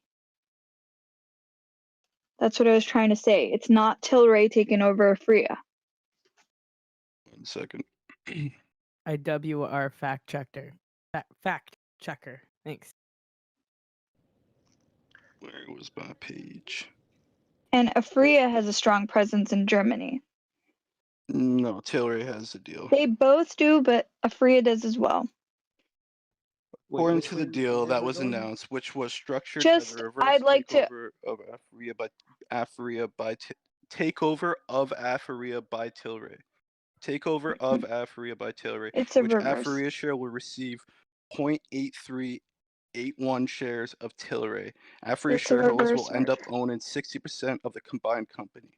Exactly. But it still says reverse Afaria takeover shareholders. of Afaria by Tilray. No. No, I don't know if I Afaria speak the English language, but Afaria is absorbing Tilray. It's going to own 63% of the company. I don't know. I don't know what I'm reading then. Structured as a reverse takeover of Afaria by Tilray. Correct. I'm going to buy all the shares, and I'm going to own 100% of the company. Y'all can buy your weed off me at a discounted price.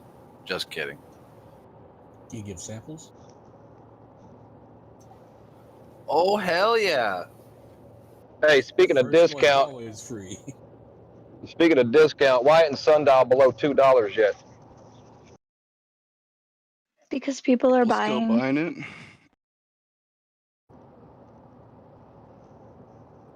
I've still got my earlier position. Although, I like, saw. I was looking at that too. You guys might have gotten that on a low too if you're buying around $1.50 mark, because that might that could be like easily $2.20 stock. Like, I don't know what it was at like back in March, but if you go look at its price back in March to June, that should be its base price. So whatever it was back in March and June, if you got it for around that price, you're pretty safe.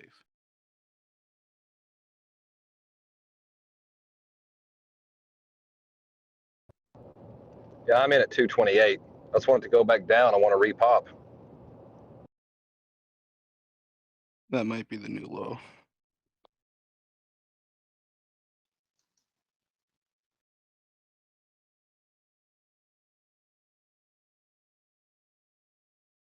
I'm glad I got in at Sundial at like $1.10. So I'm gonna just chill on it, I think. Another thing, if Afaria was taken over Tilray, why would you get less Afaria stocks? You would get less Tilray. Like Tilray is the one. Look, The I don't top want to dog of argue about it anymore. I don't I'm want to just argue saying. about it. No, I'm not arguing I'm either. I'm just yeah. reading. So Why don't you both smoke some weed about it? I don't smoke weed. I know. Or some K. I'll smoke weed for you. I'm gonna dab right now. Sorry, let me correct myself. Why don't you get all inebriated about it, both of you? Cheers. I'm just holding my Afria shares. Hell yeah! I just bought. You do I just you. bought 5 shares on this massive dip, and I'm gonna hold that for my kids that I'll never have. I think I'm gonna get some Aphria right now too, because if I get Aphria, then I get 0.8 Tilray, and I never had Tilray. That's a come up. Do your DD, but that's why I bought it. That and global cannabis giant. Yeah, I'm all for cannabis being implemented and used more heavily in the medical field, pharmaceutical type stuff. Because when you actually like hone in on certain strains of like, they're good for certain things. Like, there's a lot of people out there who just smoke weed to get stoned, but you know, not every strain does what they need it to do. So It helps with my ADHD and my pain. yep. I use it as an appetite stimulant and a muscle relaxer because I fast, so I end up my ghrelin ends up kind of, I have to like reset my leptin levels and stuff, so helps me keep my ghrelin and leptin balance. Whoa, Doge dipped below 7. It's at 699. It's been a do while. you guys think? So I'll say it as hemp cigarettes, not cannabis, not as opposed to getting high. But do you think hemp cigarettes can take over the tobacco market? I mean, like CBD? Yeah, Tag is a company looking to do that. They're looking to get people to quit cigarettes, and if they're having trouble getting off cigarettes, smoke a hemp cigarette kind of thing. And they apparently have it down to where it tastes like a cigarette, but I haven't tried them. I have them come in the mail to try them. No But nicotine, who though? knows when that? Yeah, no nicotine, nothing. But yeah, Just who CBD knows how flower, long? hemp flower. Yeah, who knows how long they actually take to come in the mail though? Yeah, we'll see. I think a lot of people have switched to the vaping, and even those who'd smoke cigarettes or smoke like spliffs switch over to just Some vaping shady shit cannabis. about vaping. I haven't. Not vaping nicotine, but vaping cannabis. Yeah, even the cannabis, if it's like the vaping nicotine, almost like the liquid shit. Like yeah, I heard some, not shatter, but fuck, I don't know. Yeah, I don't know about the cannabis. I know fucking vaping though. There's some shady shit. It depends on the distillate that's used. If it's a glycol-based thing, like an ethylene glycol, well, that's radiator fluid, and that's not good for you. So don't use those products. No, it's different. That's different. Don't. That's not the same thing. It's the same kind they put in an inhaler. Well, it's medical grade. They're two. Glycol. They're two different. They're Medical two grade, but different it's things. still. It's like The a only shady different shit that was brought to compound. my attention about vaping is how the FDA managed to approve a lot of this shit overnight, practically. Like it's a little bit obviously, what do you call it?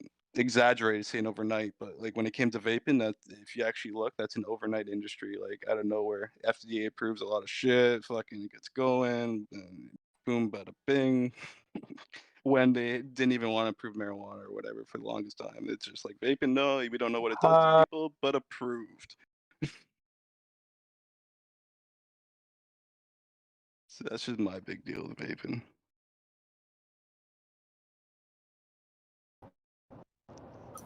Hey, was somebody on here yesterday talking about trading micro futures on their phone? Yes, that was Kata, I think.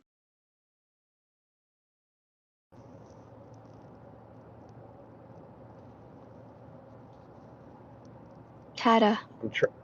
Kata, what were you using for that on your phone? I don't think she's on today. What is a micro future? What's a micro That's right. future? She's on. She said it was Tradeovate. Search for E-mini that's or it. Micro Mini. That's it. That's the one. Tradeovate on iPhone. All right, I got Tradeovate on my iPad, and I'm having a whole lot of user error trying to figure out what the heck I'm looking at. So I'm knee deep in it. I just want to make sure I was on the right one. Called Trade. In the App Store, you guys are talking? Yeah, it's App Store. And sorry, it's called Trade what? Like innovate, but Tradeovate. Instead of inno, the word trade. Tradeovate. Gotcha. Or Master. Not to be confused with Chatterbait.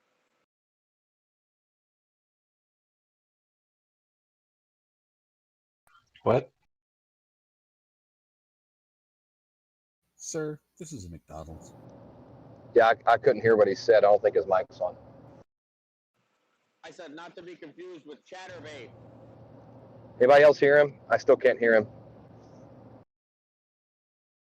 Oh boy. What was that? Hello? I can hear you. Could you repeat that one more time? And then I swear he's trying to talk. I can't hear it. Whatever. So it's Tradeovate. It's on the App Store, and at first glance it looks like it's trying to fly a helicopter. I'm trying to figure it out as I go.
I'll tell you what sucks. I put a limit buy on DOGE when it got below 7, and I had it at 0.69, but it never went. I should have had it at 0.6999 because it never filled the order. I had it 6.9 even, and it never filled the order, and I missed it. Mm.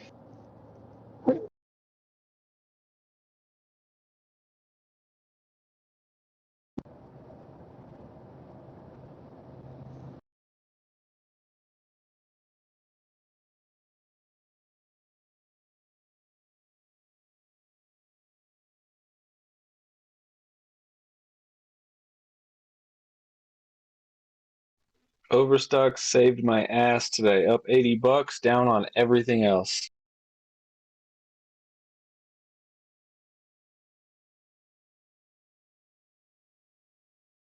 Organigram saved my ass on my like, fucking all this pretty much Nokia and AMC.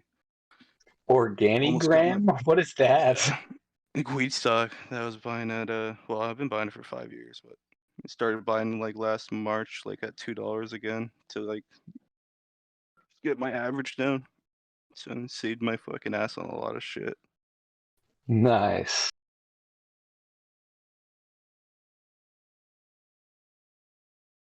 So Don't underestimate buying the dips. on YouTube, someone is asking, Shug is asking, any thoughts on healthcare boom coming with stimulus? Reason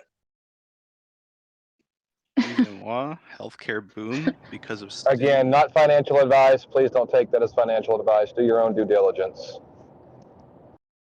Hoping there's a GME boom because of stimulus. Oh, my opinions go deep on that one.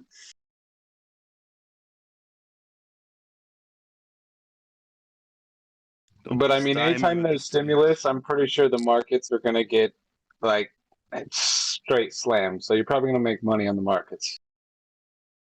If you buy into red, if you buy into green, hell no, you don't even gotta wait for it to come back down to the red. I mean, don't do that, obviously.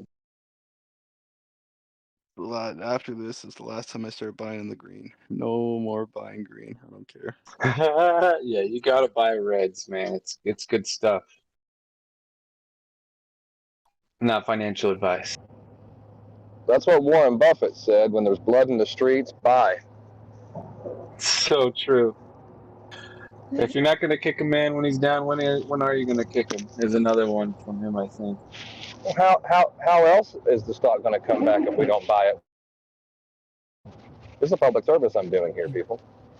I also was reading another thing you said yesterday. It was something like, it's not word for word, but it was like, when there's a lot of attention on a certain stock, be afraid. But like, when there's a lot of, people being afraid on a certain stock, go after it kind of thing.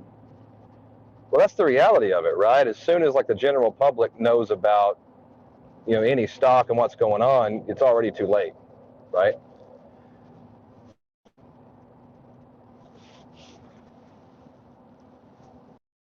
Overstock.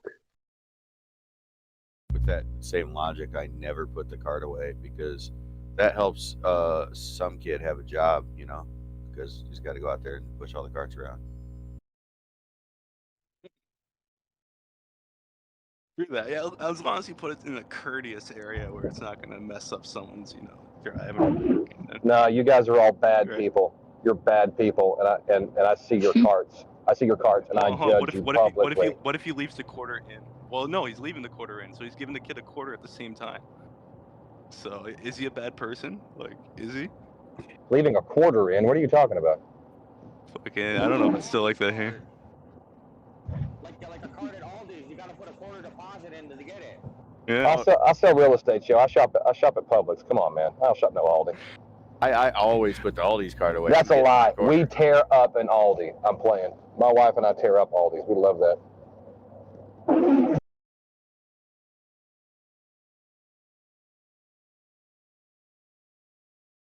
Me and my wife don't have shopping lists for Aldi's. We run plays. It's literally 2 carts in and out, attack it, and get to the register ASAP. Every time.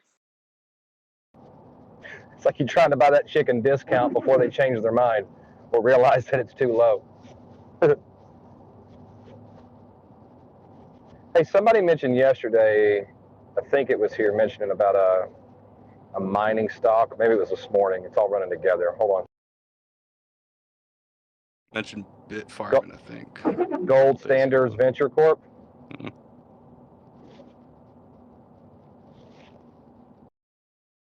How much gold do they mine? GSV is what the ticker is.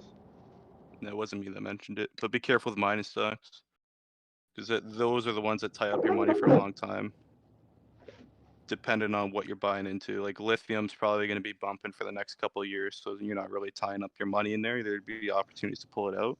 But gold's been pretty stable for like a very long time. At whatever, I think last time I checked, it was at like the 1800 mark. I don't know if they go Yeah, by it's ounce or 18. not. It's 18 plus by ounce. Yeah.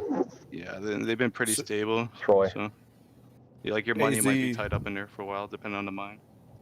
AZ backpack. That just means you have to put in a limit order. You can't do a market order on OTC. I know the mining stock I was watching for a long time, and it was Coeur, COEUR mining, something like that, American mine. I was watching them for like a good 5 years, and like they were at $5 forever. I think they went up to 9 this year. I sold them before that happened though. I got my money and got out. The only fucks I'm trusting with mining now are the Russians. If it isn't a Russian mine, I don't want it.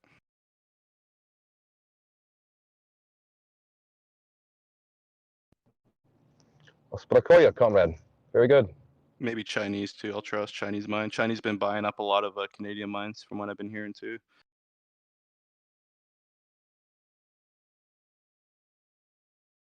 Can everybody like agree that the Aunt Jemima thing is dumb? Now it's like Pearl Mining Company. What is that? How do we go from pancake syrup to mining? I don't get it. Pancakes sound good. I was gonna say, wasn't her family getting royalties off that shit? Who? The Aunt Jemima, whoever it was based off of. Ooh. Yeah. Sundial dropping. That's what I heard was that they were getting paid off either off the likeness or paid off something like that. But it was, and I read the backstory on that, on who Aunt Jemima was. It was a pretty amazing story of what she accomplished in her life. Maple syrup all the way though. Plus syrup, so. Like real. the actual maple syrup, though. Yeah. Costco brand, like real maple syrup. That's so stank. I love that. Yeah. Maple syrup. I'm You can't tell me Canadian. this. I'll vouch. I think Aunt Jemima's disgusting. Not It's her as a person, disgusting. but dude, table syrup is so fucking It's nasty. gross. It's so That is gross. hilarious. It's disgusting. Why would anybody put that in their body? It just tastes processed. Like I don't know. Oh, it's straight sugar. sugar. It's like calling like a Kraft slice cheese. Well, it's like It's that like- fake honey that you get at like Popeyes. That is like not honey, bro. That's Yeah. like It's not that's honey. just sauce. Yeah, Hey, that you shit- do that know, shit's you guys do genetically know. engineered. You do know that if you hold up an Aunt Jemima bottle to your ear and be very quiet, you can hear her say, "Hold GME." Right. Well, at least she's doing something right.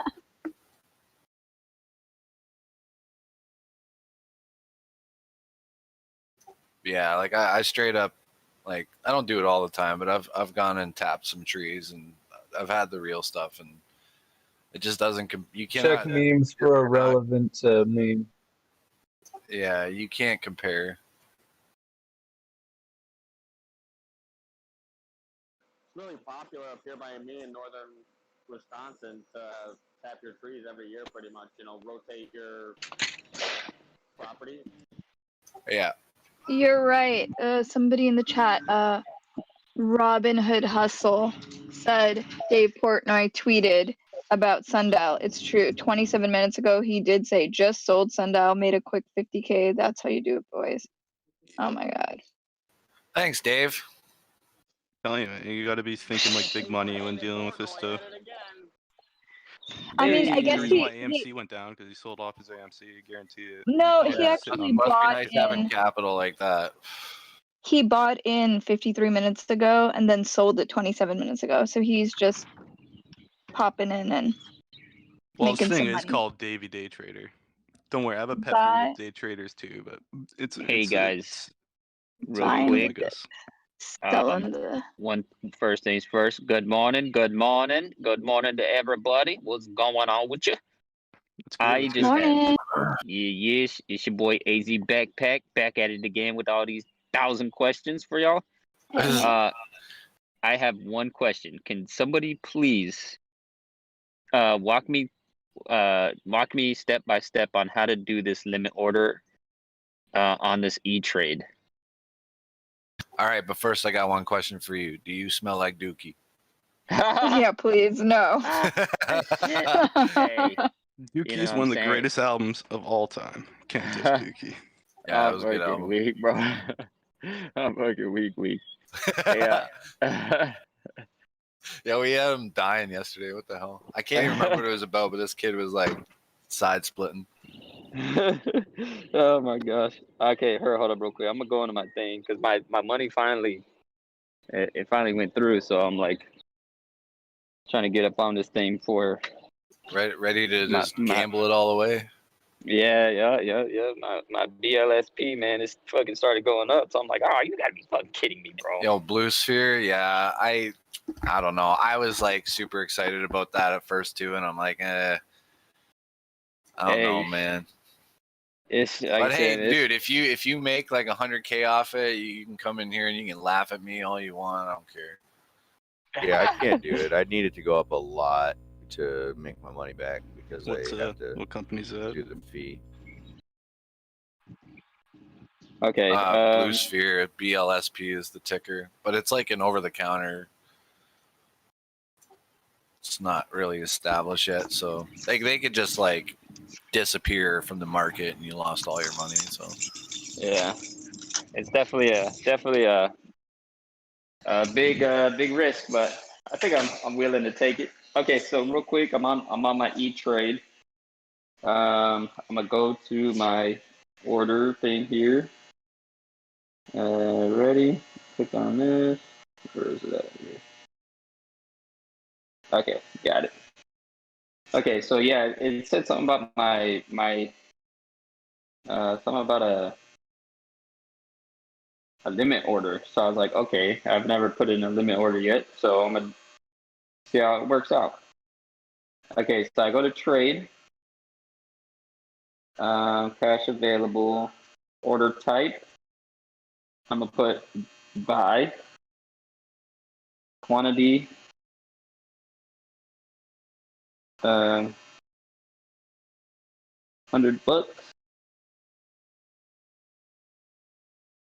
Okay, can you guys still hear me? Yep.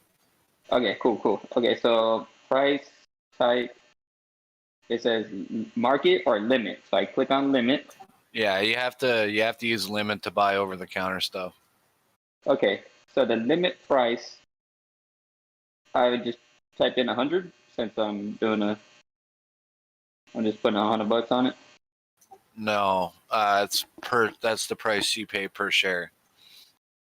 Okay, so altogether, it would be 40.08. Okay. Okay. And then it says terms. It says good for a day. It says good for 60 days. Yeah, so that means how long your limit order will be up or open. So with a limit, it's like it has to reach that price for the order to go through. So if you put it like, say the stock was at $1.50 right now, and you put a limit order in for $1.45, and it never goes down to $1.45, your order won't go through. Okay. So typically, Alright. when I buy over the counter, which is very seldom, but when I do, I will. I don't know. I watch it for the day. If I wait for a good dip, right, and then I'll just you're essentially buying it like market, right? So like I'll just put the limit in for whatever the bid ask is at the time, and then yeah. Okay, so I'm gonna put it as the bid as it is right now because it's still fairly cheap. Okay, so buy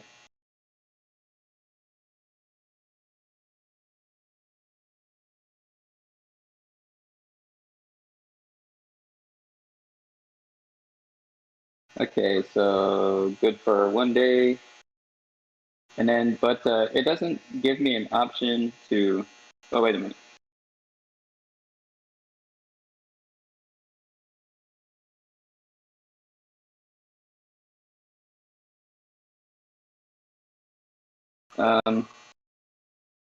So it doesn't give me an option to, well, I guess it does, but it just also, when I click it, it says preview. I preview it. It says the price you specified is not allowed for orders on OTC, bulletin board, pink sheet, and just says that again.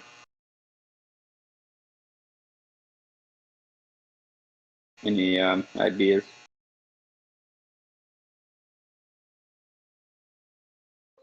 If it's saying that, then you have one of the boxes populated with the wrong variable. I'm not specifically familiar with E-Trade specifically, but the terminology is universal. Huh. So it says security type. I put stocks. Anyone here lives in you live in Charlotte, North Carolina? No. I'm researching this Blue Spear thing, and I can't exactly figure out how they actually produce the energy, so to speak. So I'm watching this video, and apparently they have a plant in North Carolina, so Charlotte to be specific. So I was wondering if they actually used that plant, or if this is just all bogus. Because I don't So know, the CEO looks so retarded. AZ, what did you put in for your limit price? So for my price, so my limit price, I put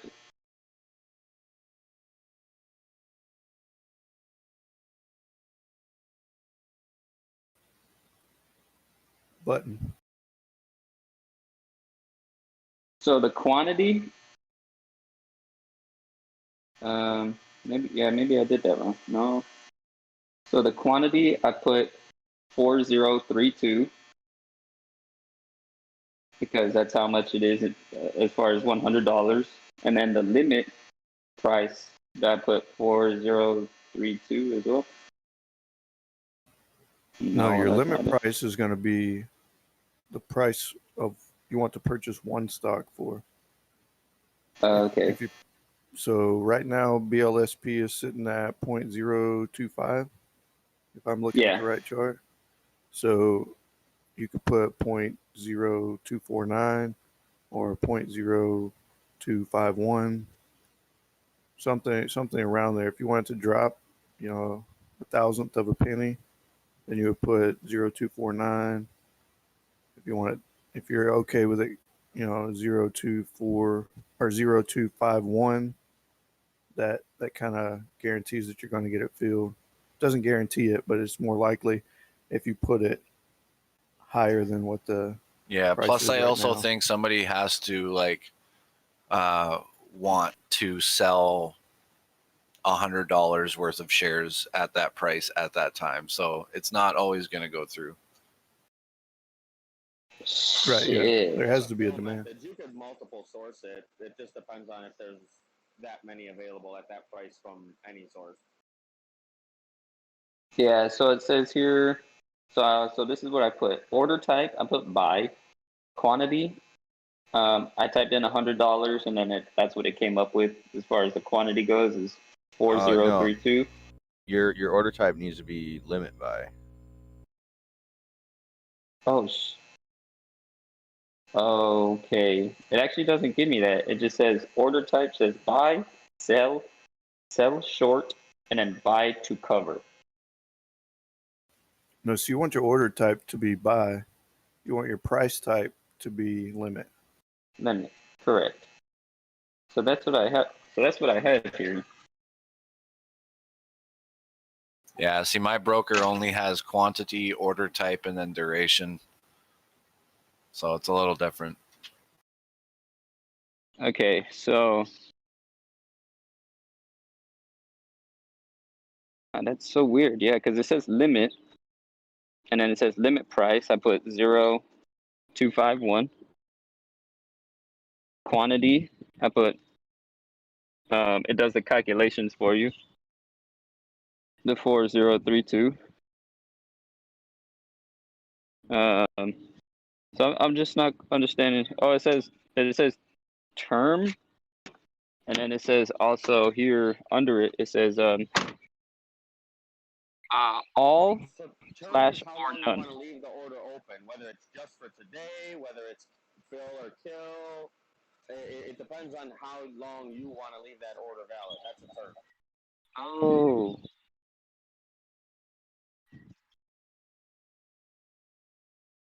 Error. We cannot accept this order because there are insufficient funds in your account. What? Son of a bitch. So you're not factoring in your commission then, probably. So if your commission per trade is like 99 cents, then you would have to drop the $100 down to $99. Oh, I see. I see. Okay. Yeah, if he trades like Ameritrade, you're probably spending something like $7 per trade on OTC stocks. Okay, so I'll put. So you might have to drop it down to $90. Yeah, it's just the premiums on risky stocks, right? Okay. What's that? I'm on the phone right now, so I'm just walking. You good, bro? You good? Okay, so. So let me put $90 amount. Okay. Apply.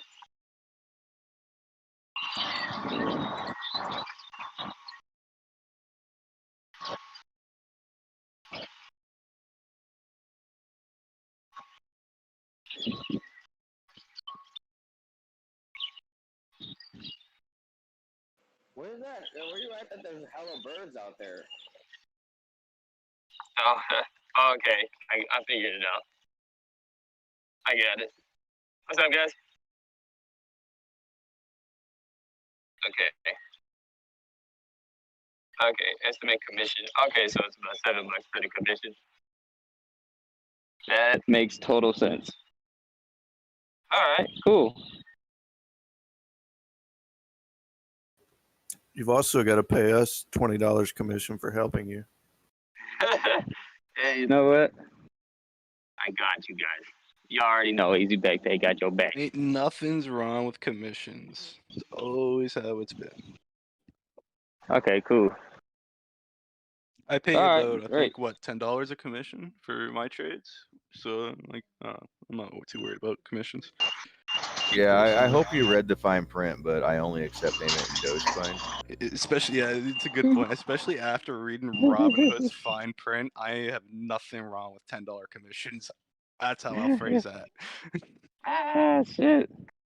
Man, that's awesome. I'm glad I got in, bro. That's all I really wanted to do is just get in, bro. Shit, Like, when I was finally. reading Robinhood, I seen data not guaranteed, and I'm like, yeah, okay, I'm good. Data not guaranteed. Yeah, you read that whole Spend. thing. It's so shady. It's just them pretty much telling you how they're not liable for you losing your money. Like, Even if they apparently step in and stop you from trading and force you to lose your money. At your own risk.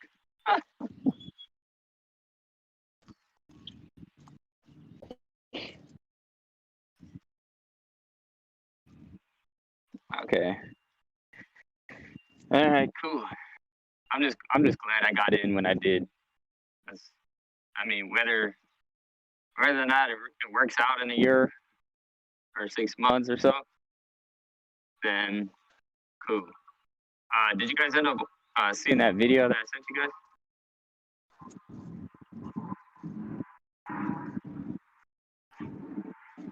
Said something about there's gonna be an update. I believe at the end of like April or something like that. I'd have to double check as far as like this company goes and stuff like that. It's very, very interesting. So I was like, damn, dude, this is pretty cool. This guy like really fucking dug in and did his homework. And I started looking into it, and I was like, damn, that's fucking legit. Okay. But this is not financial advice. I'm just putting that out there. And on that case, y'all, I gotta dip out. Duty calls. I'm gonna go Take it easy. take me a doozy, and I'll hit y'all back later. Yeah, peace, man. Doozy woozy.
I have no problem looking at Tesla's price because whenever it hit its IPO, I didn't have money to fucking spend anyway.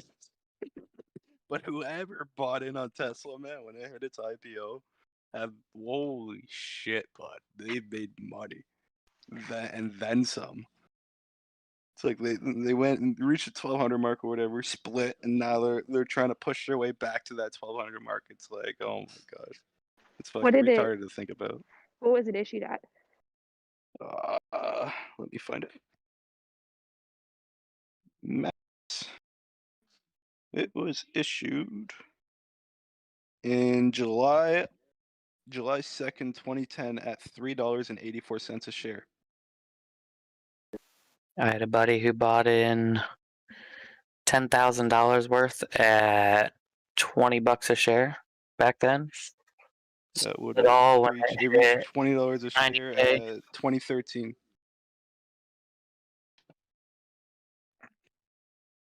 That is crazy to think about. Oh, the fact I just sold Neil, like didn't sell all, but sold like 50 shares of it to get in on this G. I mean, shit is really fucking bothering me now.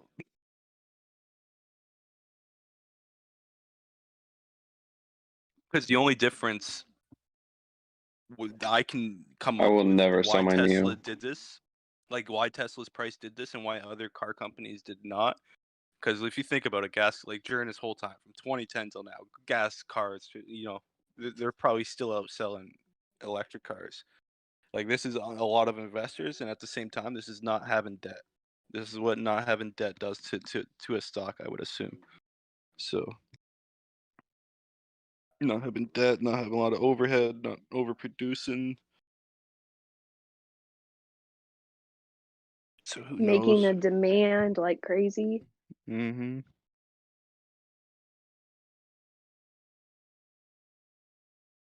Like in my mind, it's 100% coming back down. Like, but then again, I would have said it's not hitting $1,500 the first time around or whatever. So who knows?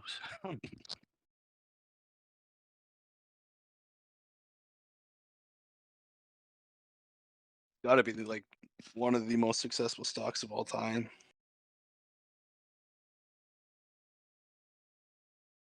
Just for a loan company, I guess, not including hedge funds or ETFs or whatever you want to call what Berkshire Hathaway is. I don't know what they are. I don't know what you put them under. I forget. Bumble opened up higher than IPO. It's up 74%. Did Bumble open today? Yes. I did not know that. I wish I had money. Oh my gosh. Also, I threw a link in general about possibility of the Bitcoin ETF actually finally coming out this year. Mm-hmm.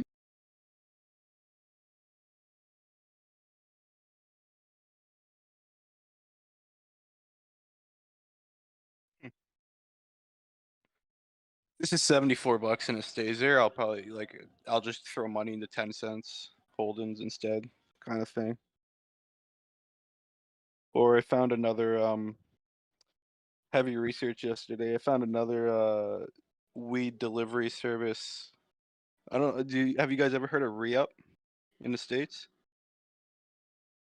Or is it not a thing? Not really a thing, but I have heard of it. You have heard of it? Okay. Obviously be more of a thing when federal legalization happens, but the fact that they're $90 a stock and not budging anywhere, yeah, I want to dump money into them.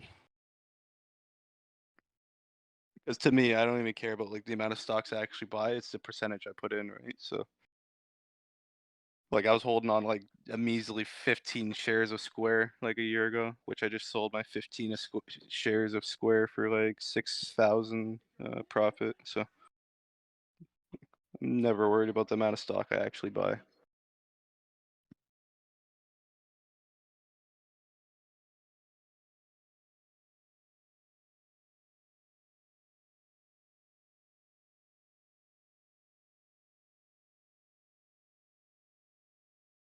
I know one thing's for certain. The Canadian government is stubborn mofos.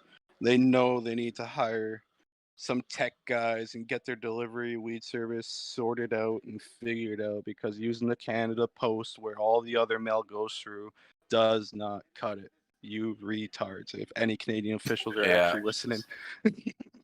So that's also my mindset in trying to find a weed delivery service that are very techy, because governments are going to have to come to them eventually. They're not going to have to use I can't see them using their mail-in service. That's just going to back shit up. It's going to make it more difficult, more pricey, just retarded shit so.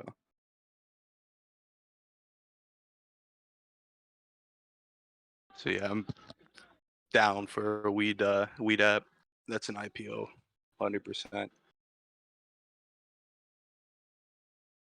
Because it does come through Canada Post, right? I haven't ordered off the actual OTC site, so I don't know for sure. But I remember it coming, my brother's ordered off it, I think. I remember it coming Canada Post.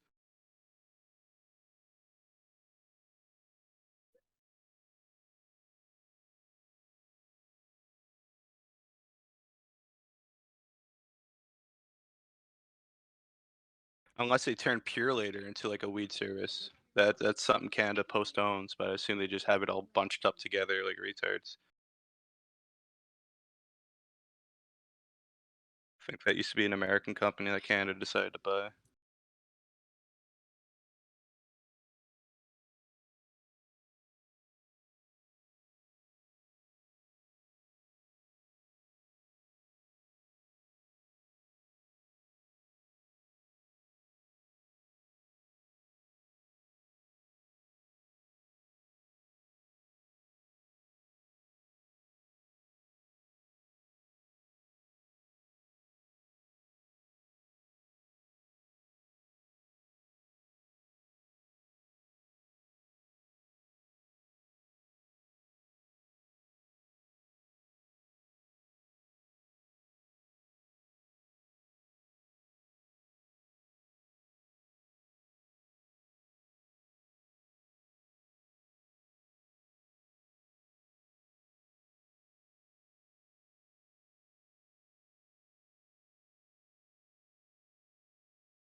So here's something I don't understand. On Sundial, at the market open dip, it went down to 270 or 271. But there's a green candle with right after that with a huge downward, and the low is set at $1 on that one candle. And then after that, the price is right back up to 329. Yeah, that was something I mentioned earlier.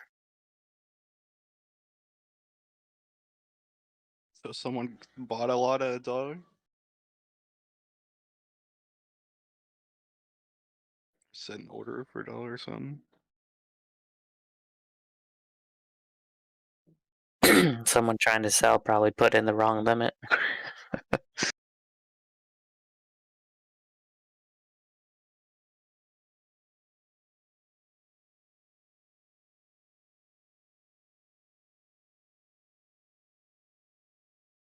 I wish I never bought AMC, if I'm being honest. That's just money tied up until next quarter now, or I don't know when our next quarter is, but that's just money tied up for a long time now. That's like 5Gs just dead on, sitting there doing nothing. Is your price per share way over? Oh yeah, bud, like $18 Canadian. Oh, that's like what, like probably 13 American. The peak. Yeah, bud, not smart. Not smart on my part. Yeah, I wasn't so sure. I was listening to Kangaroo. He was saying, like, don't buy AMC because it's just the limbs of the beast. He was probably right. It was way too high. Oh my gosh, I regret that It'll one be over good long anything. term. It'll be good long Yeah, term. exactly. It's just gonna be tied up, and I gotta pour Because more money it into it never now. it never really squeezed. Like it was it was getting pretty damn close, but it never really fully squeezed. So like if you were to hold that long term, you might actually be looking at a potential squeeze in the future. But I don't know if the numbers are right, but it was only like 20% on the app I was using for a short percentage or whatever. So who knows? If they were smart, they covered their shorts and got out, took their loss on AMC, so it didn't squeeze any higher. It's probably what they've been doing at the 550 mark anyway. It's just taking their loss. There's not Yeah. much at 20%. It's whatever. They make it back elsewhere. They don't want to be known as the GME on Wall Street. They probably laugh at them at dinner time. Right. Retards. Yeah, they liquidated a bunch of their stuff, and they probably covered AMC real quick just so they didn't have two overshorted stocks. You know what I mean? It's a smart thing to do, especially like I hear now that apparently 80% of the public owns AMC. So Wow. it's like, yeah, I heard. That's what I heard. I don't know if it's true or not, but apparently 80% of the AMC shares are in public hands. Of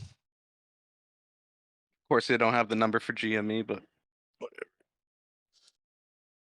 Well, we know. I think if Burry's still holding at 3%, obviously the 13% from Cohen, I think, or whatever that guy's name is, the Chewy guy. I don't know his name. Forget his name. That guy's. Yeah, I don't know. Cohen? Or whatever that Chewy guy's name is. Yeah, Ryan Forget his Cohen. name. Ryan Yeah. Cohen. Yeah, I think he owns like 13% or whatever of GameStop shares. So, He's gonna change that company. oh yeah. Well, at this He's point, not he an has idiot. to. He doesn't have a fucking choice. I believe. Oh yeah, like I say, he pushed PetSmart so far into a corner where they're like, he just looked at them and was like, "Do you want to be Blockbuster or do you want to be relevant?" Yeah. He's like, "Okay, it's gonna cost you $3 billion." Yeah, exactly. And they're just like, okay. So there was a company Tame was talking about yesterday called Torchlight, and they're an oil and gas company, but they're apparently merging with this Canadian company called Metamaterials, and it's like a completely completely different company. But like the whole idea was Torchlight was like, well, oil and gas is not the future, so we want to like use the money we have right now and like merge in with a company that's, you know, like they're essentially like Torchlight is like, you know, acting like a SPAC, and they're like they want to join in with a company that has a lot of Mhm. potential for the future. They're like, here. What does a meta material do? I posted in general. If you scroll up a bit, you'll see the thing. It says Meta. So it's a link to their website, and they make like conductive, transparent film. So like, yeah, I don't know. You just got to watch some of their videos. Their products are pretty neat.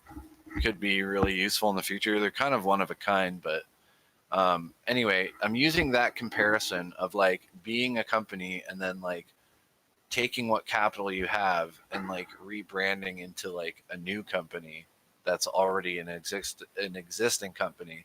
So what I'm saying is Ryan Cohen and whoever could take GameStop and just turn it into a different company. Doesn't have to be, like I said, it doesn't have to be that old brick and mortar, used video game store that we all know and love. Well, he probably, like, I would not know the numbers and I would not want to research them, but he probably was looking at Amazon sale numbers.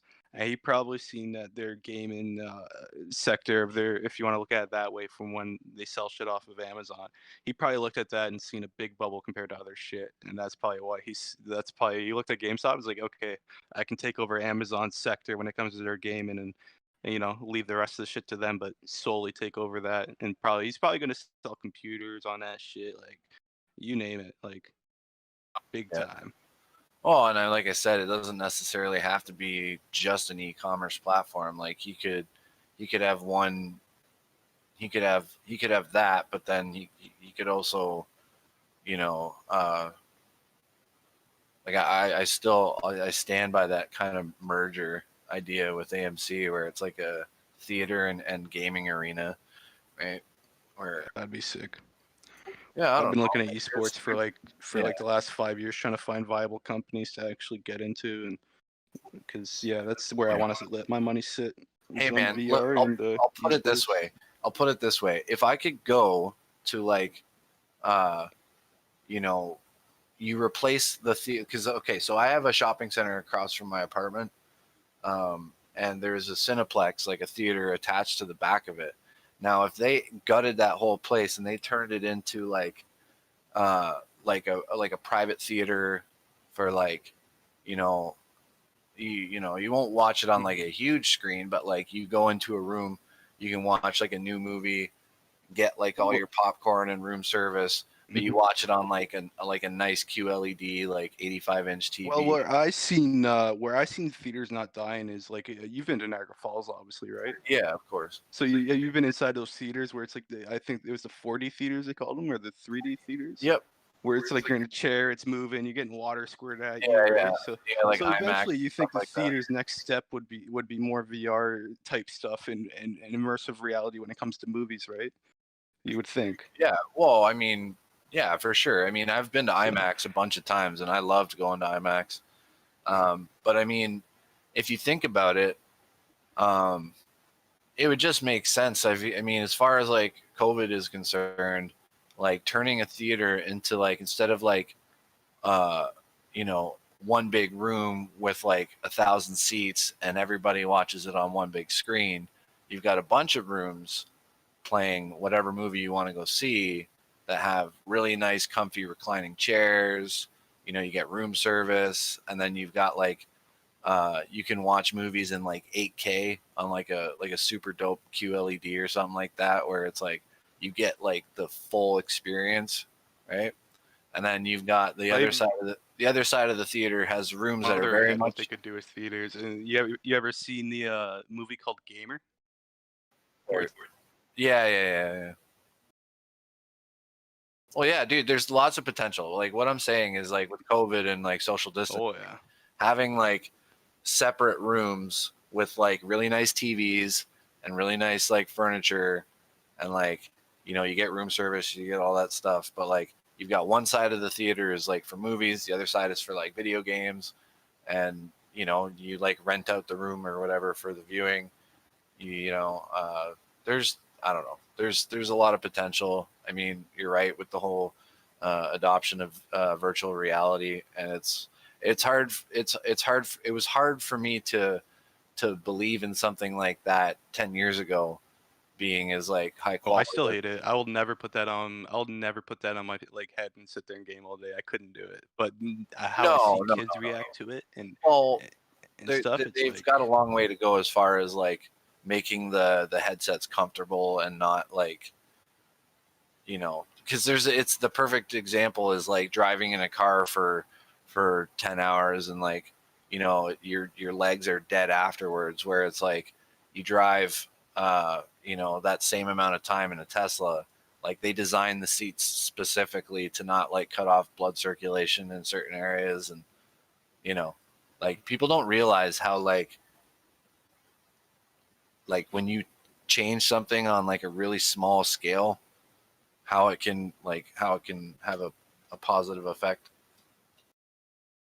I just have astigmatism, so like any friggin' light bothers the hell out of my eyes. So it's not Right. for me. But I just see, man, kids love that stuff. Even like my one friend who's like 26, fucking VR is like almost all day. Like it's like, yeah, man, it's gonna be a thing for sure. Yeah, they got to. Like it is like I could see it taking over consoles. I really could, because now I see that push away from. There's a lot of people pushing away from PlayStation, and Xbox, and just buying a PC now.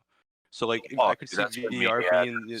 I could see the VR being the new console kind of thing, and then it really like unless Xbox and PlayStation really get up under VR stuff and make their systems more VR, and they're gonna Right. miss out. Well, which they're dude, I working mean, on if now I anyways. can They I see can it. hook up my Xbox controller or, you know, a PlayStation controller to my computer. Like I don't need to have an Xbox. Exactly. Like And you have if I access want to to every play game. You with have cross better platform, I have the ability to play that game on my computer. And if I really, really wanted to, I could just hook my computer up to my TV, and it's literally like no different. Like a lot of people are starting to think like that now too. Like what's A the lot. what's the point of me buying an Xbox if everything else makes it obsolete? Especially when you can use a computer to actually like make money. You're not really going to use your Xbox to make money. So exactly, because you I can't. can confirm. You can't upgrade. I'm so sorry. Buy it, what it is, what the hardware is, and then that's what you roll with. So like buying a pre-built computer is just, it's retarded. It's such a waste of money. That's why like consoles have to like push exclusivity deals, or they'll like Yeah. lose. It's still just like they just get outperformed at every front. So the only time buying a pre-built system would be even remotely profitable would be a time like now, where system integrators are giving you a better price because of the scarcity of GPUs. Yeah, I mean that is a good point. I heard the better price was coming because they're dropping new GPUs or CPUs or whatever, like pretty much next year, like AMD is, NVIDIA Well, the is. TIs are coming soon. Well, no, Yeah. it's just the simple fact that the system integrators have a bigger volume of units to push, so they're able to sell you them for cheaper. Whereas if you just wanted to buy the GPU yourself and build the rig, it would be 10 times as much because of the unavailability. It's because they don't have to fight scalpers first off. So it's like, oh well, they get it directly from the manufacturers, where we have to like fight like a third party just to get our supply, you know? Well, that, and you have to remember, a lot of times the pre-built computers, they cut corners on them that you wouldn't cut if you were building it yourself. The motherboard's real cheap or something like I that. heard Alienware is pretty much Intel. This is exactly why I want to be able to go online to Gamestop.com and pre-order my system. Thank you, Ryan Cohen, for my GameStop Prime membership. Also, like, I'm pretty sure like some like pre-builts like CyberPower, they actually like make their own PCBs or whatever, or they get a reference card and make their own GPUs. Yeah, can you imagine like being able to Holy shit. be put on a security list with like a subscription, and it, you know, like you get to pre-order, like, I don't know. What do you Yeah, think? like first, if you you have had, like a like, Prime first membership you have, for like, like a new first GPU access that to- comes out, you'd be able to be on the pre-order list, and like with like an Amazon type delivery, you would be able to get it shipped to your house like ASAP type thing. And lock out Isn't miners that- just to buy into the membership. They should do that because they get they would get a premium. But remember that the GPU upgrade program They should have photo identification to buy GPU. Like you have to have an account with them. You have to have a legit photo ID because bots A biolock. take advantage. Hey, if they can control the market like that, I would be okay with that because you know what? I'm tired of people buying like 10 PlayStation 5s and then they mark it up like crazy.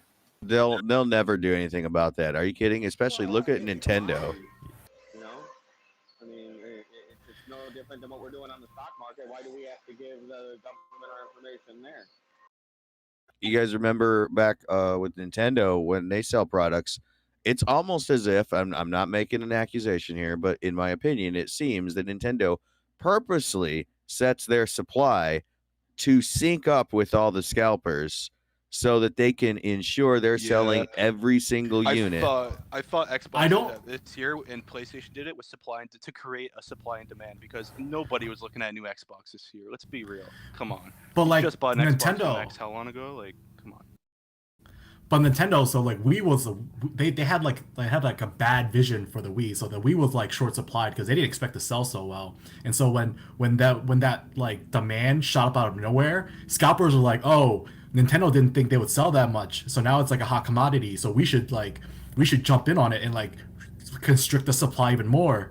And then so when they saw that, it's like, oh man, our Wii sales did so good. Let's pump out the Wii U. The Wii U did so bad, and like no one wanted it. And they're like, oh well, I guess we've like overshot our supply, so I'll let's tell pull you it right back. now what a big part of it is. If any of these guys' semiconductor shops are in India right now, that's the main reason why. Because you're not hearing about it in the news, but there is millions and millions of people camping out on their main highway until a bunch of farmers because they're trying to pass a deal that screws over their farmers, where it brings in more bigger corporations to sell food. Mm-hmm.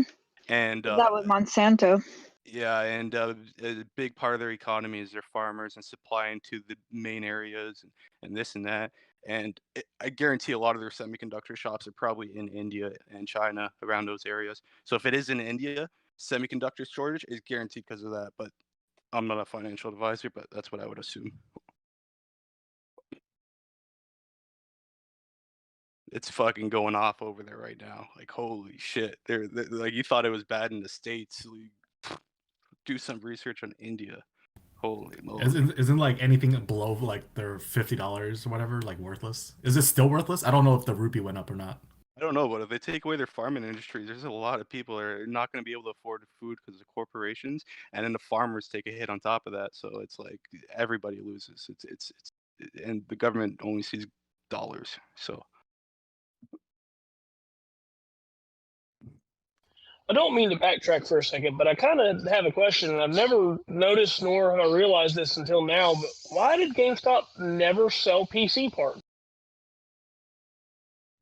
because he had a retard CEO who was just content with the money he was making on video games, and he thought they wanted bones. Well, Didn't the realize thing he was is, gonna, like Blockbuster. The thing is a lot of people don't really know how to like put together a computer. Like, so a lot of people will just end up going out and buying a computer that's already pre-built, which is like a huge markup.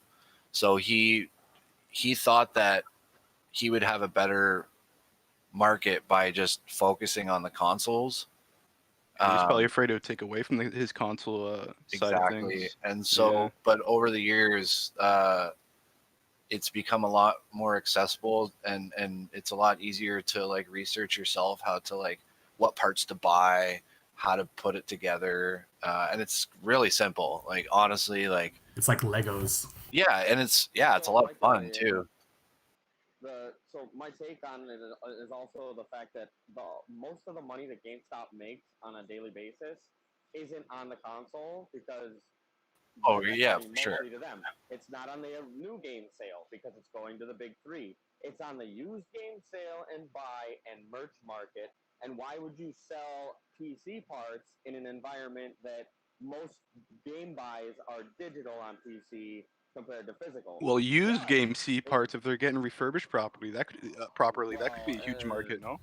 Yeah, I mean like It could also be a Micro Center, man. liability. But what I was saying that GameStop very recently started carrying some very big name brand games, PC parts now, They're getting into Corsair. They're getting into Razer. They're getting into Cooler Master. They're getting into some motherboard components that are literally mainstream components that anybody, probably like the top 3 Amazon. If you were to go to Amazon right now and say, I'm going to build a new PC, what the 3 best parts to compare and contrast? I bet you that one of those 3 parts is for sale at GameStop near you, or at least it is at me now. Yeah. I think what did they do with ThinkGeek, that weird like collectibles novelties like faction they bought out? Do they still have it? Well, I think they still own it, and that's why they still have merch and random, bits and babs like that. But they basically just like cut a competitor out of the market, is what I think that kind of was. I think that faction is or whatever the little extra business model they try to tag on was like a bad move. I don't know. It was like, if anything, it felt like you were buying like knockoff products from everywhere. Yeah, the more I think about it, let's be real. Like 80% of the people that go to Walmart or a place like that are not thinking about computers. No one's buying computers from Walmart. Like, come on. Anybody buy computers from Walmart? Very slim, I think. Yeah. Very slim. I do it if I see like a decent enough deal for like what it is. Cause like sometimes like you can find like really sick like Black Friday's deals where you can like, if not a decent rig, or you can scrap it for parts. What, you can actually scalp a good computer and scalp it and make more off of it?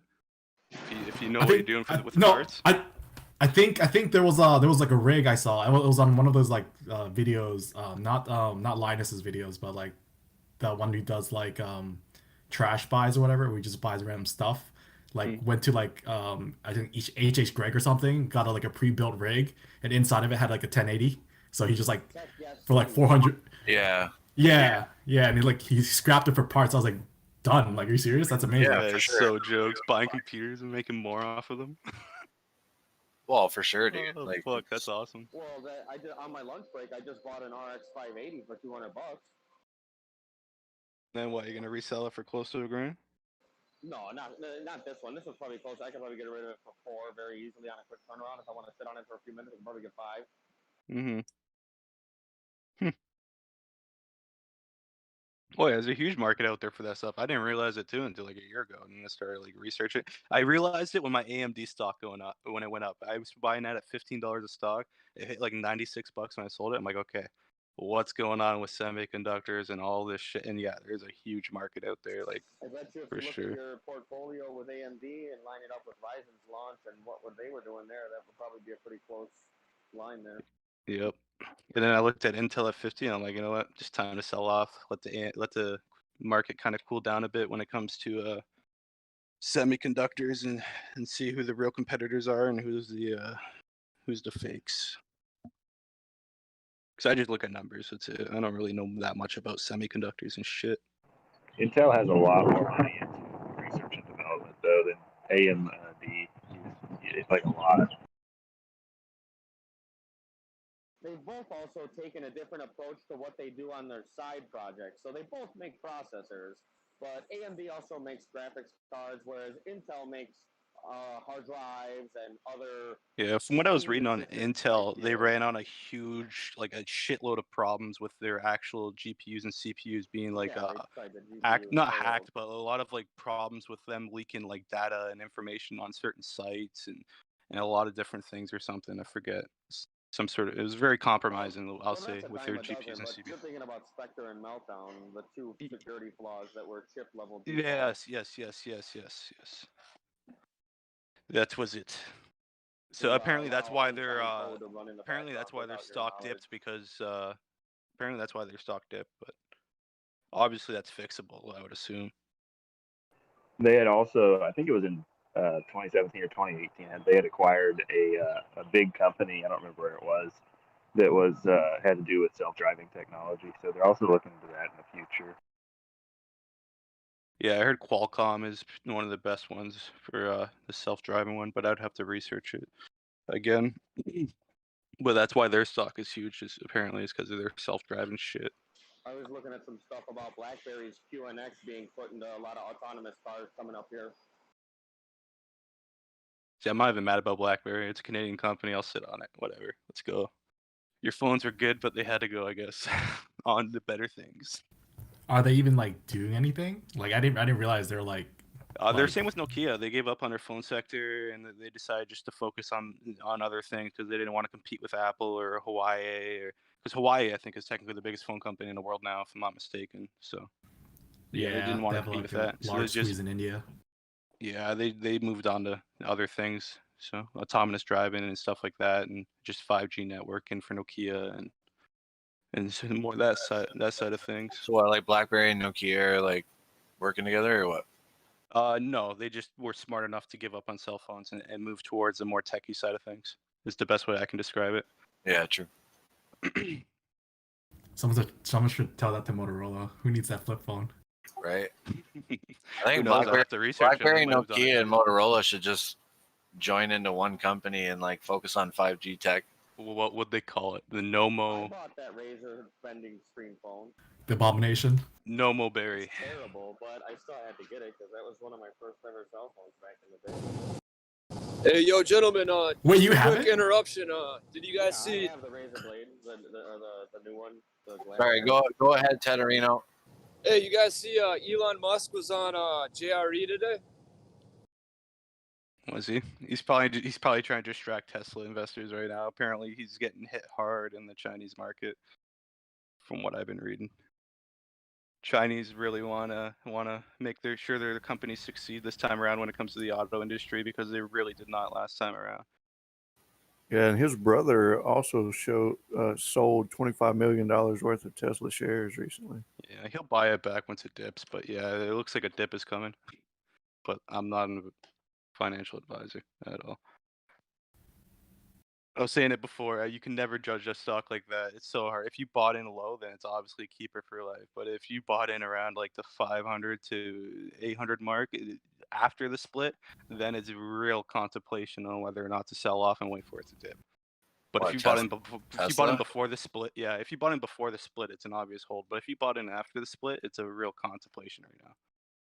I was watching the split so hard for like the longest time, and Oh, it was I'm too. still Apple, beating. I think I was Apple beating was myself up too. for it. Oh my god, it was the worst. Yeah, like man, I wanted to buy it so hard, and then it split, and I see it shoot back up like $300 within a couple days, and I was like, ah, fuck, okay. It was so fast, so fast. So fast. I like Apple split, and it didn't even shoot up like that. Apple split, and it's still around the same price, if I'm not mistaken. So yeah, I don't know about Tesla. I'm very Couldn't even wait till sketchy. payday. Like seriously.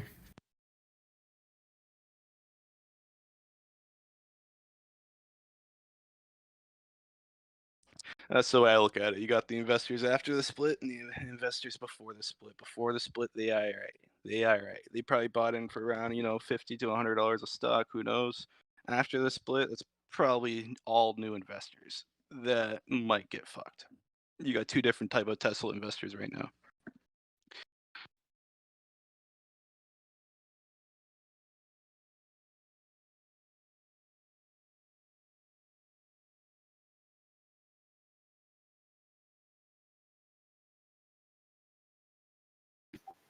What do you think it could go back down to? I don't know. Then I'd leave that up to a quant, a mathematician, because you'd have to literally like run. From what I hear, it does not add up to how much they produce and how much they sell. They produce way more than they sell. From my Yeah, but they're not understanding. just a car company though.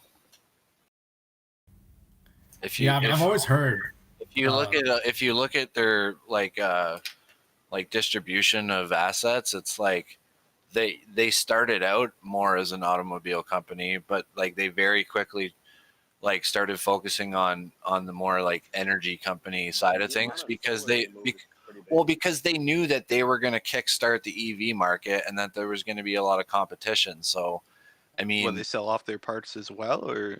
Well, I think their energy sector of the company is going to be more successful in the future than the actual. What do you mean? EV. What's their energy sector side of things in Tesla? Well, the solar panels, all of that. Okay, them actually. Oh, dude, setting I up mean, like, yeah, they've got the charge station for their vehicles. Is what you mean? You can have that at your house even if you don't ever buy the car. Like you can just have that as your solar system. Is that all underneath Tesla?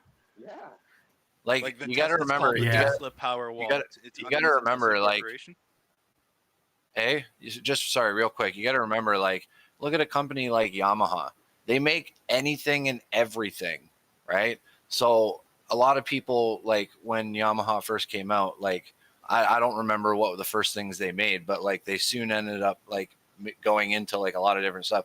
What I'm getting at is that Tesla is, everybody thinks of Tesla. When you say Tesla, you think of the car, right? And like, yeah, sure. But I mean, you have to remember, like, ever since they've started to like grow exponentially, a lot of it's been a lot of the revenue has been coming from like their energy sector, which like greatly outweighs their automobile sector now. If you look at their like their balance sheet and everything. Hey, Marduk, bro, I just listened to the first 2 minutes and Elon's talking about the rockets. I think you're gonna dig it. Yeah. Aren't they launching that? Serial number 8 was that, honestly, like how well he did on the first launch, like my heart was stolen, like straight up. Look, dude, it was so surreal to watch that happen. So close to landing. The second launch, serial number 9, honestly, that was right around like the whole Dogecoin to the moon thing and the GameStop squeeze. And I think Elon kind of he wanted to land, like I was predicting that he was going to launch both at the same time and do some like synchronized swan dive belly flop stuff. But no, obviously that wasn't going to happen, but that would be cool.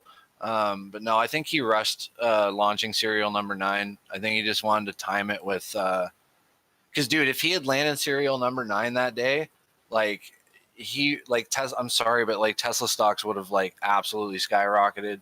Well, no, that has nothing. No to do pun with Tesla. intended. His rocket stuff has nothing to do with Tesla. SpaceX is a separate entity. Yeah, but he's still Tunnel the face one is a of Tesla. separate entity. The Mind one is a separate entity. Yeah, but a lot of people separate invest in companies. Tesla because that's the only way they feel they can invest in SpaceX. You can invest Which in is space. kind of not the smartest move to be. Well, I smart. mean, yes and no, because if they are focusing on like the solar technology side of things and like renewables, as opposed to focusing so heavily on the automobile industry, or sorry, well, the EV industry, you know, like that extra capital they are making from people will actually allow them to have the money to do the research and the development. And the one thing I would research is if they're like, because the charge stations and the walls, the power walls, if they're made, because I would assume the power wall is what actually is essentially made to charge your Tesla, no? Or it's, even though it charges your own house. Well, both. It's for your home. Create the power for your home, and you can charge your Tesla with it. So I would be looking into how difficult he made it, so other companies can't copy it and make sure it goes hand to hand with the Tesla kind of thing. Like if someone else has another EV. If you go to Home Depot, I mean, you get bombarded with like people trying to like make you install solar panels on your home like all the time. Break. Nissan in talks with Apple to maybe be the partner on the EV for them. Then Apple would probably, if they were smarter, they'd focus more on the power wall of the home and charging the EV kind of thing. Because that's what I would assume these guys are doing. They're going to make it difficult. So like if you go try to get a, let's say, Nissan EV or something, let's say, and you go try to park it and charge it with your Tesla power wall, it's not going to really work. Apple has their self-driving car. They wanted to bring the taxi business in, right? So if you know what Waymo is, it's Apple's you know, it's a chip.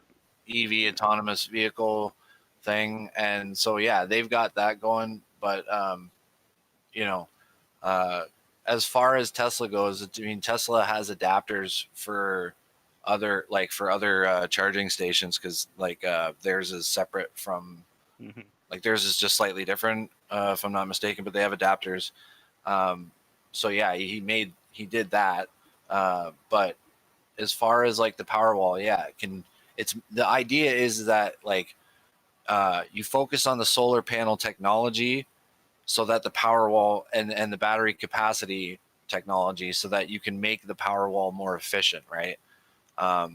And so they're focusing on that because that's more of an important factor right now. As far as I'm concerned, I know that solar is going to absolutely blow up in the next 10 years compared to wind and other hydroelectric biogas and stuff like that.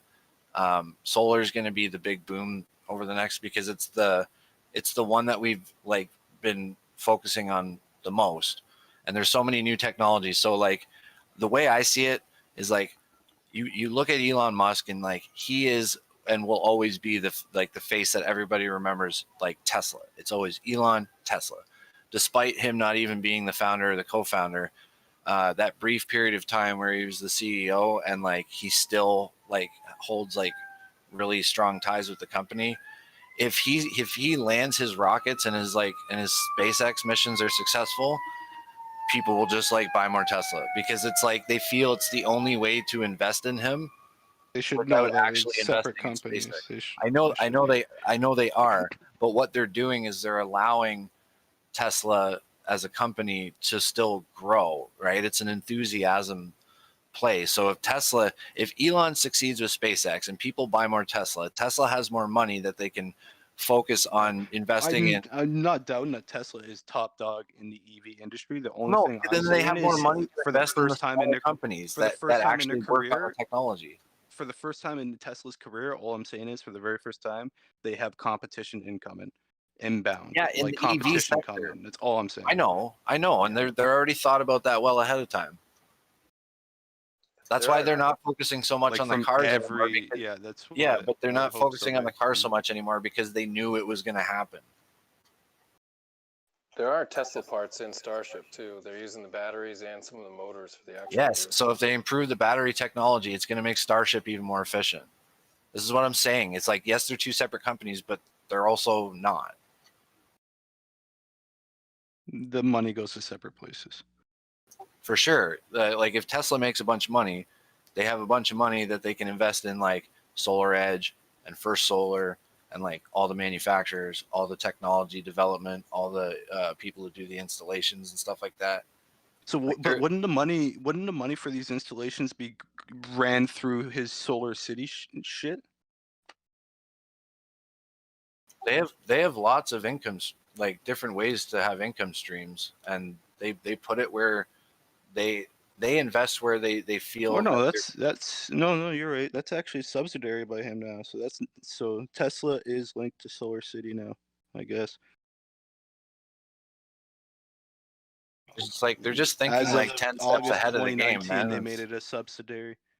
Like if for the I was company. Tesla, if I was the guys who founded Tesla and I had Elon, get our company up and running as far as like the hype and the promotion and the technology and getting the EV being the first biggest EV on the market, I would be thinking well ahead, being like, people are seeing that this is possible now. We have the right technologies for battery. There's mining operations for lithium and cobalt and graphite. We have the materials we need. We have the facilities that we can produce these things. They knew that other companies were going to start emerging and that they were going to have a lot of competition, so that they needed to move on to like the technology behind it, like getting to a point where your batteries are more efficient. They're staying ahead of the game. So like you have EVs with autonomous driving now, but who is the leader in that field? Tesla. Why? Because they have the data. They have literally so many more miles, millions more About kilometers. autonomous driving. Apparently, a lot of people have a lot of good technology on it.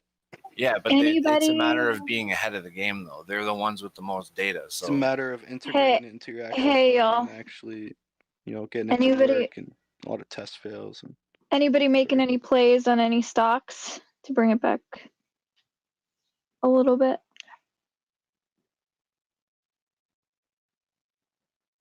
Anybody looking at anything that's dipping and looking? Oh yeah, baby, I'm right. looking at Razor. I want this damn oxygen to come back up so I can sell it. Razor's doing good right now. Razor. Well, how much Anybody in the YouTube? You got It's average like 12.50. Have you guys talked about Atlas? Haven't heard. They're coming out with an electric truck. anything you read off Facebook, please disregard. Anything taught me about Facebook this past friggin' GME. How do you fiasco know? is- Wait, how do you know she read it on Facebook? Guarantee she read it on Facebook. Please I stop. didn't read it on Facebook. Stop assuming. Go to atlasmotorvehicles.com and it looks like you can invest now for $8 a share, but it's not You read public. that on Facebook. Yo, 100%. it's I super didn't read it patronizing. on Facebook at all. I think they were trying to get an IPO the same time as Nikola, and they couldn't. They weren't accepted, and that's why you go to their site, and that's why you invest through a site. So if you're about that shady shit, sure thing.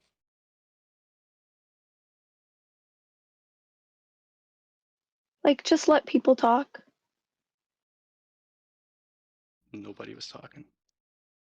I'm just saying, she's bringing something up and you're shutting her down without letting her speak.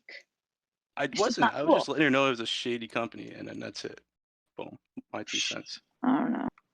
Yeah, I don't know anything about it. I literally just found it and I'm looking at their website. Thanks for sharing that. Yes, thank you.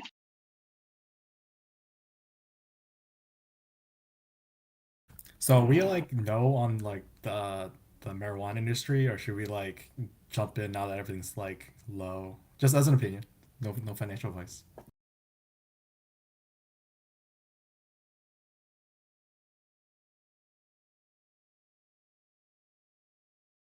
Sorry, what was your question?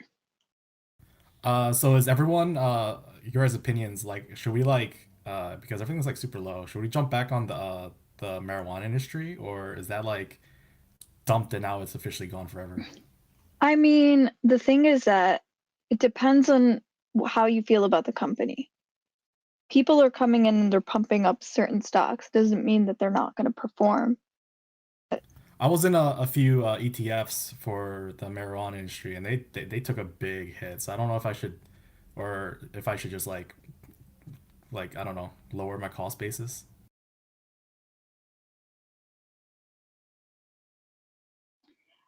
I was saying from the get-go, I don't like ETFs, and that's a big reason why. Because if you're looking at those ETFs, you're probably into what, the MJ one?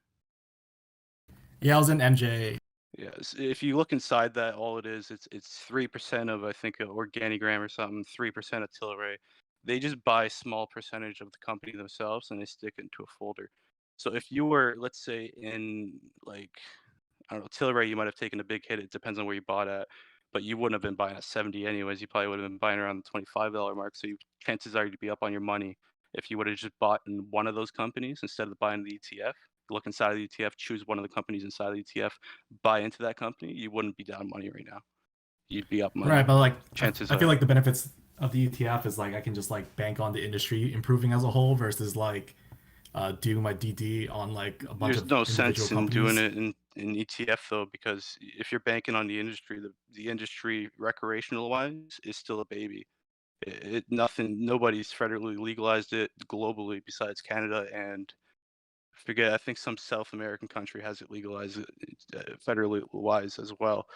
But the industry's still a baby, so there's no sense in taking 3% of a baby company. You might as well just go put your money into the big dog and hedge your bets there, kind of thing. Right, but It's like gonna pay off longer yeah. in the long run, and you're gonna lose less money too. So. Right. I was just wondering, like, I feel like doing the research to figure out who's the big dog and who's to do whatever. I feel like it's a You more don't of really like have to do the research. You just have to look at their averages. Like if you look at Tilray, they dropped quite a bit this year, but at the same time, they were probably above the rest. The one thing I noticed about the marijuana industry this past week, like what kind of made me think, is I noticed that Tilray and some of the other ones. I think Green Thumb Industry, if I'm not mistaken, I might be wrong about that. That was the big dog in the States, or one of them at least. But what I noticed big time is some of these online delivery people working on the tech side of the industry when it comes to marijuana are worth a lot more than the actual marijuana companies themselves. So that was something I was looking into too. But you can tell just by the stock price as who's the big dog and who isn't, and who holds their price better. Because if you look at the big dogs, they didn't lose half their capital from a pump and dump, right? They probably lost a couple bucks, whatever. If you look at the marijuana, you look at the dollar ones, $2 ones. If they went back down to $1, that's technically them losing half their stock price, right? So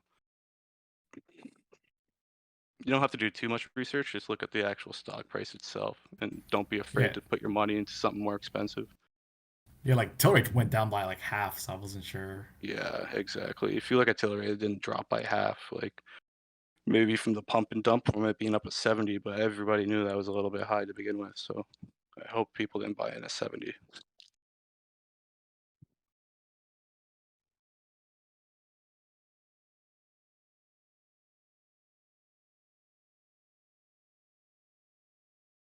Anybody holding Piedmont Lithium?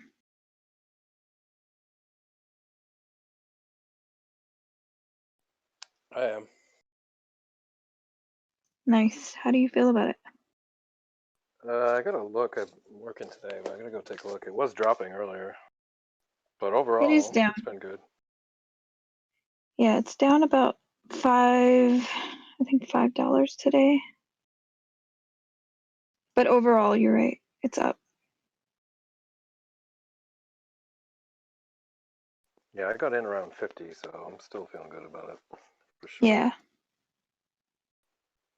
Yeah, it's been one of my better performers.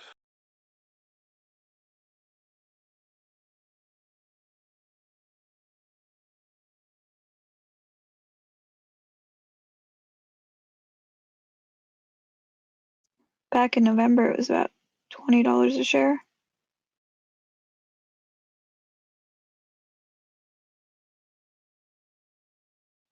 But it's 100% buy rating.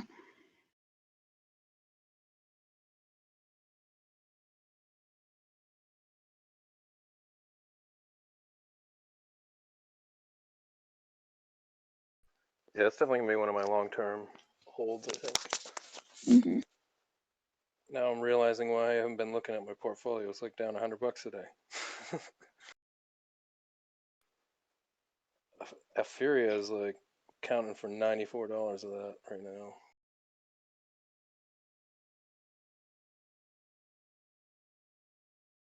Is it Freya or Epheria? Afria.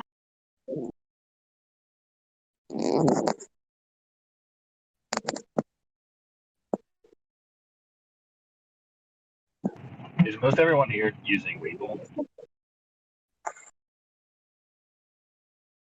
I use it for my charting and until I transfer things over. Yeah, I'm using or chewing Weeble crayons, but I don't. Yeah, I'm between trade Webull and E-Trade. I'm trying to decide if I should just go everything over to Webull or not, or just stay between the two. I don't know. Why not keep both? That's probably what I'm gonna do. So I just read an article that says the Apple's current loss in market share might actually be a good thing long term because people are going to start to buy other EVs and realize, did I say Apple? I meant Tesla. They're going to buy other ones and realize how awesome Teslas really are, and it'll end up causing a resurgence later on down the road. Oh yeah, if it drops, it's a friggin' sale and a half, 100%.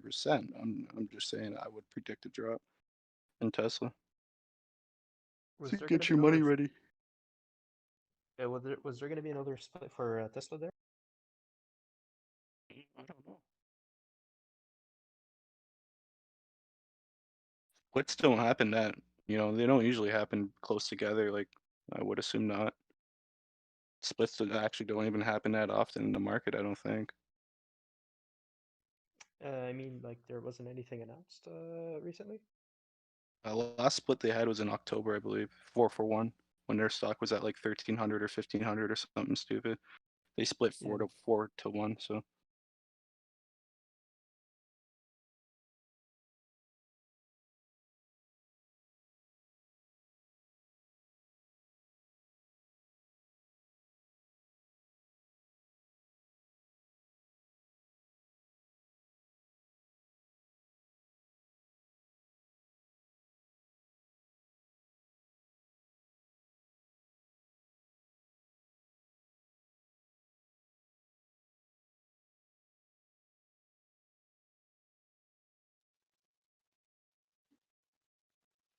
Yeah, Nevos.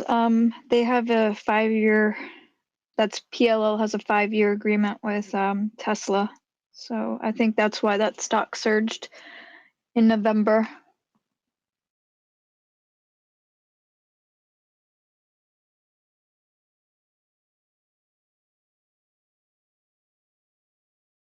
I can't tell if this is like a money grab or what.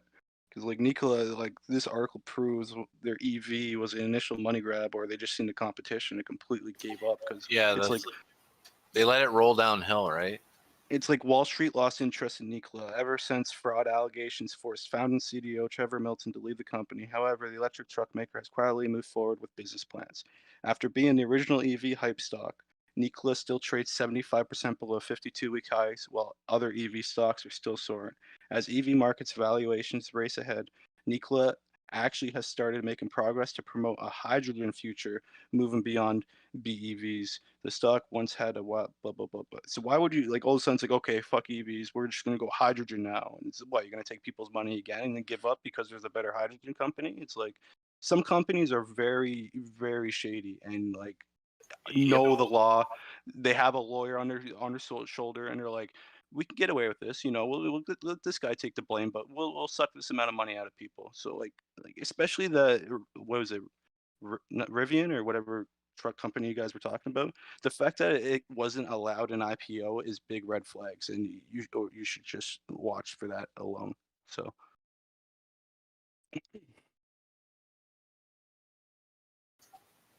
not everybody's honest on the stock market. Yeah.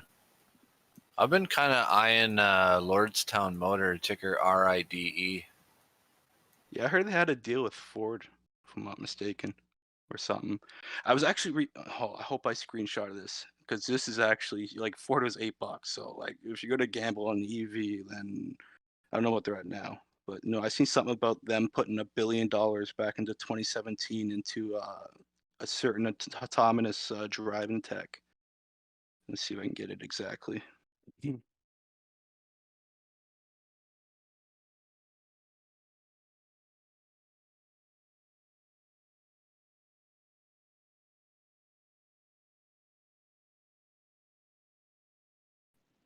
Has anyone seen anything about WKSP?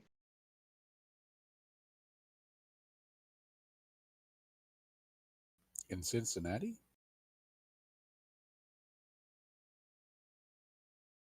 Is that work sport?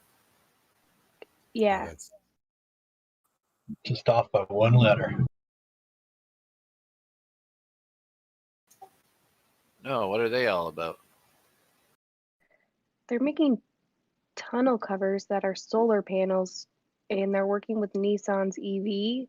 So you can essentially use solar panels on your tunnel cover to charge your car while you're driving.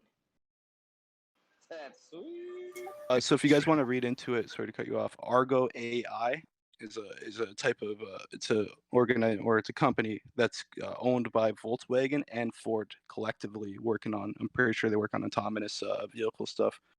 But yeah, it's called Argo AI. If you want to read into them and just see what Ford and Volkswagen are kind of working together to do, that'd give you an idea of how big and how much of a stranglehold the EV industry is in right now with Tesla and all these other guys working together. It's huge, the stranglehold they have and what we don't know about.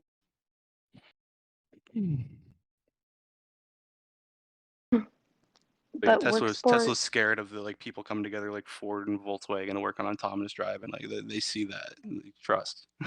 They bought out Argo AI for like whatever it was, like a couple bill too. So, and this was years ago. So this has been going on for years. It looks like Worksport will also work for like non-electric trucks. So you'd have a battery pack. So you have essentially battery on the go for like if you're working in construction. You have a portable battery pack that's charged by your tunnel cover's solar panels. That's brilliant. My Avalanche has a pretty long, big, boxy tonneau cover on it, just by its natural design. If it was generating power and storing it somewhere in the vehicle. Yeah, I think this might be game changing once the EV truck world actually comes out. What do you mean the EV truck world, like the transport Like trucks? when we finally have them, yeah, like when we finally Huh? have access to them, where we can buy them, because right now you can't really buy any. You can pre-order.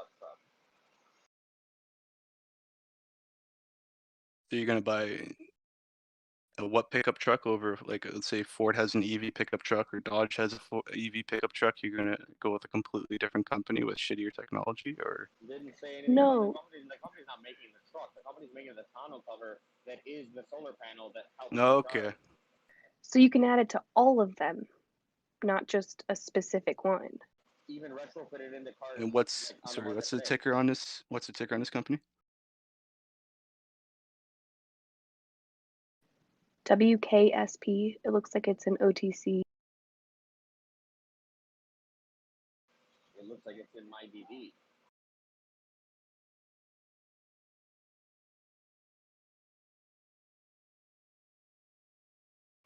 Thanks for that.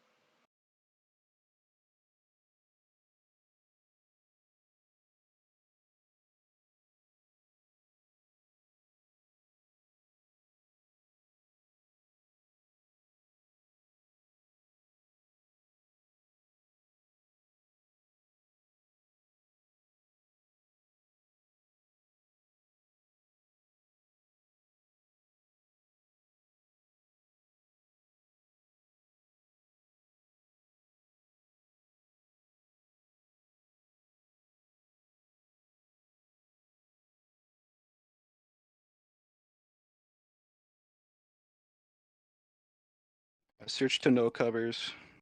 You can already buy them from Ford, Dodge. Yeah. So be careful.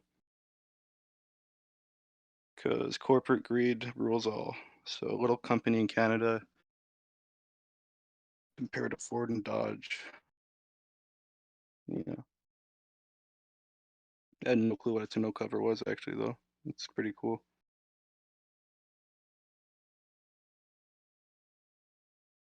Really cool. Wow.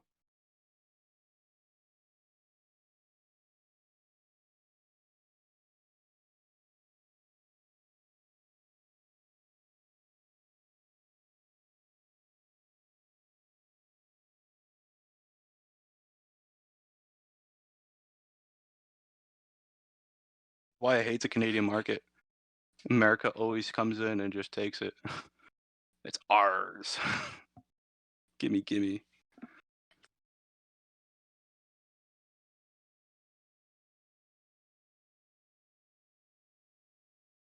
Canadian market is the American market.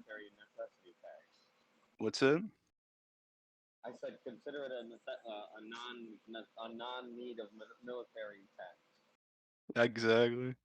You guys got It's a wonderful- America's financial attack on Canada. We're Yeah, just gonna. we'll make sure you guys are safe because who's gonna get to you before us, and you know. Yeah, I've always thought like that in stock market though. Like I always prefer American market over Canadian because I just know that like the American market is the Canadian market. Like it's consumer wise, 100%. Like it's the American market. So be wary of that when you're Ford's making tonneau covers.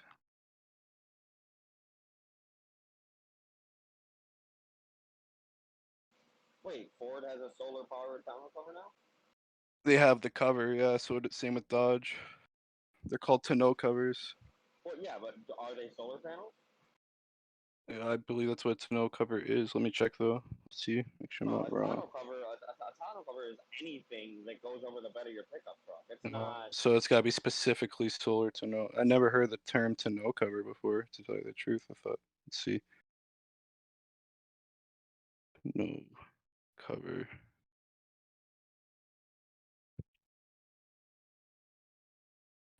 No, tonneau covers have been around forever.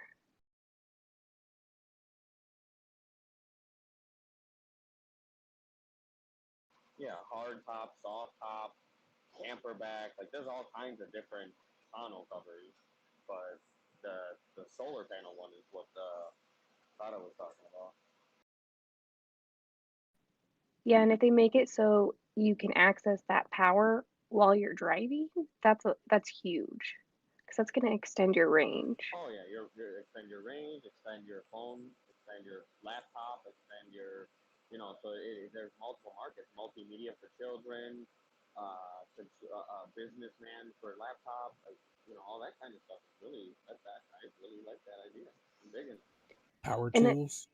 it looks like you can swap out the batteries too. Gorgeous. To be able to drive up to a job site without a power source, plug in an extension cord to your truck. Who did that just now? Look, I think it might be Ford. Ford has now, if your truck's running, you can. I think their new baby diesel truck, the like mini F-150 with the diesel in it, has in the bed socket that works, but obviously far from solar. But I dropped a link in general about those tonneau covers. Just thinking on that, is maybe Tesla looking to do something like this with their semis or anything? If you think about how big a transport trailer is, that's 53 foot by 7 foot, time multiply that to give you square footage of how much solar panel you could have. That would be insane. That would be a huge ass tonneau cover, solar tonneau cover for like a huge pick or semi truck. Yeah, cover the whole top of the trailer with it. That would be intense. You Yeah, best but believe those they're looking at trailers something like that. Those trailers are just shipping containers, really. The solar panels would have to stay with the rig somehow. Well, I mean, they're kind of standard size if you can find a way to attach it to the top. Well, some people carry Connex containers, but some people carry box trailers that they get loaded and unloaded, and they continue on driving. Right. Yeah, and those are the ones I'm talking about, like the reefer style trailers, actual box trailers. Yeah, a box trailer would be a candidate for it because when the truck is hauling down the road, it can be plugged in. When it's in the dock, it doesn't matter because the truck's fully charged.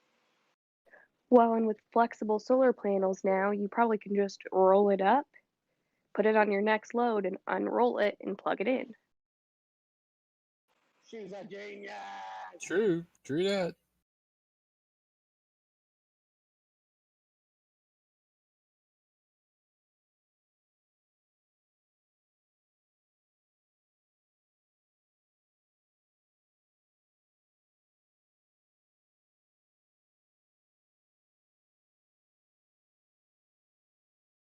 But it looks like with the battery storage, you could buy multiple different batteries, and as they get full, swap them out, and then you just put them in when you need that charge.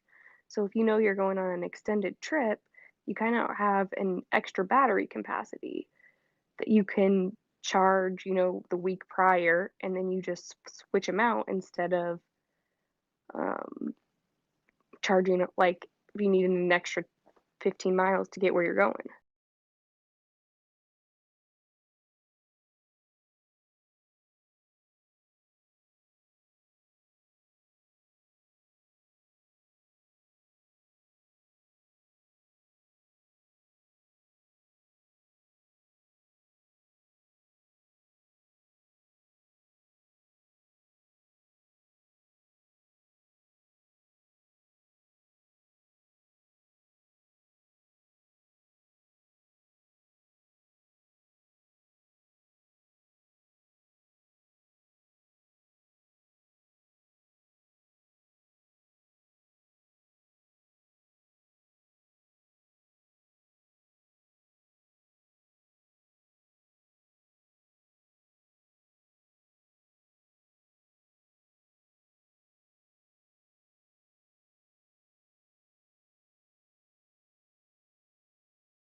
And if they have patent on this technology, I mean, that's going to be a huge market because if I'm driving an electric truck, I'm going to want those extra solar panels to extend my range.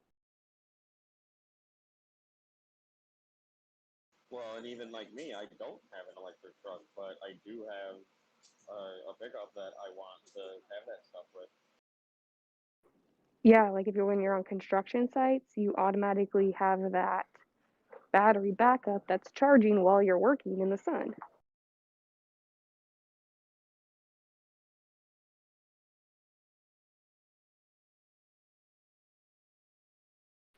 Or even farmers, that'd be a huge plus to farmers. Yeah, and especially if I speak on the job site thing with the rise on cordless tools being used, using solar to charge instead of either using customer electricity or having to use generators or anything to charge it. You can use solar to charge it, and boom, that just takes off cost of fuel for a generator or so on and so forth.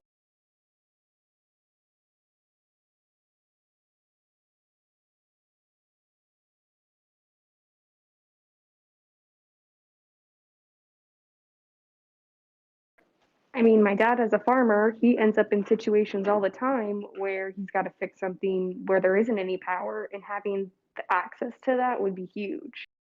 Okay. So you are onto something. I'm not gonna lie. Like straight goods, it's like a market that could, like Tesla could not even like want to explore. And if these guys do it better, let's say, and just be like, you know what, and just buy the things off these guys, we'll resell it, whatever. Who knows? That being said, let me get the right page here. If you guys want to write down their competitors, some of these guys are private entities, so you can't buy into them. Some are not, but their competitors are ADOM is one ticker. Very hard to find stuff on them. I think was the one. Another one is RAFI. Another one is ZXAIY. CRGS is another one. OMTK is another one. And PFTI is the only other one I know about. I'm not going to research all of them, but I think I did see one for like the 70-cent mark. Yeah, They might have Workhorse been is at like slightly, 19. they're slightly different though. They might have been slightly different with their technology, but it's still the same idea. So like work, sport, or whatever might like just research all these companies, figure out who has the better technology, and then you're gonna find the best company, right? But you actually like this is actually wicked find. Like that's sick. I never heard of tonneau cover, and the fact that it's solar ones and they can make it go further. Like, yeah, it's early stage shit. Love it. Well, and so I found it because they have a partnership with Atlas and with Nissan EVs. It seems like what they're working with right now. I'd be more excited about Nissan than Atlas. It's huge.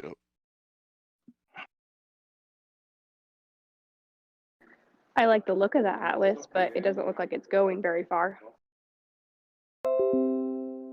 And Man, I work as a welder, like welding like train cars and stuff. And it's funny when they first start working on a project, you should see these engineers scrambling around trying to figure shit out, fucking shit up. It happens all the time. So a new car company trying to compete with already established companies who have this shit figured out is just not gonna happen in my eyes. It's just that's why I'm so like against Atlas, because I know what engineers are like trying to build a car from scratch or something. what about Rivian? If they're building from scratch and they're going to need help. If they're getting help, then maybe you want to bet on them. But my whole thesis is these companies like Nissan or Jeep or whatever you want to look at, they're established. They have the production in place to Anybody already watching this out. DOGE right now? They just need the technology to back it up. That's it. I'm gonna look at it now. What about Rivian? If they're building from the ground up, my thesis is they're going to have a lot of problems and run into a lot of problems, and their production is not going to be up to par with the rest of the company's production that, like Volkswagen and Tesla, and I don't know about NIO. I would assume they're going to run into problems too. I would assume NIO, and I'm in on them for like $1,200. I'm in on NIO, and I would assume they're going to run into problems because they're a new company. So. So did you have the same opinion when Tesla started? Because they weren't a car company. Tesla? Did they not start Yeah. out as a car company? I No. wasn't following Tesla from the start, to tell you the truth. Wasn't in stocks that long. I was in grade 10 when Tesla became a car company. They were a brand new one, brand new car company. And that's why they got so big, because so many people thought the same way though too, right? So, but at the same time, nobody wanted to go EV. Everyone wanted to stay oil, right? So nobody was hopping on the bandwagon with Tesla. Tesla was doing it alone, and that's what makes them special, is because they did it alone. And now all the car companies are eating their friggin' throats and No, now not scrambling to everybody. get It was the big technology bank. together. It was the big bankers and the oil barons that wanted Yeah. to keep it. Ford was big time, was like, you know what, screw this. We're going to continue pumping out oil cars. And now look at them. They're like, oh, we're going to make the Mustang this and the Bronco electric because we have to now compete with Tesla. They realize that. So it's very hard seeing like a new EV company actually coming in and doing something. In my eyes, it's nearly impossible. Especially Yeah. when Tesla plans to pump out 24 million cars next year out of Nevada alone. You gotta, these days, man, you gotta innovate. You can't be like reacting and becoming a competition of somebody Very else. good Like, point. It's like us buying GME at $300. That's what these companies are doing. They're trying to get on the game, and it's like, yeah, no, like, good luck. Somewhat hey, man, comparison, early not bird the gets same. I love that self diss at the end. Like, yeah, we suck. I paid my ticket. I want to watch the bloodbath. It's gonna be like And it was Rivian a paying their bloodbath. ticket, and the only thing is they don't have a short squeeze. So Yo, I posted my setup in the general too, by the way, because I hadn't yet. Oh yeah, dude. Doge is straight up. you guys want to get on the EV game, I gave you guys, like I said, I'm not a financial expert or at any means, but that Stellantis company I gave you yesterday or 2 days ago that was hovering around $15 a stock. Like I said, they own Jeep, they own Dodge. If you can see these guys pumping EVs into their Jeeps and Dodges and people buying it, $15 is a pretty reasonable price to get in on the EV game. That Who is was that? my take. What's the ticker? Stellantis, STLA, I believe was the ticker. And like I said, they have an actual plant right now. Yes, they don't produce EVs out of this plant, so to speak. Right now, it's stupid caravans and shit. But they do have a plant right above Detroit in Windsor, Canada. It's literally Tesla. Like, he took TSLA and just flipped the letters. Yeah. I didn't know they were bought out, but yeah, they're located in Denmark, but they have plants in Canada or whatever. They're located in the Netherlands, but they got plants in Canada. They got plants all over the place. So, like, to me, that would be the safest EV bet. Like, that's my next EV buy. Fiat, Is Zen or Chrysler, Renault? Opels. Is Zen and Renault. That's my next play into the EV game. Is Zen and Renault. Renault, I think, offers dividends, and they're French, and they have huge plans to go green, like biggest out of any country.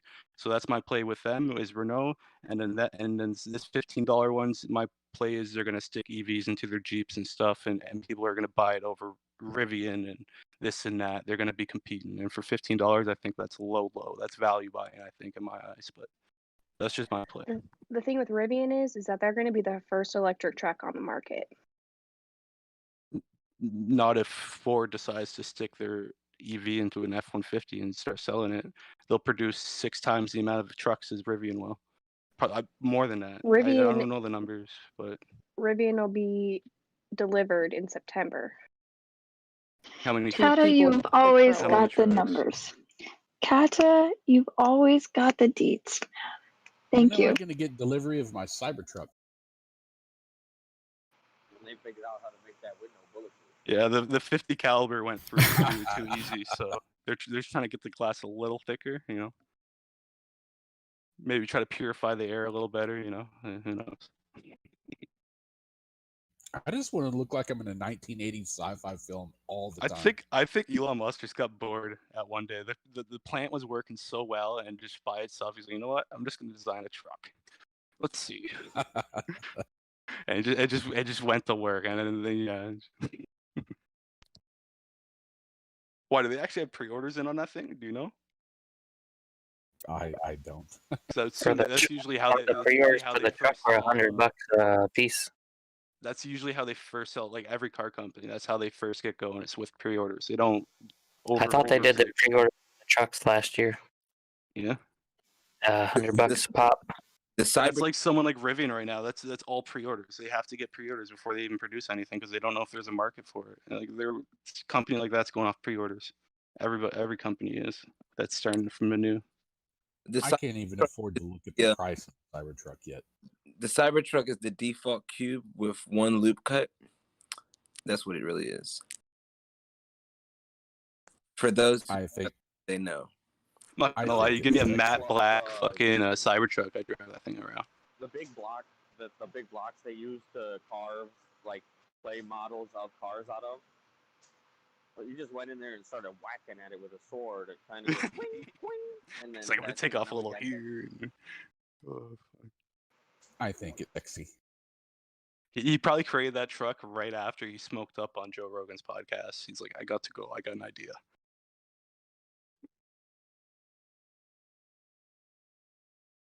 So the stock price looked the day after. That was wonderful. It felt like, I think it was like 20 points that day. All the old heads. He was like, did I give my money to a pothead? People were pissed. Some like 70-year-olds like, I gave my money to a pothead. Oh my gosh. Pull it out. Pull it out. The minute that segment went live, there were memes vining through the internet. I look at it this way: if this guy is smart enough to hire the smart enough people to get things into outer space successfully and do shit no one else has done before, like landing those boosters, he's got to be able to do some right stuff in his other companies. Well, his only public company. And I will say that's the only thing that intrigues me about out of any of these new EV companies, Rivian or whatever you want to mention, the only one that really intrigues me is Lucid. And for the one reason that guy used to work for, he was the brains behind Tesla apparently. So, and I believe that because Elon Musk is the businessman. He was the chief engineer of the Model S. And that's the Rivian. only thing that intrigues me about new EV companies is the fact that guy's working for Lucid. That's it. Okay, That's can it. I? I'm the really company- following CCIV. Can I reassure you on this? Okay, so obviously the merger hasn't been like final, like it's still up in the air, right? But there's so much evidence proving that it's gonna go through, man. So like, there's ties with this Andrew Rivera's guy to the Saudi fund, and Michael Klein as well has ties with Andrew Rivera's, and Michael Klein's the CCIV guy, but Andrew Rivera's is also on the CCIV board, and he's also on the Lucid board, and like there's a big plan for like bin Salman's 2030 vision of Saudi becoming a 21st century country. So They have like huge visions. It's not just dude, EVs there's or so many anything. connections right now. You It's actually have almost to read like into Saudi. That's what also intrigues me. You like almost understand Lucid if they have plans to go into Saudi. It's like almost you have to forget about the EV industry and just read into Saudi Arabia's plans for their country with this new young leader. Exactly. So if you actually look at the public investment fund in Saudi, the PIB, Michael Klein was actually a really close advisor to them, a few years ago.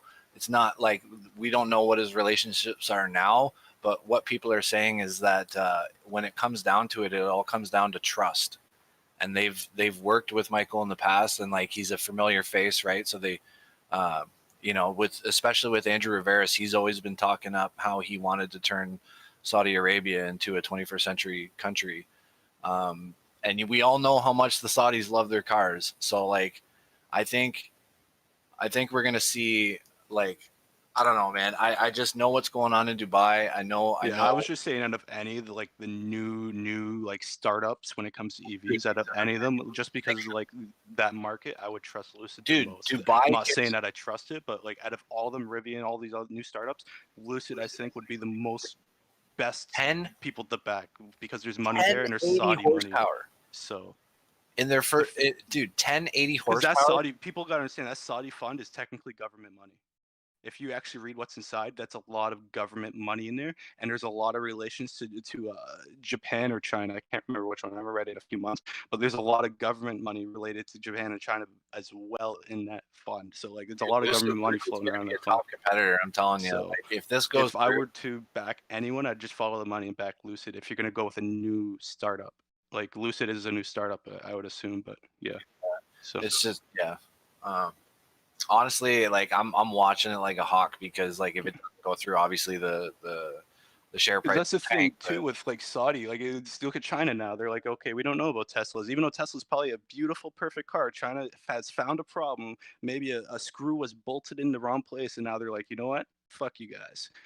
Saudi can do the same thing, I mean, and promote Lucid in their country instead But of you promote also have to Tesla. remember. Instead, You also have to remember too, like Saudi, if Saudi can have their, if they can blow up Lucid, like and have that be like their market for you'd EV, see that leak into they Britain. can, You'd see it dude, leak they're into. saving so much money on their oil because they won't have to use their oil. They That's can true, literally too. just solely use their oil for sale to other countries.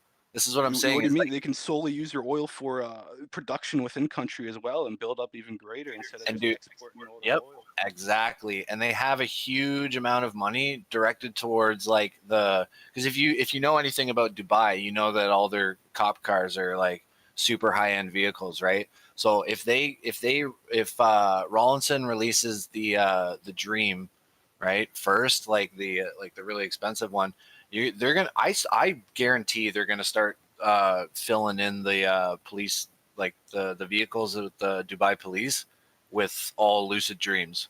Like they're gonna start blending them in. They were repos and claims from ones that that get left in lots for a decade. Yeah. But yeah, I think they would definitely go for phasing out the combustible engine ones and start phasing in, because that would be like the perfect place to start up the market, right? Like Dubai is really strict on their like laws and stuff. Nobody f's around. So that's why all these cars are like supercars, right? So like you're not gonna get away. The difference between Middle East and here, right? Whatever Dude, the if future envisions is what's gonna happen. So. I see a big future for Lucid in the Middle East, and just all over. But I mean, like their startup being in Saudi, the Thai. Yeah, I don't know. Are they on good terms? UAE and Saudi? Yes. Are they? Yes. Okay, They are. so then yeah, for sure, I see a strong future for Lucid in like the. Was it? So you said CVIS is in this? Was in the public fund, right? The Saudi fund, or wait, do I have it? CCIV. CCIV. Churchill. Yeah, it stands for Churchill Capital 4. It's their fourth SPAC. And honestly, I mean, Mike Klein, like one of the lead guys, like, okay, so Michael Klein and Andrew Laveris, and then the Saudis, essentially, you like that triangle of people, like there's so much evidence, like it's just, it looks so good on paper, and like I'm willing to like that's what I'm saying, like this is the one stock. This is the one stock I'm watching like a hawk, dude, because like it's not, but like it's a lot smarter bet than hedging your bets in the American market, going for like competition, right? Like here, there's really no competition. Like they're gonna control that market. I mean, if it's me personally, if I was gonna invest in like an American company, I'm kind of looking at Lordstown. But other than that, I mean, you're right with the that Stellantis thing looks really good too. Yeah, I mean, if certain companies are actually hitting, like firing off every cylinder right now, and are like look, hey, we have to like make this transition now, and they make the right moves, they'll succeed for sure. They'll succeed for sure. So, yeah, I mean, I'm on the fence with Neo. Like, I think they're gonna do well, but I still have like I don't know. I still feel huge fence with Neil, but it's only put Yeah. $1,000 at like $3, so I'm like, fuck it, ride or die. Yeah. But I mean, I don't like the battery replacing thing. I have no idea. I'm not really. Yeah, involved I with don't it know. either. Like, Everybody's got to start somewhere, right? It's the only thing I like about them is the fact that they're backed by the Chinese government, and there's huge conflict of interest there. Like, it's the Chinese government. Like, that's the only thing I like about them. I don't know nothing about their car. All I know is I searched up their car and the picture. I was like, that's a beautiful car. Sounds good. Yeah. And then I'm like, wait. And then I looked compared to the other. I still research the other companies like Atlas and all these startups, Lordstown Motors, all these guys. I researched and I'm like, who's safest? I'm like Neo backed by the Chinese government. I'm like, population, yeah, okay, Neo's safe. So that's the way I looked at it. I just looked at it from an economic standpoint, straight goods. Right. Who's going to have the better market? Who's going to sell more? Who has less competition? Because whoever has more competition, I just don't see them panning out. I really don't. So with so much sideways and or just really flat today, is anyone here actually buying anything today? No, I'm at standstill right now until AMC or GME does something. My portfolio's at a straight standstill, or until I get back to work. Hopefully, a week or two. I'm still scanning to try and see if there's anything that I want to buy on these dips. I'm eyeballing the average down on a few different things, but haven't committed to anything that we haven't dropped low enough yet. It looks like the dump or whatever have like all the weed stocks I'm looking at are down and flat now. Yeah. So with Rivian is looking at an IPO potentially this year, but they took a Mitsubishi's motor plant and converted it to their electric vehicles, and they're also doing 100,000 Amazon vans that are all electric for delivery. I'm very skeptical, right? So the Do you fact know that Nice. Mitsubishi was do you know which willing plant to that was? Nice. Yeah, exactly. I was about to ask if you know what plant that was. That'd be great. Because the fact that Mitsubishi was willing to sell off their plant, that's sketchy. If it's an American plant, you know for sure Mitsubishi already knows they're not going to compete with Tesla. They sold off their plant. That's why they sold off. It's in, I want to say it was in Illinois. Hold on, let me find it again. That's a fairly large production facility. I've seen it myself, and if they retrofit it properly, they could probably turn out a nice bit of unit from that. Look at Nice. And the workforce in that area, knowing it's a rural community with a strong blue collar workforce. That could be a very nice place to put something like that. Solid. Yeah, it was in Illinois. So that's where they're building the Amazon vans, because Amazon did a deal with them to build 100,000 custom electric delivery vans by 2030. That's It is serious. an older facility that will need updating, but at least you know Amazon it's a has the very same good thing. idea. I mean, Tesla bought Toyotas back here in Fremont. Tesla's bought Toyotas. Toyota's plant. That was, yeah, that's the Tesla I didn't plant. know Amazon had like conflict of interest with them, so that's a good thing too. But that's where a lot of their money will come from is Amazon. You already know. So just know like there's other companies that have access to bigger markets and Rivian. I don't know It's how not like they're a bad bet, but they will be like held up by Amazon a lot. The EV market is like completely different than a traditional car, that you might see these big car companies struggle to provide an efficient EV car because that's not what they're used to. It's like a completely different model. Your motor is different, your regen's different, your battery capacity is different. Even Warren They don't Buffett's in on necessarily the. have to reinvent the wheel. They just have to put it together. You know what I'm saying? So they know how to do it. Look at Model T. Look at Ford's. The assembly line. They have that process perfected. And then Ford getting all that help from Toyota when that whole big crash happened, and restructuring then to be more efficient and in a production standpoint. If they could just get. Yeah, there's going to be some engineering and R&D on their end, but there's going to be a very near future here that somebody just licenses out the tech to everybody, and then they're just mass produced for consumption. I don't see every single person creating their own proprietary systems. The R&D involved in that is astronomical, even though but I think it's got a bigger market cap to buy someone else's tech and put it into a mass-produced car for a guy like Ford. I think that's all good to look at, but I think the most important variable in investing is what is the average consumer going to do? You got to kind of think of that. Like the average person isn't going to consider all that crap when they're buying their first EV. They're just going to go, oh, what's the range on it? What does it look like? They're not going to care about the rest of it. They're gonna go Like, with what they know, which is Ford, which is Jeep. or they're going to go with what's available, which Rivian's going to be the first one to have a consumer have an electric truck. You said they're coming to market by September. That's pretty massive. If you think about it, September is a great time to buy a truck, especially where I live, because October, November, December, the weather starts to get terrible, and you're going to want that extra all-wheel drive traction. Does the average truck owner in America know that a truck technically has more torque than a gas truck? I think the That's average question too. truck owners. I think the average truck owners are a lot smarter than you give them credit for. Perhaps yes, I'm not saying they're but not smart. I'm saying maybe a bit stubborn when it comes to moving away from gas. actually, you know what? You might be right because I remember way back before Tesla even existed, and people talk whenever we did talk about electric cars.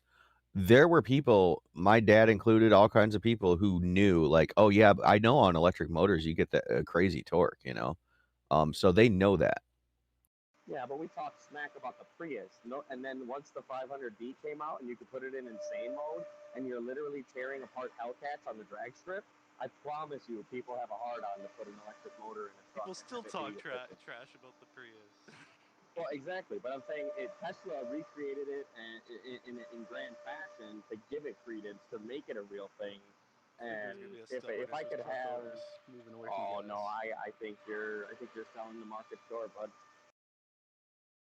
But I don't think Rivian. If Ford comes out with a truck or Dodge comes out with an EV truck, I easily think they're gonna just be the smarter bet. But they're going to be 2 years behind Rivian. Yeah, if Rivian has a foot in the door now in September delivery, Ford's that's it's pretty not much of a massive. truck, but they are releasing that Bronco, I guess. I don't know when. But I love the 2023? Bronco. Like, fuck OJ, but that Bronco is very good.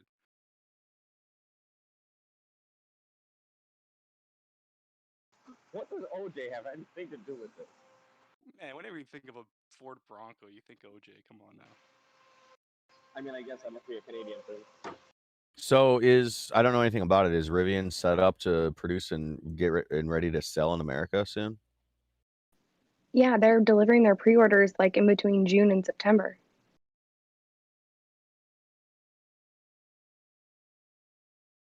And Rivian will also qualify for the federal tax credit, and GM won't because they've already used theirs all on the Bolts. Yeah, until a new initiative gets written by the government, most of the existing ones are, they burnt up those extra little gimmies. And Ford just put out the Mach-E, and you can't even get that until the summer. But that's their first shot at an EV. We have no idea what their technology looks like and if they are even capable of producing an efficient EV. Wait, Rivian's not even on the market. Are they? They're doing an IPO? They're not public. They're backed by Amazon and Ford. Yeah, I was just going to mention Amazon. They were talking about an IPO sometime this year. So they're using Ford's technology in their cars. So you're essentially buying a Ford truck and paying for the Rivian shell. So Ford's gonna profit more off Rivian. No. Profit off So Where are you getting that? Where are you getting that from? Why is Ford backing them? But if they're money. why don't you research that before making these claims? Yes. Ford's got all those plants up in Detroit that need something to do. Ford dumps a bunch of money into a young startup company with big ideas. They start creating the parts to make the Ford EV 10 years down the line. Just spitballing. But definitely not I haven't seen any, Yeah, and another thing, I mean, Ford can let them take all the risk and everything right now with R&D and everything, and over time be like, okay, we can now make this part cheaper and more reliable when they decide to do it themselves. So Ford's just kind of acting like an angel investor. More like the federal government at this point. They're getting subsidized so hard. And then if Rivian is successful, Ford can bring it in under their umbrella.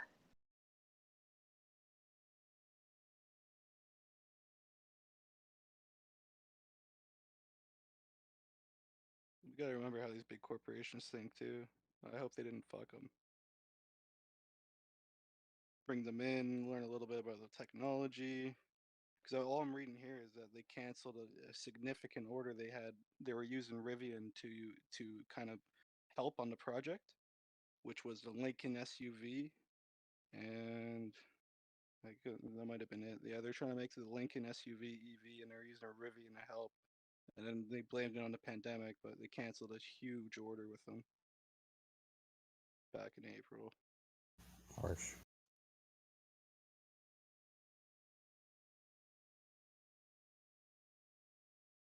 I just think that the technology isn't the same between an ICE car and an EV car, that some of these ICE companies might be stuck in how they've always done things, that they won't be innovative enough and might fail when everything is pushed towards an EV. So we shouldn't count out all of these new companies that probably have younger CEOs that are coming in and want to use the technology to benefit them and not be stuck in an old way of doing something. Oval. What the hell's the blue oval? I swear, if this is another EV company, Ford legitimately just screwed Rivian. Whatever this blue oval is would give me sick. I think the best thing when you're doing like investing and researching is not to go in with like assumptions or preconceived notions because it can cloud your judgment. Yeah, it's almost sounding emotional and knee-jerk reaction-y and not actually building data and forming an objective opinion. Kind of just Yeah. Yeah, exactly. It is more of an economic. Don't be emotional. There is logic behind it. Emotion is going to get you like it's not going to get you anywhere. Never emotional. I always come from Nothing good. But just being the first one to have it in a driveway is going to be huge. And that's what Rivian's going to be. They're going to be GM and Ford and Tesla to have the electric vehicle in someone's driveway. I think it's pretty big. I pull up at a gas station, or I guess a grocery store in this case, because why would an EV be at a gas station? I pull up at a grocery store, I see one of them. Hey, what's that? I'm immediately interested and looking and moving. 2 years before I ever saw Ford's offerings. 2 years before I ever saw Chevy's. You know, that Cadillac was pretty and all, but that's not my jive. I posted a CNET article on all this in general. Yep. There's a lot of good info coming out about Rivian in the last couple of days. Good articles. They're probably trash. They're gonna go under. Tiny little company. Piece of shit. Fuck them. Take it. Fucking trash. River my balls. And Rivian is a lot less than Bollinger or the GMC Hummer too. It's valued at $27.6 billion in a funding round in January. Rivian raised $2.65 billion in the round from a group of investors led by T. Rowe Price. Also in January, Claire McDonough, former J.P. Morgan Chase & Co. exec, became Rivian's CFO. I gotta say, you're really good at finding the most interesting stocks that I want to but can't invest in. Valued at $26 billion, Roblox September. is supposed to IPO this month. Roblox. Right back to Wait, Roblox. did they switch back to IPO because they were gonna not do that? DPO. It's a direct public offering. You're correct. Yeah. It's supposed to be this month, but I don't have a date yet. I'm excited about it, man. Freaking Roblox. It's crazy. If you have small children, they spend all of their allowance money on Robux. Oh, not just small children. I've got children in their adults teens too. and above. Yeah, yeah. It's in 2014 to 2020, they took in over $2 billion in Robux. In microtransactions alone. Yes, I'm really excited about Robux going So the best DPO. part about the platform is that the community creates the content. So they wrote it. Now they just do the updates and the upkeep and make sure the servers stay stable, and it prints its own money. I don't play it, but my son does, and he shows me all these games, and they're pretty awesome. Yeah, that's all the kids talk about. If Steam had one game engine, and all the games in Steam were made in that game engine, that's Roblox. It said that they have some full-time content creators that make around $100,000 a year. Any video game stock is a gold mine. Print money out of thin air, legit. Like some countries were trying to ban it because they thought that Well, these that's video not game true. If you companies think about were. CD Projekt Red, they just fucking took a big shit with Well, no, Cyberpunk, I'm talking about the smart ones that like sell costumes and actually have a store up and this and that. I don't know about the new Cyberpunk. I wasn't looking into it that much, but a lot of these countries were actually trying to ban some of these companies from coming up with these stores on their games because they felt like it was taking advantage of almost like gambling addicts, right? Oh, well, yeah, if it's gotcha systems and if it's, loot boxes, yeah, that is a total gamble, and they now have to display their odds as the fact that it is playing a lottery, not, It's really games now are like little kids' casinos. And it's all their parents' money. So like anything you touch video game wise, like you do your research first, but it's probably guaranteed gold. So I just thought of a market that we might want to research if you guys are interested. I wish I bought shares in ammo and guns at the beginning of the year. I mean, that'd be great if I did and I missed out. But firearms training, if there are companies involved in that, that might be a good idea to look at right now.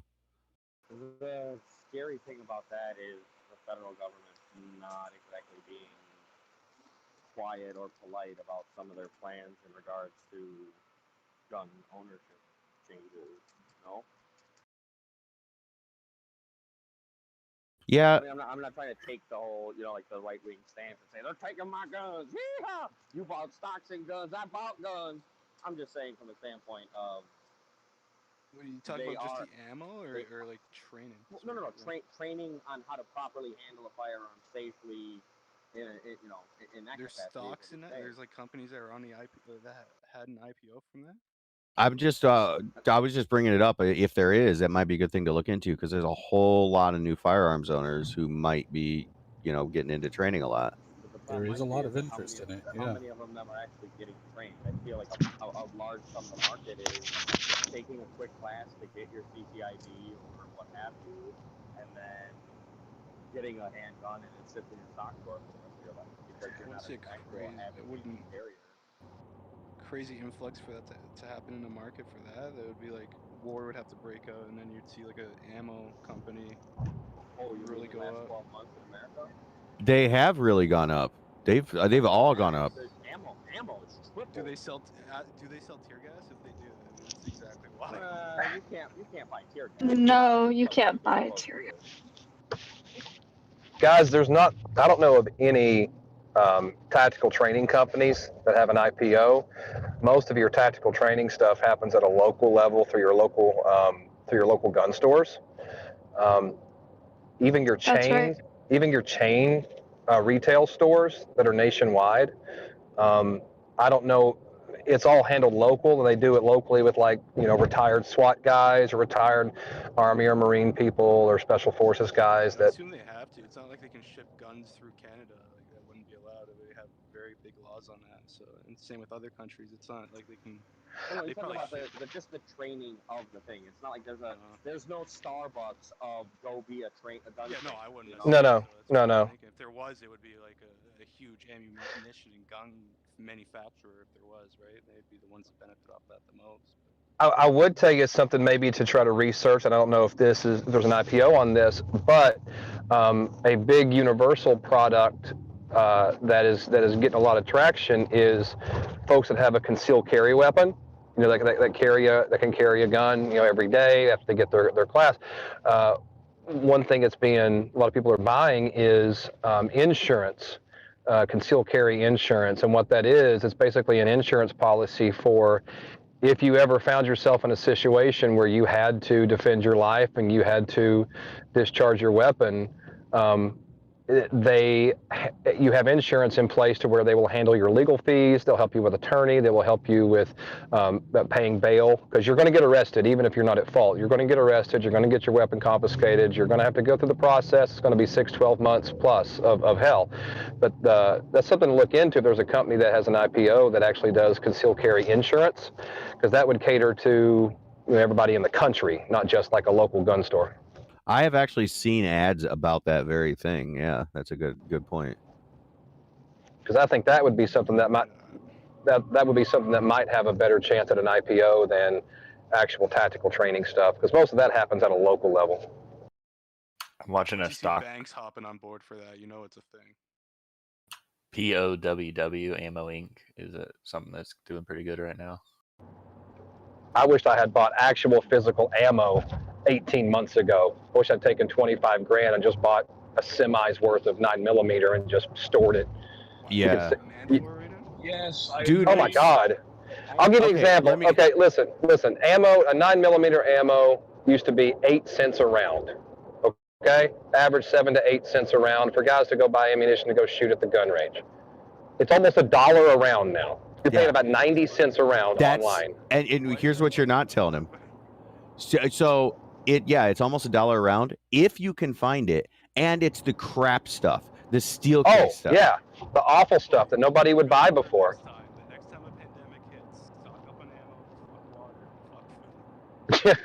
With enough ammo, you can get whatever you need during the pandemic, right?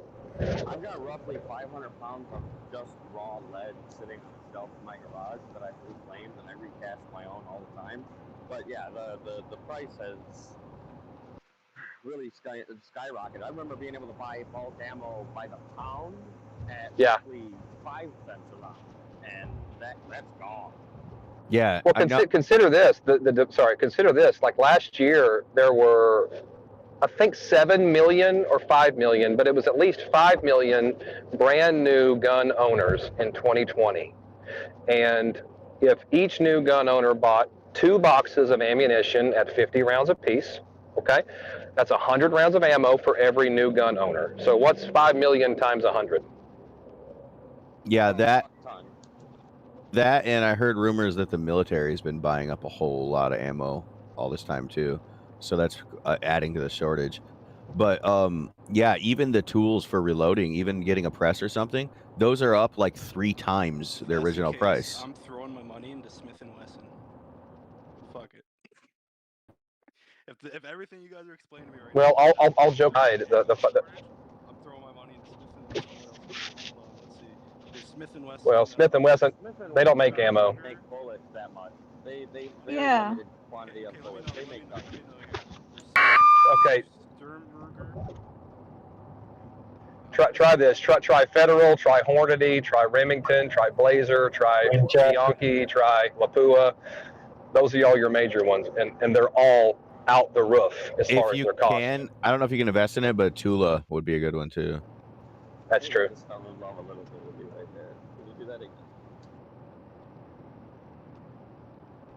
Or even something to consider too, the raw materials that cost to make bullets: brass, black powder, lead. Those are something that can copper. That's something to consider too. That might be something to look at. Just like with EVs and the raw goods to make an EV, there's a huge demand for ammunition. So the raw materials to make ammunition might be something to look at as a strategy. It's always copper to make the bullet. They don't use anything else. No. It's a lead bullet with a copper jacket or a full brass slug. You know, A lot of brass. Brass, lead, copper, black powder. That's it. The cheap ammo uses a bimetal shell, so they have some kind of steel and then brass or copper on top of it, and then lead for the actual bullet. Yeah, there's a million permutations on ammunition, but the bulk of the market is made up of. Dragon's Breath, anyone? What you're saying is, if you want to invest in the firearms market, don't invest necessarily in the firearms manufacturers, but invest in the ammo manufacturers. If I was going to put money in, any kind of armament whatsoever, I would be putting. This is me. If I could go back in time a year and a half ago, I'm dumping a ton of money into ammunition manufacturers. But right now, it's got to be like everything else, man. It's got to be like getting GME right now for ammo. Like it's going to be so high right now that I don't know if it's going to go when it will go. It will go down eventually because they have to meet demand. But right now it's at an all-time high. See, they can make all kinds of laws or whatever, banning this gun or this component of that gun or whatever. But what the majority of people who don't know anything about guns don't realize is a lot of these guns where they're like, oh, that looks like a big, scary, dangerous one. Oh, that's fine. That looks like a hunting rifle. They use the exact same ammo. Okay. So there's really, in power and everything, no difference between them, but they just don't know that. So the ammo will always be a thing. Top 3 ammunition stocks are Vista Outdoors, Olin Corp, and Ammo Inc. I like their stock ticker. It's POW. POWW. That's the one I'm literally watching right now. Yeah, I've been watching. That is American legendary right there. POW. I'm gonna take an ammo company public, and my ticker's gonna be PEW. Yes, do it. Hey, can you post the tickers for those ammo links, please? Can you please post those? Sure, got it. Like, thank you so much. Like, you're really awesome. Does anyone know anything about SNPR? I remember it was mentioned earlier, but I didn't have a chance to go digging yet. It looks like they just acquired Volta, which is an electric charging infrastructure.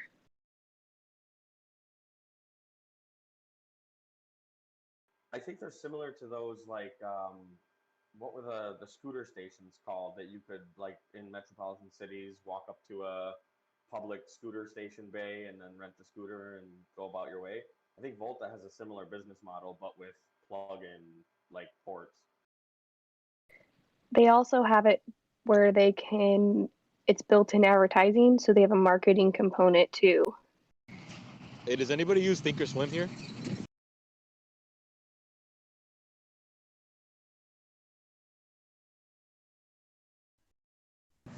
Is anybody on Thinkorswim? I do. What's up?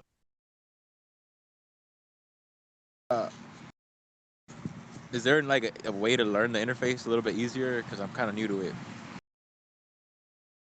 I had to learn a lot of stuff myself. What are you trying to do? Charting? Well, yeah, I just switched over. I do Forex and the stocks or whatever. So, I mean, I guess you could do both of them on this. I'm barely figuring it out because there's a lot of cool Forex, like currency maps and stuff like that. So I'm like, whoa. Yeah, it's kind of pretty clunky if you're trying to set it up manually. But what I do is I put everything on a flexible grid. At the top left, you'll see when you go to charts, right next to it's flexible grid, and you can just put a bunch of grids together, and you can. Have you found? You can save like an interface and go back to it later if you want to switch to something new. Have you found any of the? I like the live trade, the TV. I like that. That's pretty cool. Have you used any of the like level 2 data in this specifically for your orders or anything? I don't necessarily use it to trade, but I do watch it. I monitor level 2 on a lot of stocks. Also, a real great feature of this is in the top right hamburger menu. You can click detach and basically create new separate windows that you can populate with whatever you like. And if you got multiple monitors, that's great to use. Yeah, I feel like I'm in the Matrix every time I detach a window and put it on a new screen. Completely off topic news story that just came across my desk. Massive 100-car pileup in Texas. Whoa. Yeah, I just saw that too. What Yeah. highway is? I'm trying to find it now. I'm sorry. I didn't get that deep in the article. All right, so Yeah, one of sell my all your coworkers shares was watching in car it insurance. earlier. Do you guys want the ammunition? I went outside of stocks and I tried to see who the actual top companies were that would pump out ammunition. I was about to say, I bet it's I-35. Another one's called Bay Systems, Land and Armaments. 14 minutes. You got a ticker on that? Bay, BAE Systems PLC. Ticker is BAESY. Read what the in Yahoo what the actual company profile is. It's hilarious. It's like a straight military company for 26 bucks. Like, what You the could, fuck? you could search defense stocks and if it's like on Robinhood or whatever, that'll show up there. Early reports are pointing to a FedEx driver that might have been at the head of the pack that lost control, but nothing's Oh. confirmed yet. Investigation pending. Oh, it's weather, right? Yeah, Freezing they got hit rain. with a wicked ice storms rolling across Yeah. the strip right now, and it's super icy and in like the 20s, which is terrible for anybody in Texas because they're never used to Yeah. any kind of weather like that. I'm so we lose our mind when water freezes. Right. What name you guys have on some of these bullets? I Hydro don't have shock? the equipment. Oh yeah. Hydro shock rounds, take that to YouTube and have a day with that, boys, man. Bang! You want to know who owns them? Let's see. What is it? Hydroshock's been around for a long time. Hydroshock is owned by Federal Premium Ammunition. They actually have this stuff kind of That's the patent almost. Hydroshock is their name brand of it's Yeah. their name brand of a style of round. It's not a patent Oh shit. process. It's a unique business name. Guys, this is news for today, but like I guess this POWW is trying to acquire a let me see something related. They're acquiring something. Let me find out what it is. Questions. Good enough for me. I'm buying right now. Yes, that's what I'm saying. How? That's Federal Ammunition. They're trying to acquire like guns.com or something like that. That's what I Yeah. was looking for. So POW is federal? Yes, I don't. sir. They're Sorry, you cut out. See, I just was saying imagine if you Federal got into Ammo POW and POW 180 are one and the days ago. same. Okay, I see. Federal's been around for a million years as a company, so They hit their Yeah. 52-week high and they've been rising. Is this a good time to go in now? I still have to do more research. I'm gonna put up this this article I'm reading because it gives you every information and every product that every one of these guys hold and own. I'll put it up in Discord general. See, normally I would say no, don't buy the high, right? But at the same time, I'm not so sure they're not going to keep going up from here. I don't know that this is the peak for their stock, but you know what I'm saying? Like it's because they're so behind on meeting the demand. Right. Yeah. You know what I mean? Yeah, the demand is still so. Like I said, I can't buy ammo usually where I live. I actually have we have a chat group set up where friends will be like, "Yo, I just saw some 9mm in Rural King. Get there quick," and it's gone in an hour, right? Oh yeah, there's it's the same with just firearms in general. I've got a friend who wants to purchase his first handgun, and he's never really shot before, and he's getting trained and getting everything legal. And he's like, man, I don't know where to go. He's asking, I'm like, dude, I don't know where to go. You just got to call around and ask them if they have anything, and then hope you get there before anybody else does. Like all last year, man, any type of self-defense item, or weapons and ammo included, have just gone. They've just been eviscerated by the market. You can't keep them.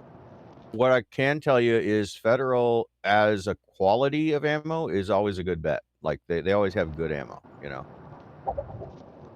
Yeah, Federal. They're like the Ruby Tuesdays. If it was a restaurant, nothing fancy, but it's worth $10. You know what you're getting every time. It's a consistent product, and you wouldn't mind taking your friends there. Yeah, I think the last time I went to a gun range, the price of like 50 count went up like $12. I use Federal for my daily carry. Yeah, Federal's just solid. Federal's it's reliable.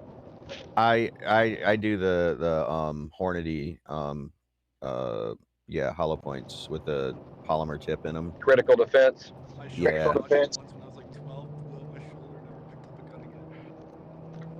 Also, this is not financial advice. Gun range, and then I went to a wedding once, in Pakistan, like out in the boonies, and they had me shooting like an AK out there. Oh my god, it was crazy. They have targets set up. I mean, like when you weigh 100 pounds, though. I know exactly. Those weddings are fun. They just start shooting off rounds. It's a really fun tradition. If you Yeah. even moderately enjoyed that but wanted to go easier on it, you should try an actual AR-15 and 5.56 because It was fun. there. When I shot my first bolt action, it was like the scariest thing because that thing is so loud. You know, you're saying stuff that's actually really good though, like that it's scary and that it hurt and all that kind of stuff. It's like I look at weapons the same way people that ride motorcycles. It's like when you stop being afraid of it and you're too comfortable with it, that's when you get hurt. You know, Mhm. you always need to be afraid of it. Yes, when he's for sure about explaining, motorcycles. guns for like home invasion and how people go for the big gun, and he's like, no, all you need is a small caliber. I'm not looking to put a hole through my wall. He goes, he's like, you know, just something to hurt him, you know. And you get you a 12 gauge shotgun, got a real good spread. Gotta fix the wall after I kill this guy, but it's okay. That unfortunately that logic is faulty though, because even a 9mm is going to go through a wall the same as a 223 or anything else. Well, no. Lots The of stuff is size, smaller.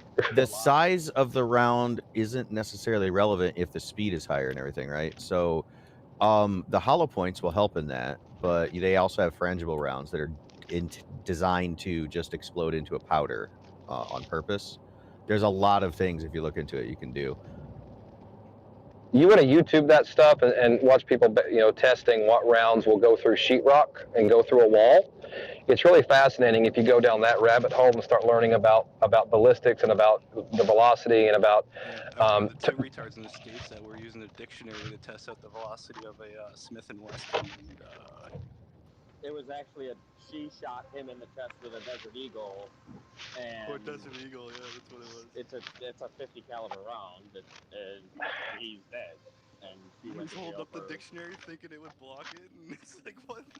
Yeah, because when you shoot a hand cannon at a person, that person's going to no longer, you know, keep living. That's the purpose of a hand cannon. It might not have been the 50 AE model. It might have been a 45 instead. But either way, it was a Deagle branded weapon, and they are not indicative of people that should be allowed to carry guns. Those Israeli Defense, which is the Desert Eagle, the Israeli Defense, they come in a 44 Magnum and a 50 cal. Either or will leave a hole in the world if you shoot it. They're stupid. I think those guns are practical for one thing: unloading them and then hammering nails with them. They're just silly. No, they're you got to realize it depends on where you live. America's a big place. There are people who have to deal with actual large wild animals and stuff, and you want something like that. Yeah, Australia probably for sure. And I'm pulling a 357, you know, a Ruger 357 or a Python instead of that stupid Desert Eagle. I've shot them. I can't hit the side of the planet with a Desert Eagle. I hate them. Magnum Research makes another variant that it's a 45 called the Baby Deagle. It's the same frame, same style. That's true. But yeah. That was what I was referencing. I didn't mention the 44 though. Thank you. Oh, and by the way, all my video game nuts. Lara Croft Tomb Raider, rocking 2 Desert Eagle 50 cals. You know, free-handed. That's At time in her career though, because that's not always true. There was a different one of I don't remember which game it was. She was actually using 2 guns that looked kind of like Deagles, but they had really big barrel brain part flash suppressors. I imported a Mini Eagle, which was a 9mm and a 40 Smith & Wesson variant also. So we got 4 minutes left on the market. Did anybody make anything today? GME still over 50. I think I did. I really couldn't get in to buy anything new today. There just wasn't a lot of options. I made good money on Sundial. Sundial stuff. I had a nice fucking cleanup on Sundial this morning, and now I'm back in. You end up selling at the high, or you still? Yeah, I got out at 4, and then ended up buying another block at 2 and change. I still believe in it long term. I'm one of those. I really think America's going, and I'm gonna stick my finger in every pie. Yeah, you just gotta, like I was saying with that one, until just I got go stop loss set. So go look back at where the price was like June or July, and that's probably its bottom. So if it didn't go below $1 then you might be safe. Yeah, I got Sundial at $1.11, so I did well on that. all of my trades for the last week have been a result of me making GME trades early, and now I'm kind of just like hanging out, riding the wave on other stuff that little by little I could take my fancy in. But my initial like investment portfolio has probably doubled or tripled, and I mean it wasn't massive, but it was fairly sizable for being the fact that I'm 35 and I've been working since I was, 15, putting away a modest 5%. I made $50 between noon and 1 on Sundial. I'm gonna That's a find me a banger. nice. You have a big lunch right there. $50. I'm gonna find me a nice low point and put it back into Sundial and just let that ride. Free money. I do want, and yeah, that's gonna keep my interest because I do want to follow Sundial for a while. I'm up on Celos, OCG, and I'm still holding them though. I haven't sold. Probably wait a And couple Compass. weeks, let this weed, because it's not the first time this happened on the market with the weed shit. When Canada was starting to legalize it and all the rumors were coming out, they went crazy, the weed stocks. And Lord and behold, they all came back down to earth. So, like, don't be afraid to wait a couple weeks on Sundial before you put your money back in either. It's hard to say. Like, it's Oh, not yeah. advice, because like I would hate to see it go up on you. But at the same time, it's not the first time this happened to the weed market. It's happened before. It's not a lot. I mean, the shares are so cheap that, I mean, yeah. But when you're buying so many at the dollar too, like it doesn't make a difference if you're gonna get it 10 cents or 50 cents off, right? It makes a huge difference, especially when you actually are like you do get it at the bottom, like a huge difference because you're never Oh, gonna yeah, get it if for you get it sure. at the bottom, right? For sure. I think it'll die down a couple weeks to the weed because I don't think the states has any plans to federally legalize it in the coming weeks, unless I'm wrong, but. Maybe over the next few months, maybe not legalize it, but decriminalize it on the federal level so that the states that have, and I think that's so it opens up the states to make their own rules. And the states that already have it legal, the banking, the companies in there can now access banking systems because it's not a federal crime. That was actually a big problem here. I'd have to read up on it, but there was a lot of banks that turned down a lot of weed companies looking to open up business accounts and stuff, even when it was legalized. Well, here you have to can't. research it again. You can't do it at all here. It's completely illegal against Exactly. 100%.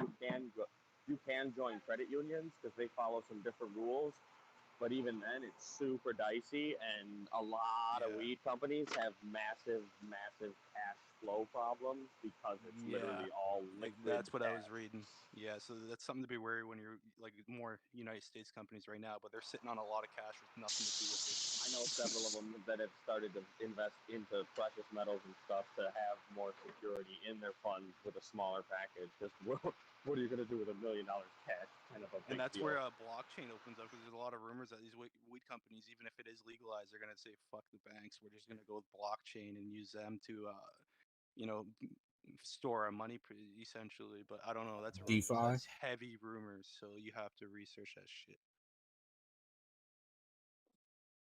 Okay, seeing a spike up on Sundial. Speaking of.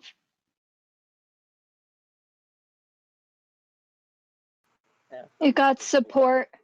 It got support at 220. That's when it. Oh, and there it comes right back GME down. closes at $51. All right. Love it. How ironic, the most stable stock in my portfolio this week has been GME. Right. I think that's the same for a lot of us. Yeah, it's crazy. All right, I completely brain farted here or something. Base systems. I have this chart running for some reason. I don't remember who mentioned it or what it is. It was along the ammunition lines. We were researching it. It's pew pew, baby. Apparently, they're one of the top ammunition manufacturers, but I was reading them, and it looks like they're into a lot of other things. So I don't know. Who out of this group is the one that lives in Canada? Moi, monsieur. Good. You're the person I need to talk to right now. Ticker symbol dude. ticker symbol CANSF. CINSF. CANSF. Willow Biosense Inc.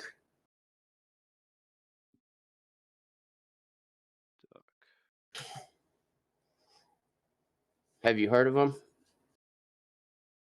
CANSF, Willow Biosciences Inc. I have not. Give me a sec though. Okay, I was hoping you have. See, you're in Canada. So a pandemic happened for Canada in, let's say, market March.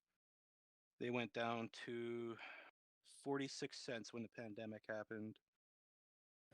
And yes, they that managed to climb to $1.51. Why? Let's see. If anybody can trade an aftermarket, Sundial might push to $3 with this momentum. What momentum? Look at the We'll candles see. right now. It's just going right up. Yeah, Anything buy pharmacy pressure. related with I love it. Be very careful with. Yeah, reading candles is like you don't really. I don't know. From what I understand about candles is like you have to look at the ones that aren't active right now, and then you like based on how it's moving and like how long the wicks are. I don't know. It's just like all about like looking at the trend, right? It's like, was there more buying pressure? Was there more selling pressure? You got to do your technical analysis on those. Yeah, they're weird. It's like, is there a doji? Does it mean like it's starting to consolidate? Like, With this Willow Bioscience, whoever want to know about it, I don't even know how that would work in Canada. Like, I would like if you want to research a similar company, which is America, which they have the FDA to help them out, right? Which means they can shut down certain marijuana creams and stuff, right? Like that, right? Which would be Zyme, which has been one of my most stable stocks this week, to tell you the truth, which I sold off to buy more GME. But I don't even know how that works in Canada because it's legalized on a federal level. So it's not like, they can create a marijuana cream, but what's stopping Etherium or Tilray coming out with their marijuana cream? No.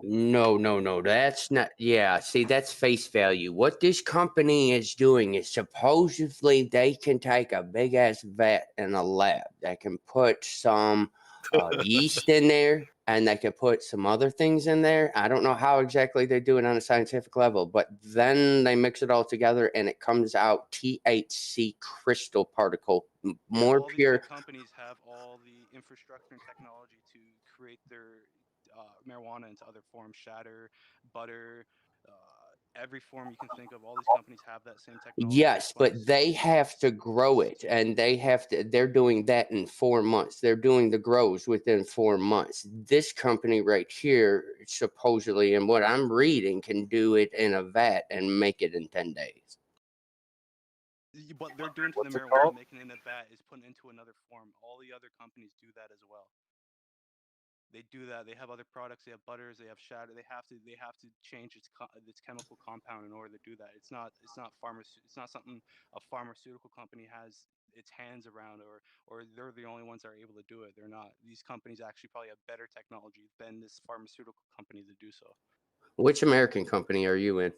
I was in Zyme. The reason why I was in them because they were at $50 a stock at one point, and they have the FDA. They're not. I think they're not approved by the FDA yet. I don't think, but they're in the stage 3 trials of getting their cream approved. So they're only at like $5 a stock now. One's at 50 though, and I like them. If I'm gonna compare them to the company you're talking about now, is because they're both creating a cream, and the Canadian market is it's all legalized, and there's nothing stopping other companies from doing the same thing. Where in America it's not, and the FDA has to approve these guys, and once they do, or I don't know if they are, do the research, but there's a bigger market there for them than there is for these guys, right? So What's the ticker symbol on that? Was it ZIN? ZYNE.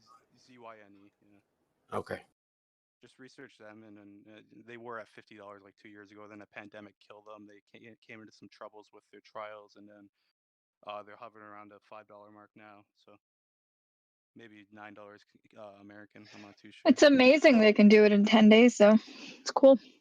But That every was company has the ability to turn it to shatter, tetrahydrate crystal. But he's talking about somebody specific. yeah, but what? Okay, yeah. See, they have the capacity to turn it into all that, yes, but they still have to grow it first for 4 months. This company doesn't Gotcha. have to do the 4 months of growing. This company only has to do it in this vat for 10 days. These companies are so backstopped with marijuana. That's the reason why they just did that deal with Germany. They need to get rid of it. They have so much marijuana, and on top What of are you that, they have talking about? he's It's talking not. about not. He's talking about not taking the 4 months to grow it, being able to just stick it in there and do it right away. But it doesn't matter with these guys' backflow of product. Like it does, the time Yeah, is they're not just an issue. processing. They don't. It doesn't like the grow ops are always happening. They have it like a never-ending cycle. They probably do a It harvest matters for an investor. Yeah, exactly. And I'm telling you, logic, information. They probably have a harvest on every week or somewhat. Like they have it Yeah. around the clock. It's all Yeah, like as a chef, you don't like order everything you need for the weekend Friday night. Like you do it a For Tuesday, sure. Wednesday. Well, and if they've got a backstock too, I mean, if they've got it grown, it's one thing, but as long as they don't release it all into the market at one time, it's going to maintain the value. It's just different products. No, it's not different products. It's the same product. In America, it's different products because you can't get the creams have to be approved. In Canada, it's the same product. I can go to the store, buy a cream. It's the same cream these guys are trying to push. Same cream. We're talking about the crystals, the THC crystals. Which is in the cream. That's what makes it a THC cream. It's the base product. Is you take the plant and you can either leach it or you can. I forget the chemical compound they have to do to actually separate the THC. There's a cold water way or there's a chemical way to separate the THC from the plant, which then they use to make the cream or to make edibles or to make this or to make that.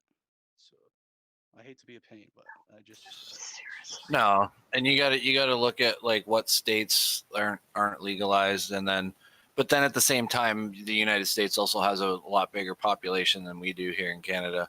So it's like I don't know, you got to crunch numbers really, and like. That's why I think Zion would be the safer bet, just because. Yeah, not everybody can sell cream in the United States. I wouldn't assume. I would assume a lot of states have like regulations on trying to push it as a actual medicine, right? Like THC cream is THC cream in the states. If they're pushing it for medical reasons, not all creams can do that. Like it's just, but yeah, research Zion. I would think they'd be the safer bet for you if you're looking at marijuana creams. At least they're in the states. No, I wasn't looking at the creams. It was the technology that was of interest to me. Yeah, no, everyone has that technology. There's no like high tech shit that no one knows about in the marijuana industry. It's all they know about it. It might get better. Like even if it does get better, it doesn't matter because it's just the same thing. So You said Zion was on like the third stage of approval, right? How long do you think would they like? you How would long have would to it take? just follow their they have trials and then they'll have a newsletter after the trial is actually done, and you just have to read that newsletter. It'll tell you how the trial went, what the FDA thinks, and it'll tell you a lot of things. Okay, so it's not like it wouldn't be like a good idea to jump on it now, right? Because it'll just sit there forever. What I noticed with Zion, because I've had it for like 5 years, is it jumps with the marijuana stocks for whatever reason. So like people start buying up Tilray and stuff, Zion goes up too. So like it is on the low because of the pandemic. So like right now it might not be a bad buy time, but because I don't think it dropped below $4 during the pandemic. I think it sat at that $4 range Canadian. Mouse, what was the name of that company that you were mentioning? It is Willow Biosciences, but their ticker in the Thanks, Willow Biosciences. Got it.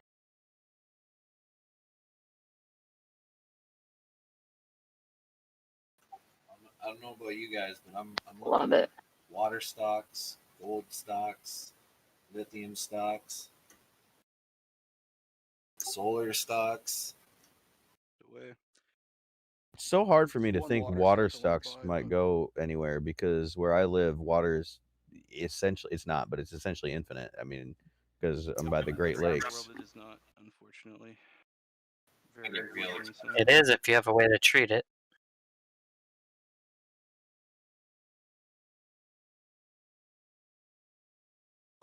I can't wait to buy my water stock. Potable water is different story. Doesn't Canada have You like gotta gourmet also think, water? like everything is usually made with water. Even like Coca-Cola is technically a water company before How they much? make more money off How their many water than gallons of water it takes to make 1 gallon of wine? I'm putting something in general chat about the Willow Biosciences for you guys that want to take a look at it. Thanks. I'm seeing their synthetic approach. It's really interesting. I think I saw another stock that we were talking about. I think it was yesterday that was doing something similar. I'm going to try to look up which one that was. Yeah, I want to try to find a U.S. one, but if none of them in the United States is doing this either way, I'd probably still jump on this Yeah. just to kind of hedge my bets. Right. Because ones in the United States can do what you're looking at. As Not to of be this, no. I hope you're wrong because I would like to find a United States company that can do this. But as of all this research that I've been seeing right here, this is the first company that's even close to being able to do what they're saying they're doing by being able to produce CBG. Right. And they're doing a few different types. They're doing THCV, they're doing CBG,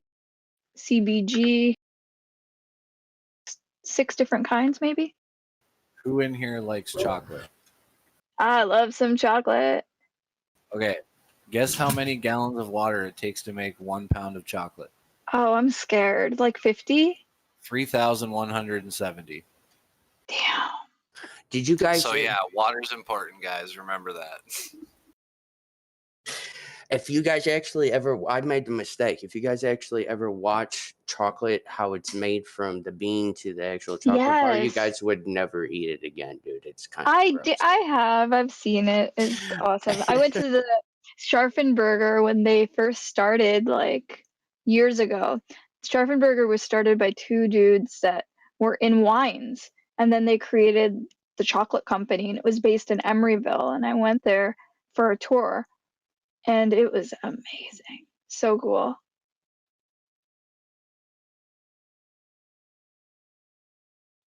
Their chocolate is very good. It is like a fine wine.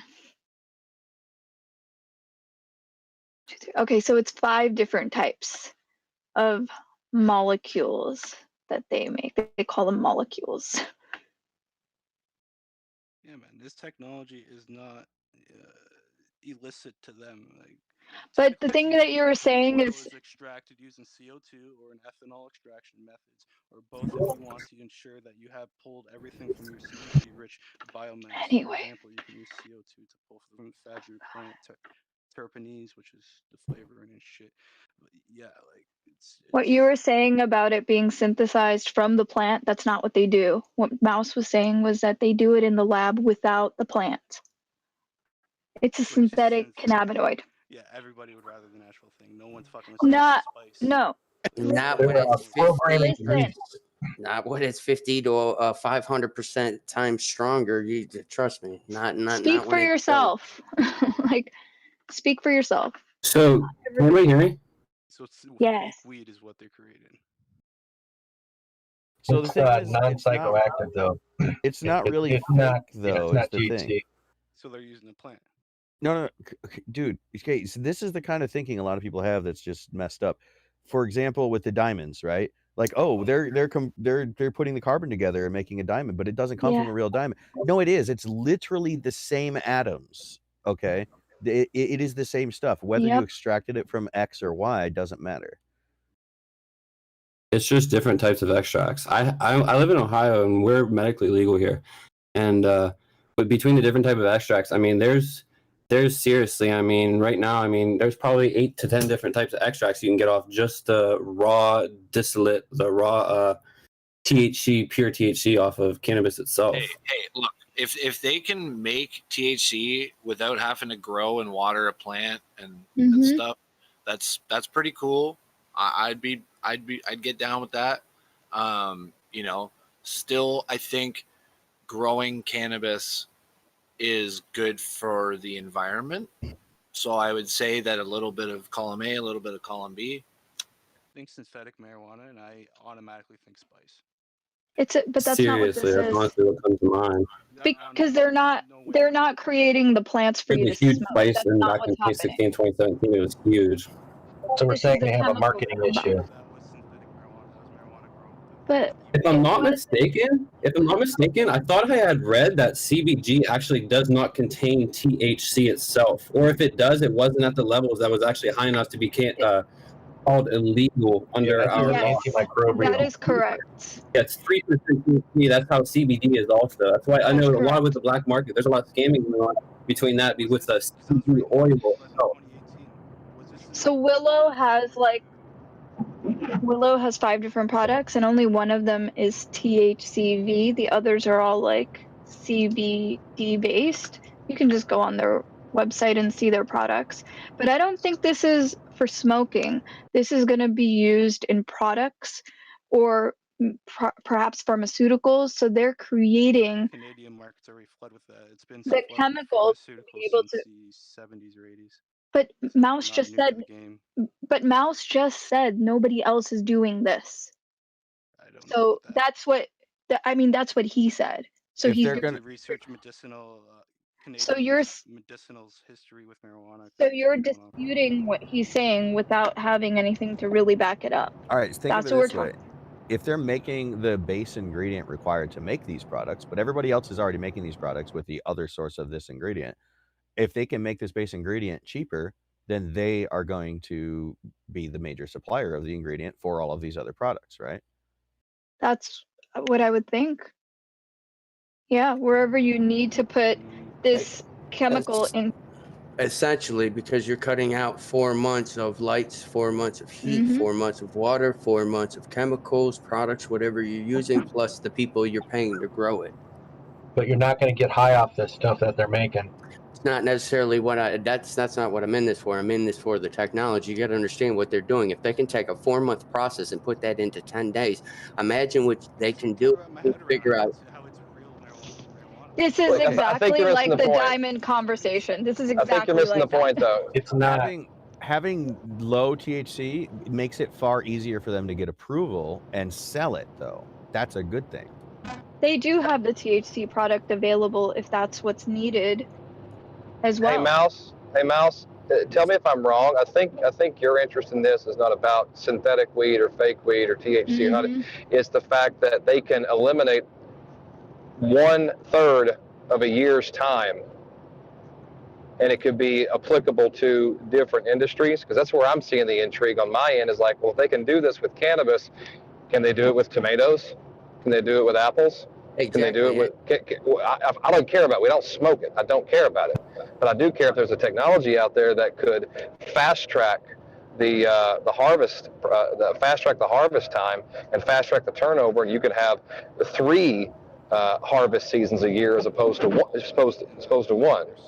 never smoke it, but that's just me, my personal opinion. I'm not talking about smoking the stuff. I'm talking about if you can grow cantaloupes and if you can grow cantaloupes faster, if you can grow tomatoes faster, grow corn faster, grow whatever faster. Right.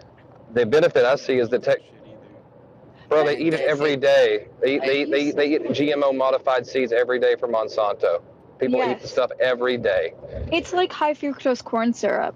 You have something that is like a product that is used in many other products, but now, it's potentially made in a lab. It would be something like that. But when we're saying synthetic cannabinoid versus lab grown, we're not talking about spice. You're talking about what you brought up earlier, Nashville, which was like exactly like the lab grown diamond, grown with the same chemical structure. It's not like a cubic zirconia. It's not a moissanite. It's not like a fake diamond. It's exactly the same thing, and it's going to be like the ingredient that's used to create other products without having to derive it from a plant that's taking 4 months to grow. So It's like in terms 3D of printing on like a micro scale. Yeah, like a scientist in the field who knows everything there is to know about it could look at both of those diamonds and physically cannot tell the difference. My thing They of it can is see this, the and Mouse, tell inclusion. me if I'm wrong.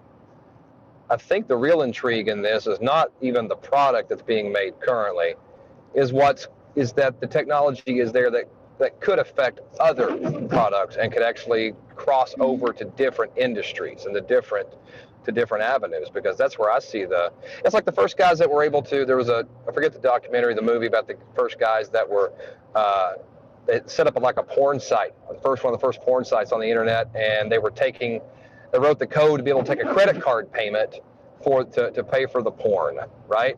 And they had a guy come in who brought in as kind of an advisor, and he said, guys, you're missing the point. It's not that you made it so people can pay for pornography. You've made it so people can purchase something on the internet with their credit card. You're missing the application here. I see the same type of story potentially playing out here, is that it doesn't matter if it's real weed or fake weed. What matters is if this technology is applicable across different avenues in the spectrum of the business world, it can be applied to different things. That's a very intriguing technology to look at, because it has a lot more upward potential than just cannabis. You might be misunderstanding the technology, though. They're not actually growing a plant in a short amount of time. They're just creating these chemicals in a short amount of time. Mm-hmm. Yeah, I get that. I'm saying if they can create those chemicals, right? What other chemicals can they create? Just like making the diamond. It's like, well, we know how to make the diamond. We can make an emerald too. We can make a ruby. We can make a whatever. Almost anything. Wait, do they have a It's just- patent on this? It's exclusively to them? No, they're not. I posted some articles going back to 2019 talking about the race to create synthetic cannabinoids, and yeah, there's a bunch of info out there. So another thing is, I see here with the CBG also is another big thing right now coming up is Delta 8 THC, THC 8. There's THC 9 and THC 8, Delta 8 and Delta 9. Like I'm looking right here.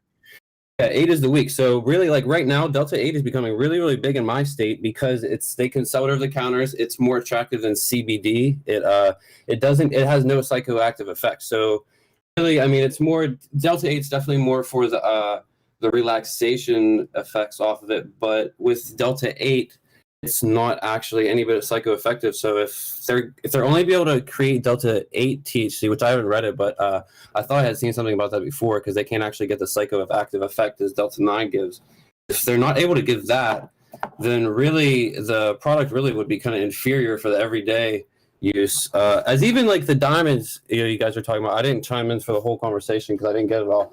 But with diamonds, like me personally, I'm an everyday user. I use it for medical reasons. Like I said, I'm in Ohio. I have my card. But me personally, when I go into the dispensary, I wouldn't personally pick up diamonds. Personally, I would pick up the live rosin, which is like the most, I would say, like favorite and pure form of the extracts when it comes down to. What's diamond? Oh, we were actually marijuana. talking about lab-grown diamonds. Yeah, so what you're saying is all diamonds are grown in the lab, though. There's marijuana But diamonds. all diamonds. Wait. There's a marijuana diamond mine. What's their ticker? No, it's not diamond. No, I wish. All right, guys, I got the ticker. It's Weed Bling. WDBLNG. Weed Bling is the diamond mine ticker. How much that would actually work? Like that's status.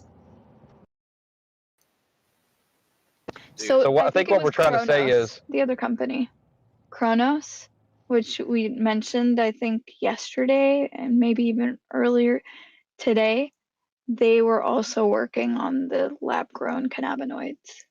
So, they initially started out as they still do grow plants and sell just the actual dry flower themselves. So at least they'd be safer than. I think that's the one I was invested in a year ago.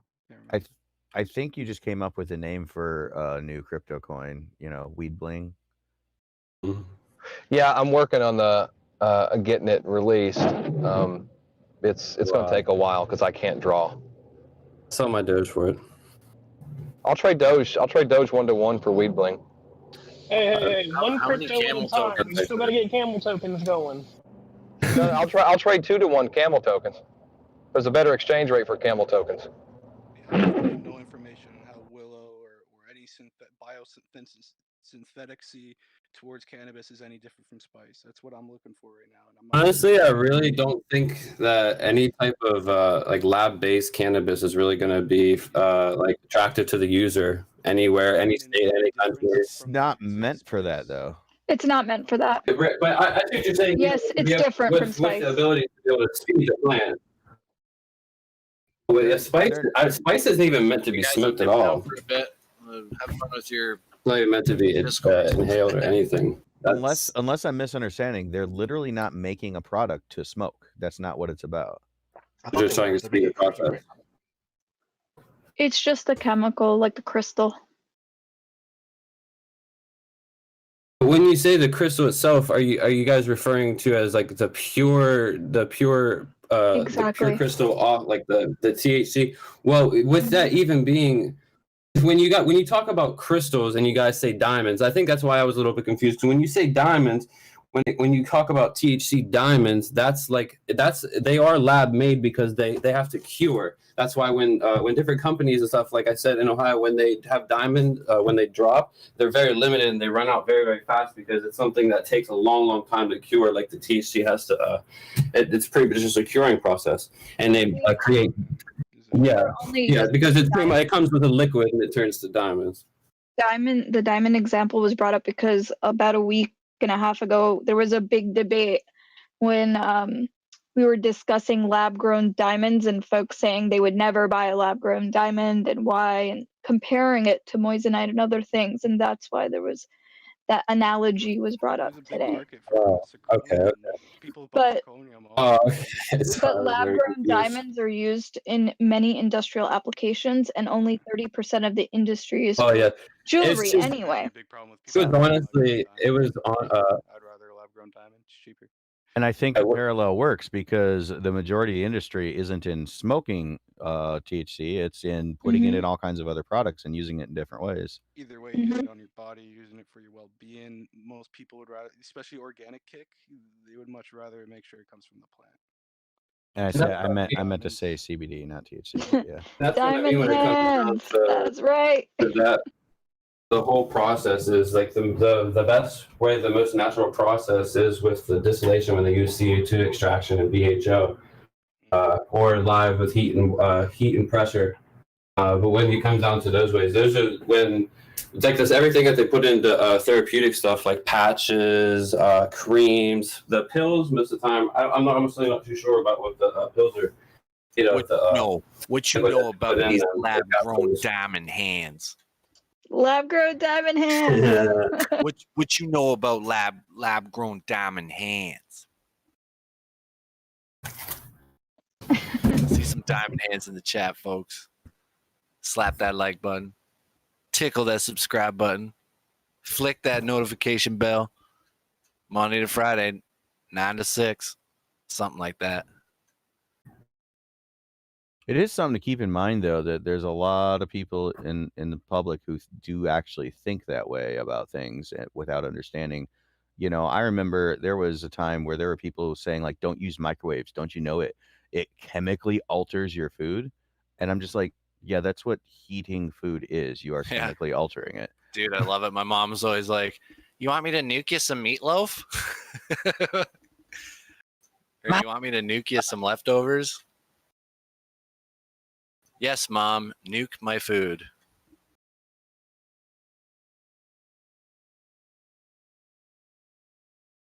Immediately Wasn't there synthetic drugs?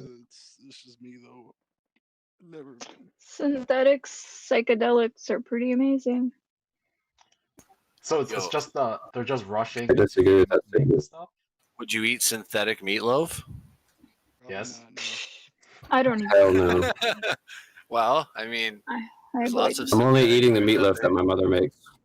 Hell yeah, bud.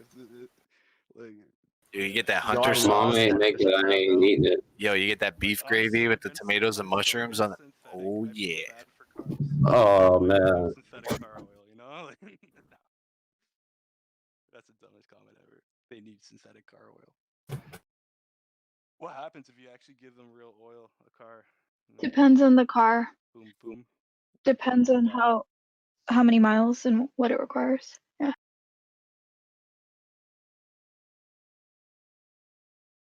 What do you mean by real Yo, oil? I got my car stoned.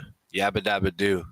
Like, why do you put synthetic oil in a car as opposed to like what they So you manufacture? 100%. I clean trailers for a living. I've worked in a couple of industries. You guys would never want to put pure oil into your car. Pure oil barely moves. Mm-hmm. That's what I would assume. Yeah. Yeah, until it's actually distilled, refined, and everything. It's a very ugly, stinky, nasty. All oils until they're refined and everything. You would never want to put it in your Mineral. car. Even somebody that has no knowledge would say, "I'm not putting that in my car." Another example of this same phenomenon to consider when you're investing, especially in food, is gelatin, which usually comes Gross. from taking collagen from animals, right? And so, for example, there's a lot of people who want to stay away from pork at all costs. So they'd be like, "Well, I'll never eat Jello Yes, because I know that comes from collagen, and the majority of that comes from pigs, right?" it's true. But you can My get Muslim friend, don't eat marshmallows when you're right. Oh yeah, there's a lot You of can products get like it. that, right? haram. But Very they haram. but Haram see, they yani. boycott it without knowing actually what animal the collagen came from for doing that, right? You can get collagen from multiple different animals, and there's other ways to make the gelatin It's true. aside from animal collagen. And then when you take that gelatin and put it under a microscope side by side, chemically you can't tell the difference. It's exactly the Do same. you know of any So companies that make gelatin from non-animal products? Because if you do, that would be a huge market to the halal They're users. they know all about it. Let me tell you, the halalis know where to get the halal gelatin from. yeah. Yes, there's. I know So it is a thing. Whole Foods It's sells definitely one a thing. that's imported from Israel, and that one is made with like fish gelatin. So you get marshmallows. Then agar agar is a big one that people will use as a substitute. Same thing that the vegans will use. Or you get halal jello that's like imported from countries that produce it. But there's also an opinion that, like you mentioned, that the collagen is not considered meat, so it's not technically haram. It's one opinion, so it just depends on what school of thought people adhere to. But see, the point I was making there is, again, you take those sources, or you take the final product and you put them under a microscope, they're identical, regardless of what the Yeah, source was you got the collagen or whatever from. yeah. And that, what I'm saying is, that mentality, to me, that's weird. It's like, well, this is exactly the same as that. What's the problem? But there are a lot of people in society who are going to go, well, no, I don't want to smoke that because it's this, or I don't want to eat that because it came from that, even My though it's mom the wouldn't same. even eat. My mom wouldn't even eat beef bacon. I would make beef bacon, and she would flip out because it smelled too much I like. don't even think I've ever heard of beef bacon, honestly. Developing and designing it, because like They What about their turkey bacon? Anybody get? opinion, really, what they add into the genome and all of it, it is a very big they could add a lot of shit into the genome, and fucking who knows. I'm not a scientist by any means, but I know Right. they do manipulate with the actual cell itself and this and that. And But How's the once market looking? What's going on? once Let's it's all see. broken down to the actual gelatin, whatever was in the genome is irrelevant, because that's not Mhm. part of the final product. with the gelatin specifically, it's hard to like say what like kind of characterize that with other aspects or whatever you want to say. But with the gelatin specifically, I can understand that because it's they don't want to eat pork, right? And like pork bones, it comes from a pig. It's like Ugh. okay, fair enough. Like fair Yeah. enough. Even if it's the same thing underneath the microscope, it still was a pig, right? So it's like yeah, I understand. Like good shit. I'm one of those weirdos. The only one on that makes sense to me is the vegans. While I disagree with their ideology, they're at least being consistent on that, Yeah. Well, we could be consistent on it even and maintain the ideology as well. But what's good for me doesn't mean that's what everybody else has to do. That's right. Individual choice. I just hate seeing people lose money. That's it. That's why I always come from a skeptical place. Unless you want to buy GameStop on Robinhood. I bought some I can't Ethereum talk about GameStop. after market close, and it's going up. So hopefully it I'm really keeps it. hoping GameStop pays off because Nice. What did you buy it at? Could It was like somebody 16 walk something. by? Could So somebody walk I'm by still waiting on ABC my and poke report. it with a stick real quick? That's a good price. So it does something. There I'm is still a waiting on my the dynamite. report from the New York Stock Exchange for the legitimate short number. Yeah, I those sent may in be a request delayed as well. yesterday. wonder if we cancel our Netflix accounts all at the same Nice time, cut. like on a mass scale. If we could get the AMC price to nudge a bit by getting big money to buy. If you want AMC to like go down so people can buy in, just call up CNN and be like, "Hey, I'm an alt-right Trump supporter and I really love AMC," and they won't fact check anything and run the story real fast, you know. Where you can pump that article of the guy shooting up the movie theater on I think we're Dark having a Knight. really hard time talking in order right now. It's kind of hard to understand who's saying what. Can we get back to one at a time, please? I'm staying on topic with AMC, so Well, topic or not, stay in line.